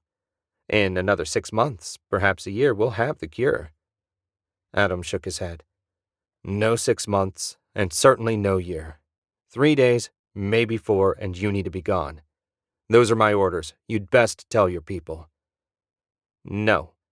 The soldiers here are under my command, and I doubt you have enough firepower in that transport to force the issue. We're staying, and we're finishing the work we began. Adam rubbed the bridge of his nose. Why did everything have to be so hard? The doctor had a point. There was only the shuttle crew and him. Certainly not enough to fight the Omni mercenaries. Listen, Adam said. In a few days, a group of heavily armed and antisocial men will arrive. Their job is to make sure nothing remains to link Earth Force to this planet. Their preferred method to accomplish this is flamethrowers and carpet bombing. If you and your people are still here, they'll kill you all. Dr. O'Hare jumped up, his chair falling to the 10th floor. I didn't invest half a decade on this project just to quit when I'm so close. Your orders be damned, we are staying. Adam shrugged. Suit yourself. I tried to warn you. Your concern is noted and appreciated. Now, do you still wish to see the lab? Adam blinked, not entirely sure he heard right. Did Dr. O'Hare still want to show off his lab after what Adam told him? Well, it seemed he did. Might as well have a look. He didn't have anything better to do. Sure, why not? Come along. They crossed the clearing to the modular units. They were constructed of metal and had round doors that made an airtight seal like the airlock on a ship. The outer door had a number pad mounted next to it. Dr. O'Hare punched in a 5-digit code and the door dilated open. They stepped in and the door sealed behind them. A pale blue mist began to fill the room. What's going on? Adam reached for the sidearm he'd left on the transport. Relax. It's just a simple decontaminating mist. It won't harm you in the least. Adam's pulse slowed. You might have warned me. Dr. O'Hare shrugged. I come in here so often I didn't even think about it. A hint of a smile creased the scientist's face. Prick. The mist receded and the inner door opened. Adam followed the doctor through. The tunnel goes all the way around the lab, so you'll only need to get decontaminated once. Lucky me. The first lab held several tables covered with a variety of bubbling beakers and a centrifuge. There were many other items Adam had never seen before. 2 white-coated scientists stood around one table stirring a steaming mixture and taking notes. This is the chemistry lab, Dr. O'Hare said. Those 2 are studying the properties of various native plants. We'll be filing several patents in the next month. They left the chemistry lab and continued down the tunnel bearing right. The next room held 6 cylinders filled with liquid, each cylinder holding a small, wrinkled, hairy humanoid. If Adam hadn't seen their chests moving, he would have assumed they'd died and begun to decay. They must be the planet's native species. Not exactly what he expected. What's wrong with them? These specimens have been infected with the Bensar wasting disease. They're each at a different stage and will be injected with our latest serum. They don't last long in captivity, so the life support tanks are necessary. Even so, this batch will expire in another week, so we won't see the full effects of the serum. If they show some improvement before death, we'll know we're moving in the correct direction. Adam stared at the man. He considered himself fairly cold, but the casual way Dr. O'Hare described the slow death of what Adam had been told were sentient beings stunned him. What were the requirements for winning a humanitarian award anyway? This way. Dr. O'Hare led him to a connected room. If the doctor noticed Adam's reaction, it didn't show. The next room held a pair of steel tables. One held the dissected corpse of one of the aliens and the other surgical equipment. Why did you skin it? Adam asked. Very observant, Dr. O'Hare said. Adam felt like a student again. Unethical Biochemistry 101. We removed the skin to study their muscle tissue. One of the symptoms of the disease is a breakdown of muscle mass. Our recent effort has greatly reduced this problem in the voluntary muscle groups. Unfortunately, it doesn't help with the involuntary muscles. Adam looked away from the mangled corpse. Can we move on? Certainly, this way. Dr. O'Hare led him back to the tunnel and then outside. The rest of the lab is entirely devoted to working on the cure. It's an impressive setup, Doctor. Horrible, but impressive. It's a shame you have to dismantle it. Dr. O'Hare frowned. I have 30 mercenaries that say otherwise. Return to your ship and stay there. I don't wish to see you again. Adam started back to the ship. He needed to update the director. Chapter 15. I hate this planet, Marcus said. In the view screen, Alpha 114 resembled a small, green marble. They'd emerged from hyperspace 100,000 miles out. Ayeka assured him the scanners in use at the Omnicamp couldn't reach that far. So what now? Ayeka asked. Now you give us the camp coordinates and we come in on the opposite side. There's a problem, Solomon said. Of course there is. Marcus scratched his stubble. What is it? I'm picking up another ship, 10,000 miles from the surface and going in fast. Magnify. A glowing speck on the screen expanded to fill it. At a quick glance, Marcus picked out 14 heavy laser cannons. Corvette class, he guessed. Probably a troop transport. Earth Force? Ayeka asked. No insignia, and it's running without a transponder, Solomon said. It's Earth Force, Marcus said. Off the books Black Ops. Cleaners, Ayeka said. They're going to eliminate all traces of the camp. They'll probably try and collapse the natives' tunnels as well. We should hurry, Marcus said.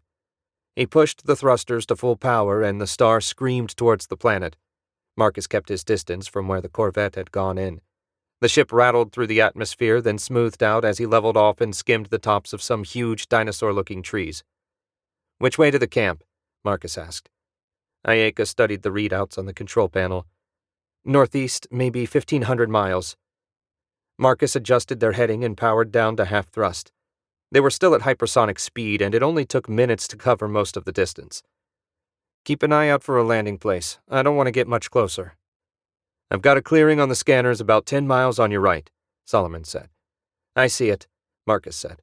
He brought the ship to a stop, hovering over the clearing, remnants of charred trees sticking up here and there, short grass growing up through the blackened soil. Are you picking up any seismic activity? Solomon tapped a few keys. Not at the moment. All right, I'm bringing her in. Marcus lowered the landing gear and eased the ship down. When he felt them hit the ground, he killed the anti-gravity generator. The star lurched right. Damn it! Ayeka tumbled against the wall. Solomon braced himself between the control panel and his seat. Marcus switched the anti-gravity back on, leveling the ship out just above the ground. I think the hydraulic cylinder gave out, Solomon said. Marcus glanced at him and raised an eyebrow. You think? He set the autopilot, and the three of them went back to the cargo hold and down the ramp. Marcus surveyed the damage. The hydraulic cylinder had snapped off at the upper connector and bent the piston. None of the surrounding parts looked damaged. You shouldn't have any trouble fixing this, Marcus said. Solomon stared at him. Wait, I do software, not hardware. This is your area of expertise. Relax. There's 4 bolts. Take the old one out, put the new one in. Easy. Solomon kept looking at the damaged cylinder and back at Marcus. He chewed his lip. You could take the armor, find the aliens, and fight any Earth Force Black Ops that get in the way, Marcus said. I can stay and fix the cylinder. Solomon shook his head. I'll manage. That's the spirit. Marcus tossed him the command gauntlet. Here, you can get Herc to handle the heavy lifting. Solomon slipped the gauntlet on. He still chewed his lip, but now he studied the broken part like it was a puzzle piece instead of something that wanted to hurt him. Marcus couldn't ask for more. He turned to Ayeka. We'd best get going. He went back up the ramp and opened the storage cylinder. Ayeka whistled. That's some heavy-duty hardware, she said. Very illegal in civilian hands. Marcus held a finger to his lips. Don't tell anybody. Black Dragon, configure for atmospheric operation. The computer started to hum as it made the necessary changes to the operating system. Where did you get that? Ayeka asked. One of the warlords of Corinne paid me to smuggle it to him past the government blockade. Once I got it through, he tried to pay me half the price we agreed on. He held a blaster on me at the time, so I agreed. I didn't mention that I'd set up the security system and synced it to my DNA. When he tried it on, the armor fried him to a crisp. I never did get paid, but I kept the armor, and it saved my life more than once. The computer beeped. The update complete. Black Dragon armor up. He stepped into the armor, and it wrapped around him. Marcus backed carefully out of the storage cylinder and looked down at Ayeka through the helmet. Ready? I don't see a passenger seat. Where am I supposed to ride? Marcus scooped her up. She felt like a cloth doll in his armor-enhanced arms. He clanked to the end of the ramp. Solomon glanced at him, and Marcus nodded. He activated the armor's anti-gravity generator, then hit the thrusters. Ayeka yelped as they blasted into the sky. Which way? He asked. She pointed toward the mountains to the east. He angled that way, hoping they wouldn't have too much trouble finding the aliens. Adam's transport shuddered as a missile exploded a little too close for comfort. He waited near the boarding ramp. Captain Wen monitored the battle from the bridge. He had orders to let Adam know when the worst of the fighting died down. The commander of the cleaners contacted him when their transport emerged from hyperspace. They had a simple enough job: eliminate the mercenaries protecting the clearing while Adam retrieved the cure research. The director wanted it in the hopes that something might get salvaged from this mess. "Sir, the second Omni-Mech has been destroyed," Captain Wen spoke through the small comm in Adam's ear. Adam hit the open switch and the ramp lowered. "I'm heading out." Darting down the ramp, blaster in hand, he activated an Earth Force frequency transmitter so the cleaners wouldn't target him. Smoke filled the clearing and blasts from plasma cannons rang out. Despite the loss of their mechs, the Omni mercenaries still fought. Brave, but stupid. Adam dashed through the clearing toward Dr. O'Hare's tent. He didn't expect to find anything valuable, but better safe than sorry. He found the charred corpse of a mercenary a few paces from the tent, smoke still rising from the blackened flesh. Ignoring the body, Adam raised his blaster. He ducked through the flap, weapon ready. The inside looked the same as the last time he visited. Adam holstered his weapon and started tearing the place apart. He pocketed a diary but left the rest scattered around the floor. The tent didn't amount to much, so Adam ran to the lab. He didn't know the access code, so he blasted a hole in the side of the tunnel. Adam went in, coming to the chemistry lab first. No tests running, no one visible. He moved deeper into the lab. A pair of technicians cowering in the far corner, the same two he'd seen before, stared at him, eyes wide. Did the doctor lock them in here? One of the techs raised his hands. "Please!" Adam shot him in the face. The second one screamed, and Adam turned the gun on her. "Shut up!" She stopped screaming and just whimpered. "Where's Dr. O'Hare?" She pointed at the wall that separated the chem lab from the testing room. Of course, he was with his precious experiments. "Thank you." He shot her in the head. Adam turned his weapon on the wall, blasting a hole into the lab next door. He darted through, not waiting for the smoke to clear. Dr. O'Hare stood beside one of the tanks, smiling up at the dying alien. "It's quite remarkable, you know," Dr. O'Hare said. "To think such primitives could share so much genetically with the most advanced race in the galaxy. Amazing. Just amazing." Adam leveled his blaster at the doctor. "I'm going to need all your notes and research. It would really speed things up if you could just hand them over." Dr. O'Hare looked at him, then gestured to a data slate sitting on the table. "This is everything?" Adam asked. The doctor nodded. "Tell Oliver he can choke on it." Dr. O'Hare pushed the button on a small transmitter he held concealed in his right hand. A light on the slate flashed. Adam threw it and jumped the other way. The explosion shook the lab. Adam coughed and brushed glass off his sleeves. He looked around but saw no sign of Dr. O'Hare, alive or dead. Smoke swirled around a jagged hole in the wall. "Captain Wen," Adam said. "Sir, are you all right? Our scanners picked up an explosion in your vicinity." "I'm fine. The good doctor tried to blow me up. I survived, but he escaped." "Is this it?" Marcus asked. They stood in front of an irregular-shaped cave that led deep under the mountains. He couldn't see more than 100 yards before the darkness swallowed everything.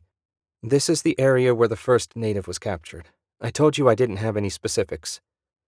Marcus activated the light in the chest of his armor, the bright white light piercing the darkness. He swallowed and led the way in. Sharp, jagged stones hung from the ceiling. Marcus tried not to think about them. A short distance into the caves, the floor sloped downward. They walked for about 20 minutes when Marcus noticed a spike on his sensors. "I'm picking up low-level radiation." "Good. We thought radiation might be the cause to the natives' evolution. Hopefully we're getting close to their home." "Forget that. What about you? Will you be okay?" "As long as we don't linger and the levels stay low, I should be okay." They trudged ever deeper. One good thing, his suit absorbed enough energy from the radiation to maintain his battery. They hadn't seen anything living, much less sentient yet. Marcus estimated they'd walked over a mile when he picked up a faint squeak. Did you hear that?" "I didn't hear anything," she said. Of course she hadn't heard it. He'd only heard it because of his audio enhancers. "I'm picking up sounds near the ultrasonic range." "Good, we must be getting close. The natives use shrieks in that range for sonar. We haven't passed a side tunnel, so this path must lead straight to their village." It was about time. Marcus had had his fill of trudging through the dark. "So what happens when we find them?" "I'll attempt to speak to them and convince them we want to help." Marcus laughed. "Good luck with that. The only humans they've seen have captured and tortured them." "I didn't say it would be easy." The tunnel opened onto a domed cavern. Marcus looked up and his light glinted in hundreds of little eyes. The bats went nuts, flying in every direction when the light hit them. Great. They'd hunted down a colony of actual bats. "What now?" he asked. "Turn around, slowly." Ayeka spoke in a low, even tone, like someone trying to calm a puppy. He did as she asked and found himself chest to face with 6 hairy bipeds pointing stone-tipped spears at them. He doubted they could even scratch the enamel on his armor with those things. The natives shrieked and raised their arms when his light hit them. He powered it down to 5% and they fell to the ground, hands stretched toward him. "What's that all about?" Marcus asked. "I suppose I should try and talk to them." Ayeka squatted down beside the closest one and began to make a strange combination of squeaks and grunts. As she spoke, the natives' wide eyes got even wider. When she stopped, they crawled into a little circle and began to confer. They waited in silence for a minute. "What did you tell them?" Marcus asked when he couldn't stand the waiting any longer. "I said we meant them no harm and that we're here to help." "What did it say to the others?" "I didn't catch it all," Ayeka said, "but it mentioned that it didn't realize the pale demons could speak their language." "They think we're demons?" Ayeka nodded. "Me, at least. With your armor on, who knows what they make of you? Anyway, given the differences in our technology levels and the circumstances of our first contact, it's hardly surprising that they think of us as demons." The discussion broke up and one of the natives, Marcus thought it was the same one Ayeka spoke to, faced them and began to squeak at them. It babbled for several seconds, then looked at Marcus. "Well?" he asked. "They say they'll take us to the tribe's shaman. It's up to him to make any other decisions." Marcus frowned.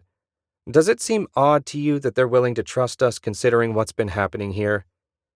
She raised her eyebrows and laughed. "They say the god of the dark depths will protect them. They think that's you." Marcus blinked. Perhaps he misunderstood. "They think I'm a god?" She nodded and her smile grew. "Well, whatever. Let's go." They followed the natives through twisting tunnels for a good 15 minutes before Marcus picked up new ultrasonic vibrations. He could identify several dozen distinct voices. The village had to be just ahead. "We're getting close," Marcus said. "The ambient radiation has increased 50%. Are you sure you'll be okay?" "I'll be fine. I'm more worried they're leading us into a trap." "What are they going to do, throw rocks at us?" "I've got a pair of vortex cannons built into the gauntlets of my armor. I could blow away hundreds of the little guys if it comes to that." "Let's be sure it doesn't come to that. We came to help, not commit genocide." Marcus nodded. The now familiar native approached and tugged on Ayeka's shirt. She looked down and he pointed toward the cavern just ahead. A small group of natives stood huddled together. The little guy squealed and ran toward them. "What was that about?" Marcus asked. "He said we should wait here while he speaks with the shaman." "Which one is that? The hairy little things all look the same to him." "I'd guess the one in the middle." Marcus used the suit's optical zoom to get a closer look at the group. He couldn't differentiate between age groups as they all looked short and wrinkly. He watched them speak and they all deferred to one native, the one in the middle, no doubt the shaman. The shaman pointed at the spokesman and began waving his hands. "Looks like our little friend is getting chewed out," Marcus said. "They could have endangered the whole tribe bringing us here. I'm sure the shaman is just pointing that out." The spokesman began waving and motioning them forward. "I guess that's our cue," Marcus said. They walked over to the natives, slowly and making no sudden gestures. Even so, the natives cowered away from them. Considering what had befallen them, Marcus couldn't blame them for feeling afraid. When they reached the group, the shaman began to speak. Ayeka listened, nodding several times. The shaman pointed at a large boulder a short ways away and waved his hands again. When he finally fell silent, Ayeka turned to Marcus and said, "He doesn't believe you're their god of the dark depths. He says if you really are a god, you should have no trouble destroying that boulder." She nodded her head at the stone the shaman indicated earlier. "So I blast the rock and we can get the hell out of here?" "Yeah, if they think you're their god, this should go much smoother." "No sweat. You want me to make a big show of it?" She nodded. "It's a religious event for them, after all." "Got it. You might want to move back." Ayeka moved away from him, and Marcus began to power up his vortex cannons. The palms of his gauntlets began to glow as they approached full power. He heard the natives hissing behind him. Hopefully that wasn't the local equivalent to booze. "Here goes." He threw his hands forward and shouted, "Fire!" Twin spirals of energy lanced out and struck the boulder dead center. It exploded in a shower of gravel. Marcus turned to see the reaction and found all the natives on their knees, heads touching the ground. "Looks like that worked," he said. "Can we go now?" Ayeka spoke to the natives, every once in a while pointing back at him, no doubt explaining it was his divine will that one of them accompany them. He moved a short distance away. He picked up a distant rhythmic thumping, the sound of hard-soled boots on stone. "Shit. Time to go," Marcus said. "The shaman has decreed that the spokesman from earlier will come with us." "Great," he said, "but everyone has to move now." "Why?" "Soldiers are coming." "Are you sure?" She looked around as though expecting to see them running down the tunnel. "I can hear them." "All right, what do you want to do?" "Find out if they know of any hiding places. The higher the radiation, the better. It'll screw up any sensors they're using." She bent down to speak with the shaman. After a moment's thought, he spoke and waved his hands about. She nodded. "He knows a place that might do. It's a ways from here, though." "You'd better get moving." "Me? Aren't you coming?" "I'll be right behind you. I'm going back to try and collapse the tunnel leading to that big cavern we went through earlier." Marcus removed a homing beacon from the suit's utility belt. "Take this. If you get too far ahead, I can use it to find you." "Won't the Earth Force soldiers be able to find it as well?" "If they happen to be scanning that particular frequency, maybe. But what are the odds of that? Now get them moving." Marcus watched Ayeka usher the natives out of the cavern. Of all the stupid ideas he'd had over the years, starting a cave-in on purpose ranked up there among the stupidest. His hands shook slightly in his gauntlets. Some god of the dark depths he was. He left Ayeka and his new congregation behind and hurried back up the tunnel. With his anti-gravity generator on about half power, he could cover yards with each stride.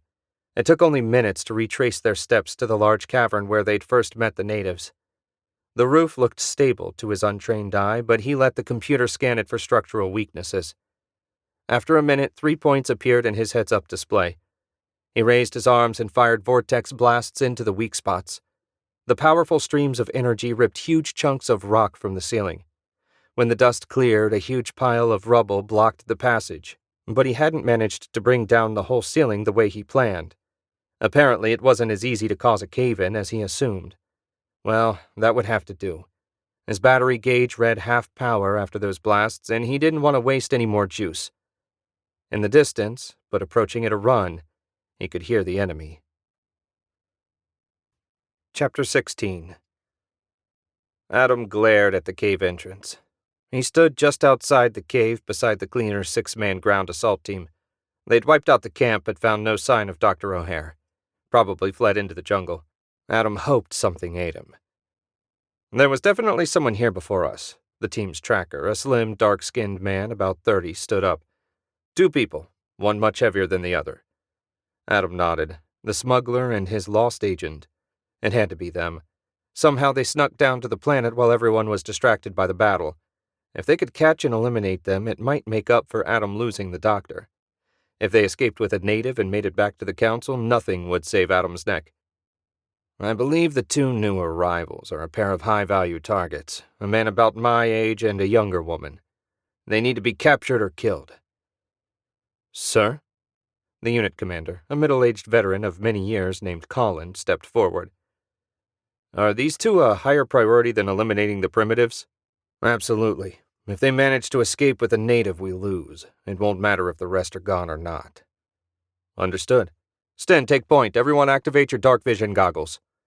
Adam stepped into the cave and activated the goggles he'd borrowed from one of the soldiers left behind. Everything turned green, but at least he could make out the walls and floor. The soldiers set a quick pace. Leaving the entrance behind, the darkness swallowed them. They trotted through the dark for some time. Adam didn't bother keeping track. This would take as long as it took. He focused on putting one foot in front of the other and trusted the soldiers to take care of everything else. "We've got a problem, sir." The voice of the point man, Sten, came through his comm. It sounded staticky. Something was interfering with the signal. They reached him a few seconds later. The soldier stood in front of a massive pile of boulders. It looked like the ceiling collapsed. Damn it. Adam hadn't seen any side passages on the way down, so if they couldn't get by, he wouldn't be able to catch up with his prey.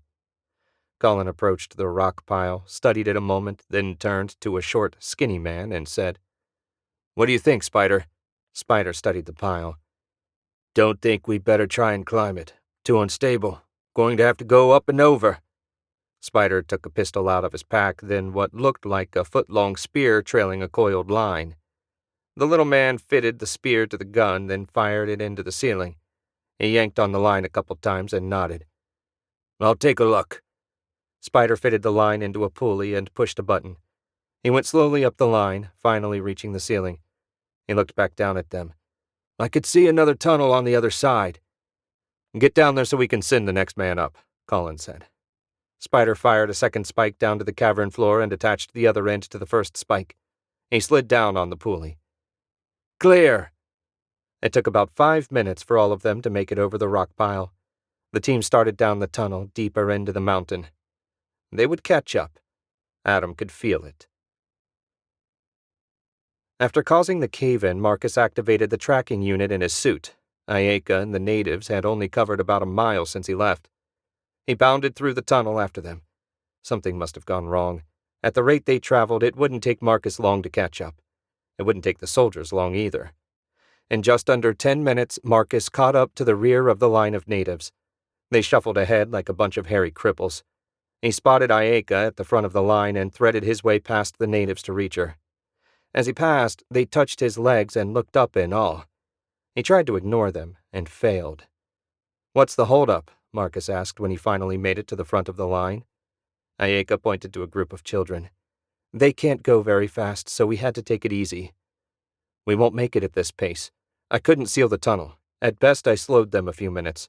Couldn't they carry the kids? We tried that, but it only slowed the adults. Shit. What if they didn't have to walk at the kids' pace? You aren't thinking of leaving them behind." "Of course not. What did she take him for?" Ayeka gave him a searching look, then spoke to the shaman. "He says if they ran, they could make it to the hidden place in about an hour." "That'll have to do. Round up the kids." Marcus activated his anti-gravity generators until he hovered about 3 feet off the floor. All the natives fell to their knees. Being a god was starting to get old. He adjusted the controls until he floated horizontally. Ayeka led 4 kids over to him. "Put them on my back." She started setting them on his back, and each time she added one, he sank a little lower. He had to increase power twice before the last one settled in place. This wouldn't do his power cells any good. "Do they have a good grip?" Ayeka nodded. "Let's go." They took off at a run, Marcus following at 10% thrust. It beat walking. He just hoped he didn't run out of power before they got back to the ship. According to the suit's clock, it took exactly 47 minutes to reach a Y in the tunnel. Down the left branch, the radiation was off the chart. His suit could shield him, but he needed to get Ayeka away in a hurry. He could just pick up fresh air straight ahead. There had to be an exit. "Get the kids off me. We need to go." She helped the kids off him, then turned to throw up. Not good. When she had herself under control, Marcus asked, "Is there another exit out of their hiding place?" She spoke to the shaman, then nodded. "Tell them to get going, and I'll seal it behind them." She spoke again to the shaman, who faced Marcus and bowed deeply. Then the whole tribe hurried down the tunnel. Marcus gave them a full minute to get clear, then fired a pulse into the ceiling. The mouth of the tunnel came crashing down. It'd take some digging to get through that. He checked his power meter. 25% left. He needed to get to the sunlight. The cavern's low-level radiation wasn't recharging his battery fast enough. Ayeka leaned against the tunnel wall, head bowed, body trembling. Marcus bent down. "Get on my back." "I can walk," she said. "You can barely stand. Get on." She staggered over and wrapped her arms around his neck and her legs around his waist. He looked down at the little native who looked back up at him, big black eyes shining in the dim light. Marcus bent down and carefully picked him up. Then he ran. When Adam heard the clanging steps of someone running in armor, he knew they'd caught up. "After them!" The soldiers took off at a sprint. No way someone in power armor could outrun them. They pounded down the tunnel, past a sealed side branch. In the distance, Adam could just make out a dim light. He snapped a shot at it, but missed. "Come on, we're gaining!" They rounded a bend in the tunnel. In the distance, bright light streamed in. An exit from the tunnels. "No, no, no!" Adam shot again as he ran. The blast gouged stone out of the tunnel wall, but came nowhere near the fleeing figure. The armored figure reached the opening and leapt into the sky. Adam skidded to a stop. The tunnel ended in a vertical drop of easily 300 feet. He spotted a black armored figure streaking away from them. He fired a few more shots, but at this range and their speed, he had no chance of hitting them. "Damn it!" Adam just couldn't get a break. "Don't worry, sir. And I've got combat skiffs inbound. We can still catch them." "Good, Commander." Adam saw the skiffs approaching. Two of them took right after the fleeing figure. It had to be the smuggler, while the third came to pick them up. The armored figure had a woman riding piggyback and a native cradled in his arms. The fact that he could even fly like that impressed the hell out of Adam. Still, no way someone so burdened could outrun their skiffs. The little alien shrieked when Marcus leapt out of the tunnel. He didn't know if the light hurt it was terrified of falling, or if it was having some sort of religious experience. Whatever, when he fell silent, Marcus gave a sigh of relief. Ayeka tapped his helmet. He turned toward her and she yelled over the wind, "We've got company." He looked past her and spotted the skiffs coming up fast behind them. Not good at all. He carried too much extra weight. Hell, even unencumbered, he couldn't outrun those skiffs. At least his battery charge started coming back up thanks to the high-efficiency solar collectors built into the suit. He flinched when the first wild shot screamed past. "Hang on tight," he said. "What do you think I've been doing?" He grinned behind his helmet. Only one way they'd have a chance. He angled down, searching for an opening in the canopy. The blasts came faster and closer now. The skiffs closed the distance sooner than he hoped. He wove a random path, trying to throw off the gunner's aim. They weren't dead, so it must have helped. He spotted a gap where a giant tree had fallen and ducked down beneath the canopy. He dodged around trunks bigger than a hover car and tried his best to shield his passengers from the small branches he couldn't avoid. The laser fire slowed as the skiffs had more trouble getting a shot at them. That part of the plan worked okay. Marcus dodged under a vine that might have decapitated Ayeka at this speed. "Solomon, you read me?" His comm crackled. "Marcus, where have you been? I tried to contact you earlier, but I couldn't get through. I thought for sure you'd had it." "Not yet, but I've got a pair of skiffs on my tail. I need you to get the star ready for our arrival." "My scanners show 3 skiffs, but I can't see you." "That's because I'm below the canopy trying not to get blasted or splattered on a tree trunk." Marcus twisted sideways between a pair of trunks. Ayeka rapped on his helmet. "Watch it!" "Marcus, are you there?" "I'm here. Get the shields up, the weapons charged, and open the ramp. As soon as they're in range, blast those skiffs. Even if you miss, at least they'll be dodging and not shooting at me."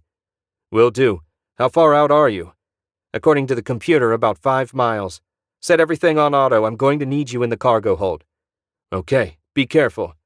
"Too late for that," Marcus said after the comm disconnected. A few seconds later, the blasts from above stopped.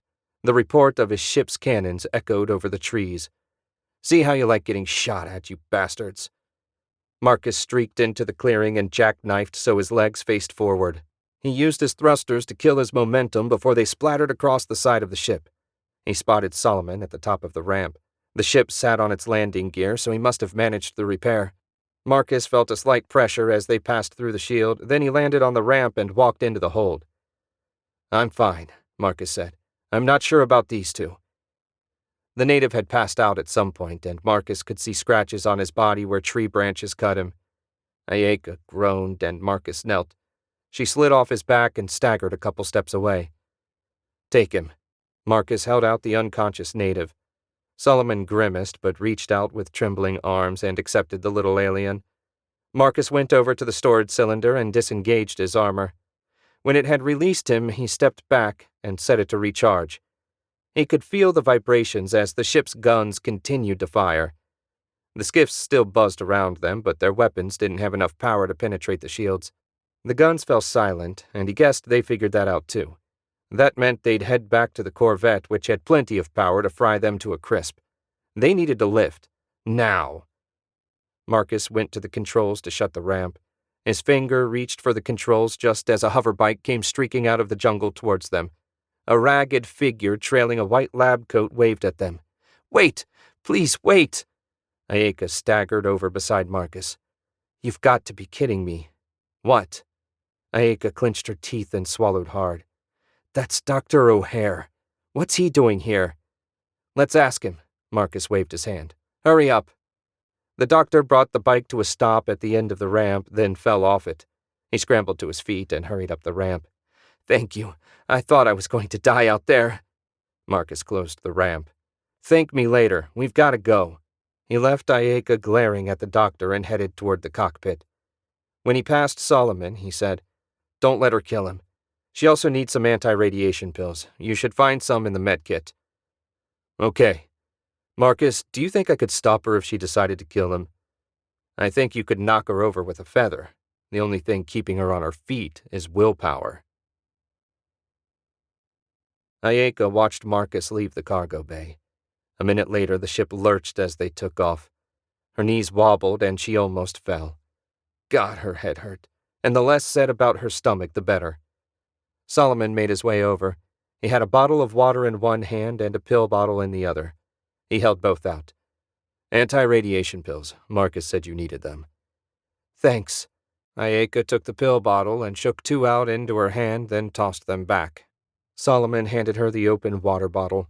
She washed them down and the headache receded a little. She took another swallow. "Shouldn't you be up front helping Marcus?" "I plotted the escape vectors during our hyperspace jump here. As soon as we clear the atmosphere, all he has to do is flip a switch and we're gone." "What about that?" Solomon looked at the unconscious native. Ayeka bent down beside the native. She felt steadier as the pills worked. The little guy's breathing seemed regular. Aside from a few scratches, he looked fine. Probably just passed out from the shock of flying in the arms of a god. "He seems fine." "He isn't." Ayeka flinched when Dr. O'Hare spoke right beside her. "You stay away from him. You've done these poor people enough harm." "Listen to me. I've been studying these creatures. People.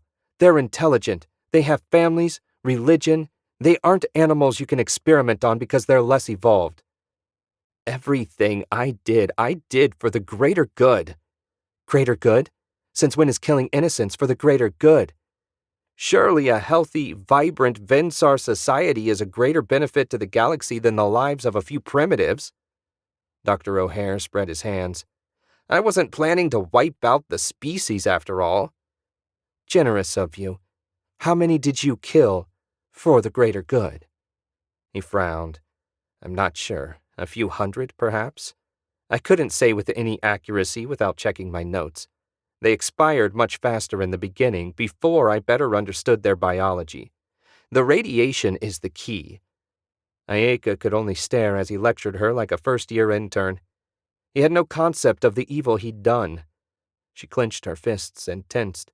She was going to beat some sense into him. "Did you feel that?" Solomon said. Ayeka had forgotten he was there. "Feel what?" "The vibration. We just entered hyperspace." A moment later, Marcus appeared. He wore a casual grin, but dark rings shadowed his eyes. "We made it. I jumped just out of the Corvette's weapons range. Everyone's still breathing, I see. That's a good sign." "For now." Ayeka and Dr. O'Hare spoke at the same moment. Ayeka glared at him. Was that some sort of threat? "Listen, you arrogant—" Marcus laid a hand on her shoulder. "Doctor, would you care to explain?" Dr. O'Hare smiled at Marcus. Finally, someone willing to listen to reason. Your lady friend is entirely too emotional. Too emotional? Ayeka took a step toward the doctor. Marcus held her back. Easy, let's hear what he has to say. If we don't like it, then you can beat the shit out of him. She looked back at him. Promise? Marcus smiled and kissed the top of her head. Promise. You were saying, Doctor? Dr. O'Hare coughed. Yes, the key to the natives' survival is the radiation in their tunnels. The first ones we captured died quickly without exposure to it. We lost many specimens before I figured out how to artificially mimic the natural radiation. They're not specimens, she said through clenched teeth. Of course, I forgot your excessive affection for the hairy brutes. The point is, this one will die in only a few days unless a source of radiation can be brought to bear. Marcus looked down at Ayeka. Is that right? She nodded. It explains a lot. Bringing the little guy with us may have been a death sentence. Not necessarily, Dr. O'Hare said. I saw you have a cryo chamber with you. I believe I can reprogram it to suit his needs. I bet you can, Ayeka said. I imagine you're familiar with it since you stuck me in there 5 years ago. Dr. O'Hare looked over at the chamber through heavy-lidded eyes. Is that the same one? Imagine seeing it again after all this time. He turned to face her. Shall I begin reprogramming? Marcus's hands tightened on her shoulders. It's your call, he said. Ayeka looked at the native lying unconscious on the floor. She couldn't just let him die. Go ahead, but I'll be watching. Dr. O'Hare sniffed and turned up his nose. Yes, you do that. Maybe you'll learn something. Ayeka watched as he manipulated the outputs and gas mixtures.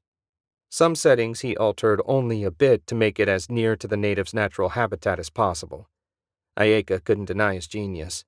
If he hadn't lost his morals somewhere along the way, she would have been honored to study with him. Marcus kept his distance while the scientists worked. For the moment, it looked like Ayeka had decided to let the older man live. Solomon stepped up beside him. I don't think I've ever seen her that pissed. She might have actually strangled him. Ayeka looked up at them. Marcus, could you bring him over? I think we've got everything set. Marcus bent down and scooped the little alien up. He carried him over and set him in the chamber. Marcus shuddered. He looked like a corpse in a coffin. Will this work? He was asking Ayeka, but Dr. O'Hare answered. It will prolong his life, nothing more. Only returning him to the tunnels will allow him to survive. Marcus nodded. Well, if that's the best we can do, then it's the best we can do. Now, Doctor, let's talk about you. Me?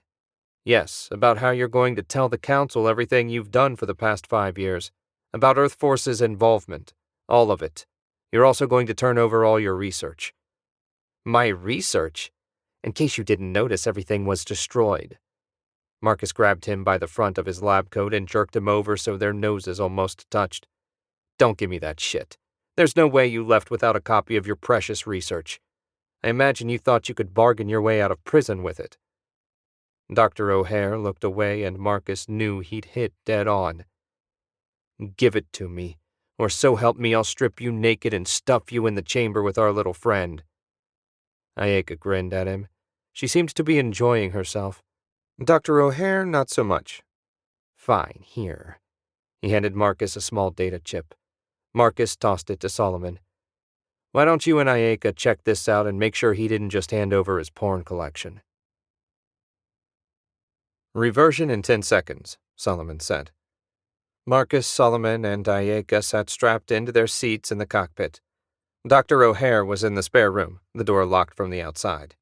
The native, Ayeka assured him, rested comfortably, his vitals stable if not ideal.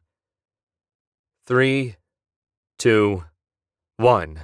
Laser fire streaked past them as soon as they emerged from hyperspace. Marcus dove and spun as more red beams blazed past. The ship lurched as one bounced off the shields. I guess they're still pissed about the door, Marcus said. That isn't the asteroid. We came out well beyond their range, Solomon said. That's the Corvette we left behind back at Alpha 114. I guess they've got faster engines than us. The ship shook again. Better weapons, too. Contact the council, see if they can help. I'll do it, Ayeka said.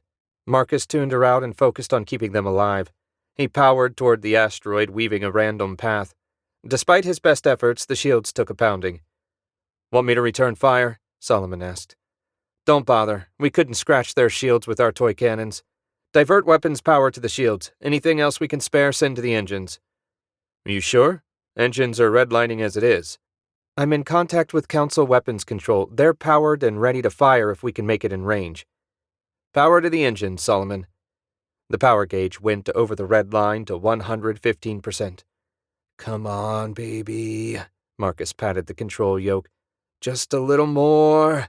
The restraints cut into Marcus's chest as the ship lurched again. Shields down to 10%, Solomon said. Weapons Control says we're in range, but the Corvette is behind us and they can't get a clear shot. I'm going to dive in 3 seconds. Tell them to be ready. Mark. 3, Solomon said. 2. Something exploded on the side of the ship. Shield failure. 1. Marcus rammed the yoke forward. A blinding streak of power shot over them. Explosions and alarms rang out. Marcus slammed his fist on the console, silencing the alarms. Status report. Everything's broken, Solomon said. Scanners, shields, and weapons are down. Both engines are gone. We're on emergency life support and dead in space. Comm? Dead, Ayeka said. What about external cameras? Marcus asked. I've got one still functioning, Solomon said. Putting it on the main screen now. An empty starfield filled the screen. That's very helpful. What's happening out there? The Council asteroid rotated into view. I'm sorry, Marcus. This is all I've got, Solomon said. Marcus gave Solomon's shoulder a squeeze. It's all right. At least they haven't shot at us in a while. Chapter 17. The Council sent a tug to drag them back to their old docking bay. Kind of embarrassing, but at least they'd survived, so Marcus considered it a win. Dr. O'Hare and their little friend came through the battle without a scratch, though it had taken a while to figure out how to bypass the lock to the spare room and get the doctor out. Marcus stood in the cargo bay. When the alarm sounded, letting him know the bay had pressurized, he lowered the loading ramp. Ayeka and the others joined him. A robed and masked Vensar waited for them at the bottom of the ramp. First Counselor Dracor, she bowed deeply. We're honored you would greet us in person. I feared if we sent another of the Terran Minor, you would have shot him on sight. Marcus could hear the smile behind the mask.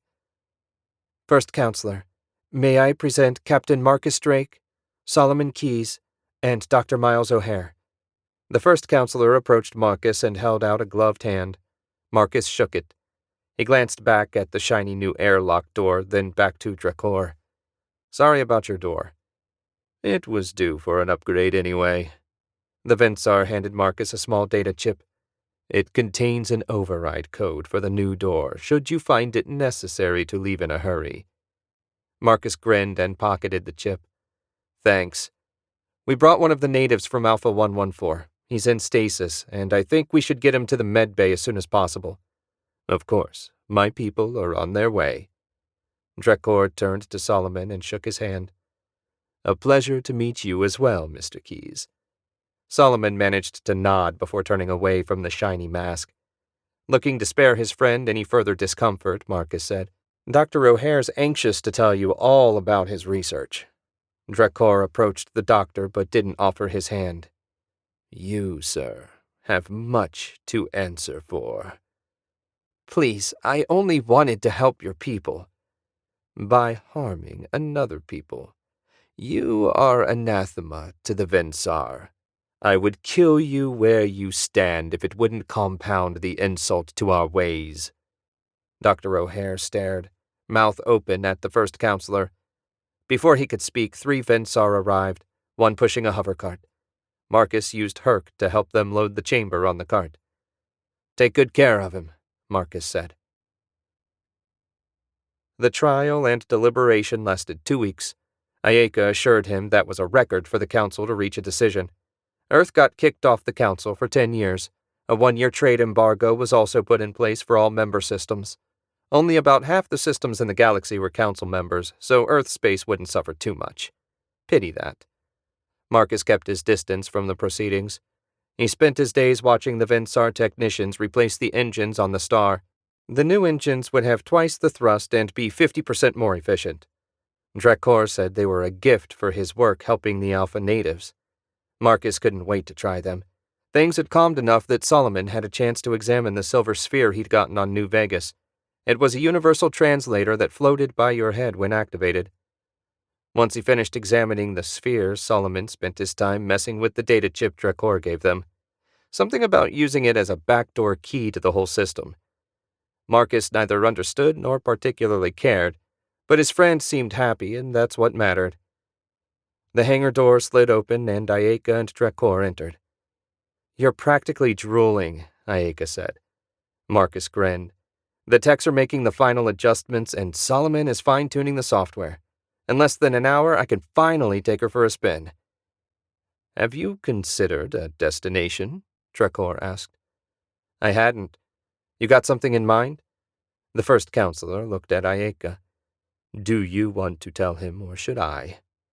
"I will," Ayeka said. She practically danced where she stood. "The council has hired me to head a research team on Alpha 114. We'll study the natives discreetly to make sure they recover from Omni's abuse. We'll also make a full study of the planet to properly catalog the flora and fauna." "You seem excited." "This is what I studied for. It's a great opportunity."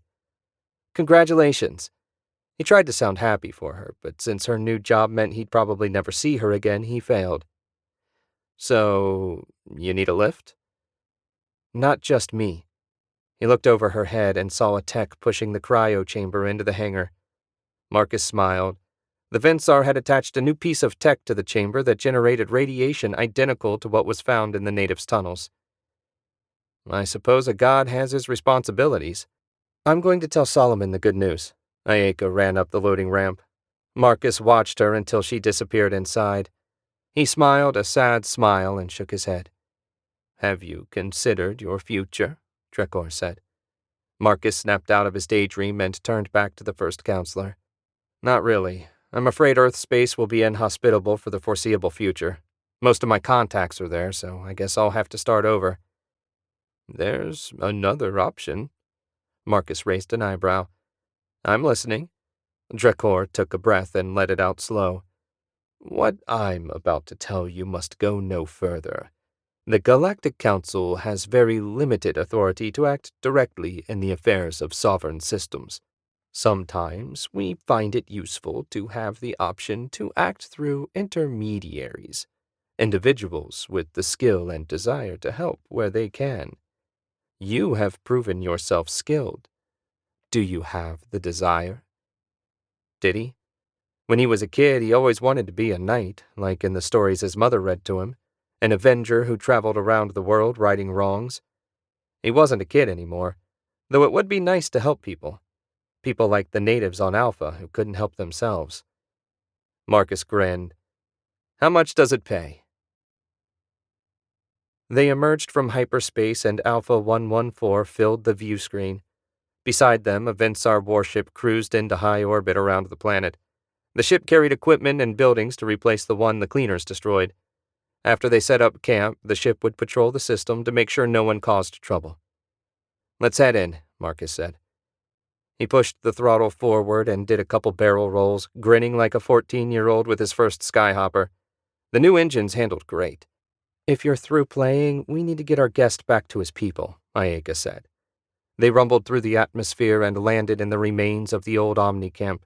The trip to the natives' caves wouldn't take as long from there.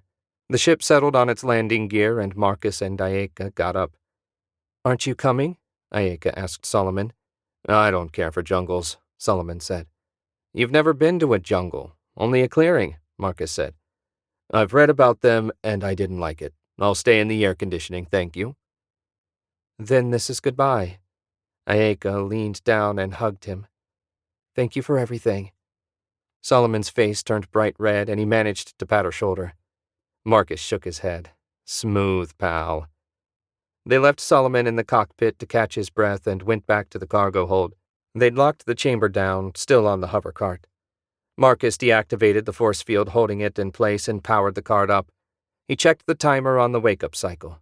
10 minutes to go. "You should put your armor on," Ayeka said. "Let them see their god returned." Marcus nodded and did as she suggested. They left the ship and walked the mile to the cave entrance. They went a couple 100 yards in, and Marcus immediately heard the ultrasonic shrieks he recognized as the natives.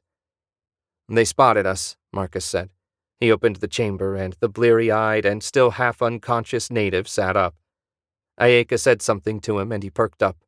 A few minutes later, the tribe emerged from deeper under the mountain. Marcus helped the little guy out of the chamber. He looked a little unsteady when he set him down, but the native stood on his own.